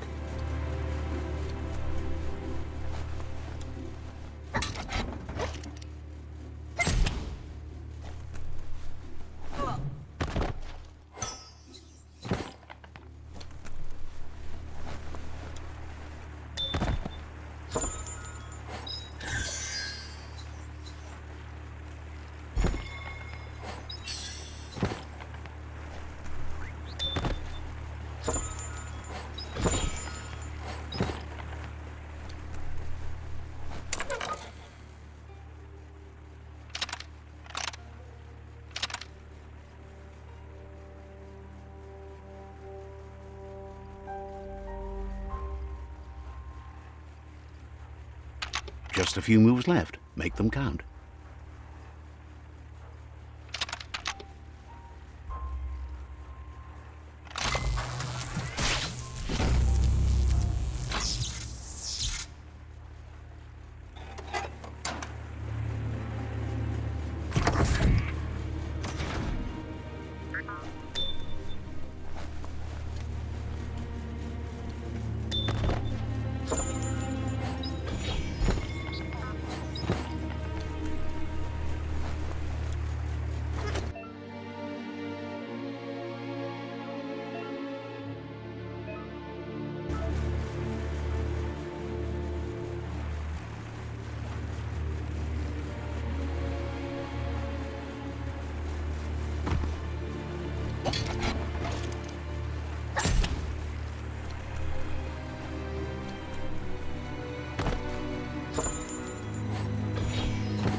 Just a few moves left. Make them count.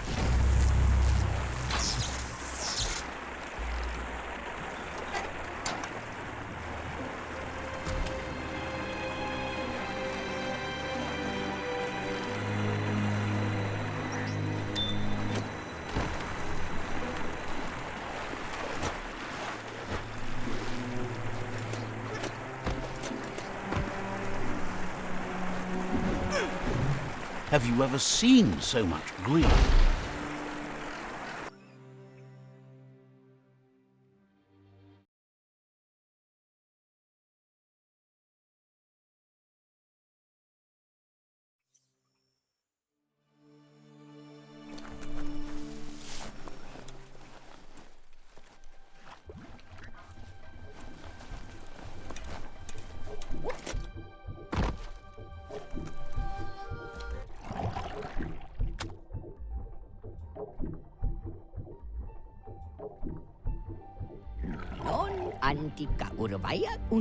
That seems to be enough guppos to provide the octopod with infinite ammunition. He's surprised the Merkpuff's been able to hold its breath all this time.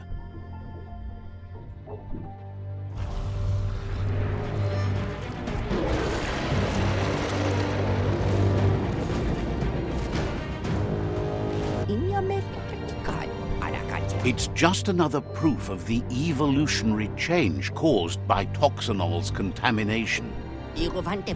Being undersurf has meant the Merkpuff has been left alone to munch on the root down there undisturbed. This means the northwest route has suffered more damage than the others.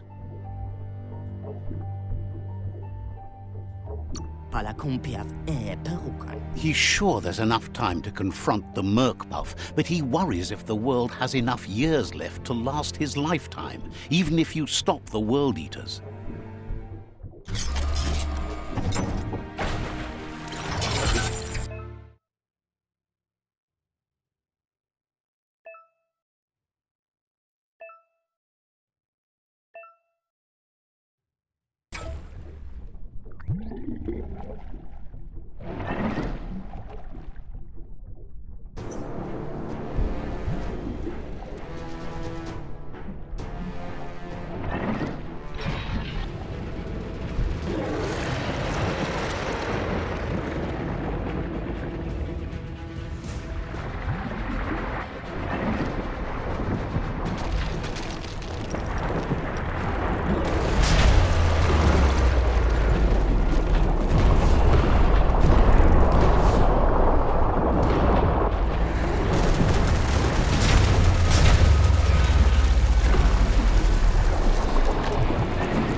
That was the last of them.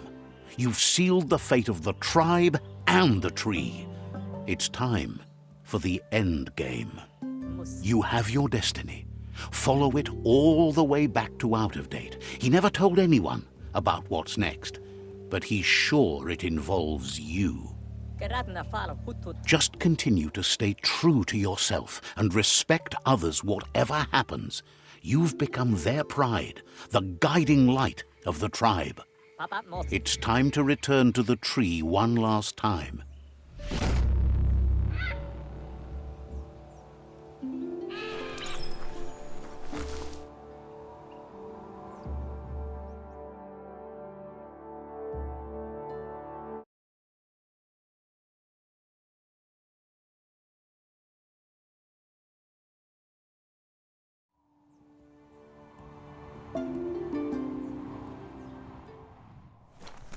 Never know what's hiding out in the dark.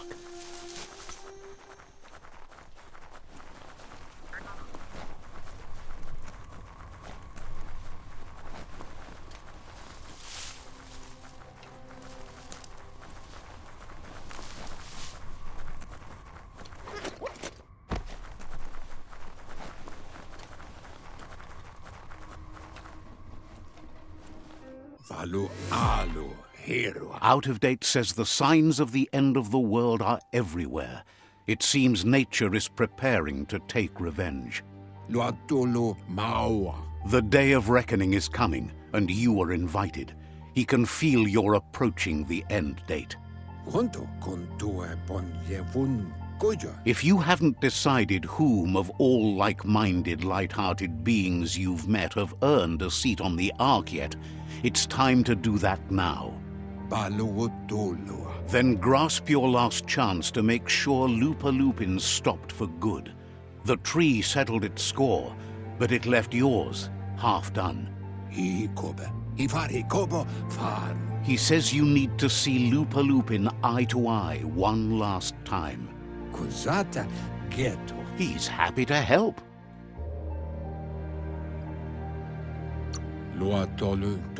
Hopes to see you again soon.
The Sifu is seeking revenge too.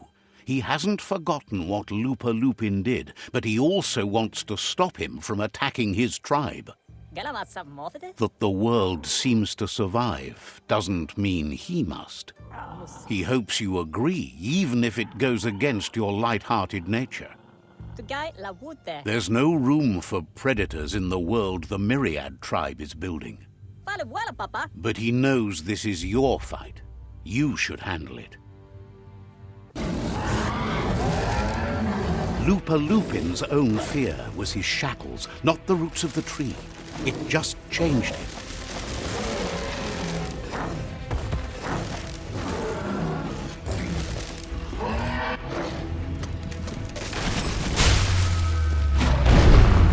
You have a chance to stand back and let the tribe handle it.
The Sifu is ready to step into the fray. Are the odds about to change in your favor?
If a friend dies, something inside you dies. You can save the Sifu by making yourself a target. You're up.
Shockwaves spread when the world crumbles.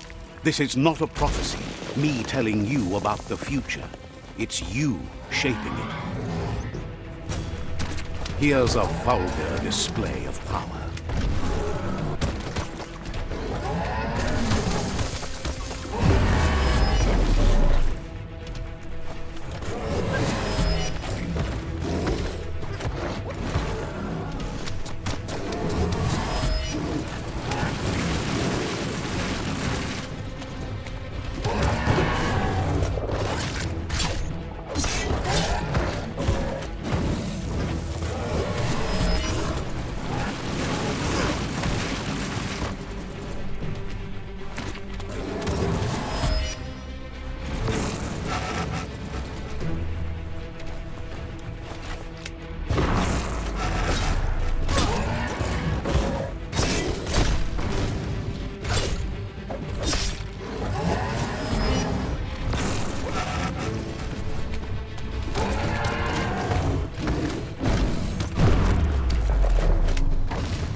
The more he does, the stronger he becomes.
It's time you remember who the real enemy is and stop playing the game his way.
This is how it ends. The Predator and the world itself suffering. But at least it's a sign they're both still alive.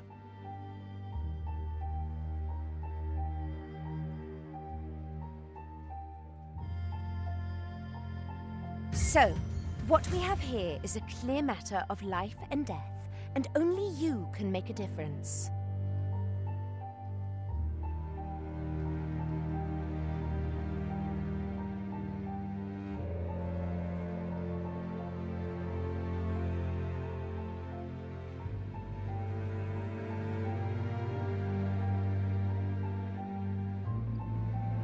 You continue to make bad decisions and mistakes. Oh, it never ends. It's easy to make a good decision when there's only one option. The only mistake here is you. My mistake is letting you speak. My conviction is that the world would be a better place without your voice. Convincing yourself doesn't win the argument. In the end, we won't remember the words of our enemies, but the silences of our friends. The weak can't forgive. Forgiveness is a strength. It's not all life and death.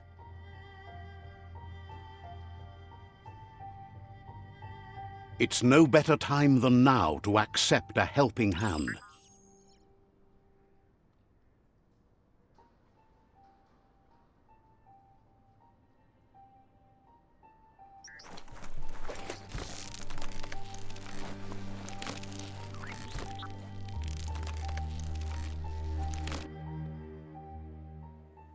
Do you wonder what turn life might have taken if you'd done things different? A left when you went right? A yes when you said no? You've walked the thin line between survival and disaster and haven't lost your balance yet. It's because of you the Tree of Life and the world has been given a second chance. You carried the light in a world full of dark and made a difference in a place that needed change. You allied with the Myriad tribe and acted on understanding of the greater good and a code of honor. However, light and dark does simply represent the polarities of life. One can't exist without the other.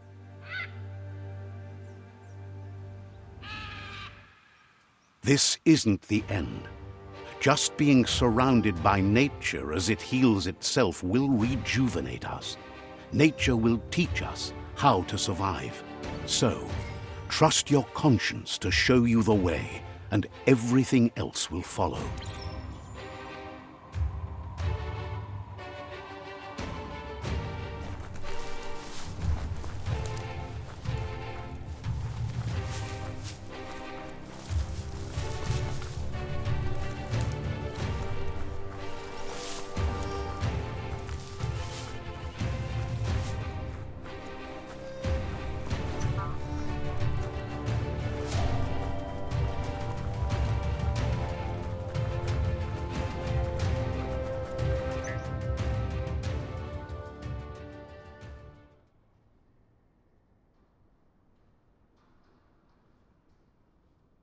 As foretold, you were destined to split the chains of this world.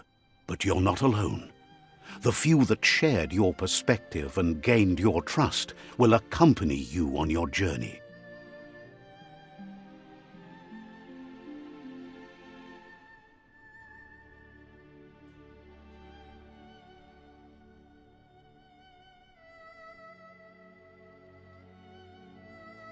Is there a world out there that's better suited for those imbalanced in their light nature than this one?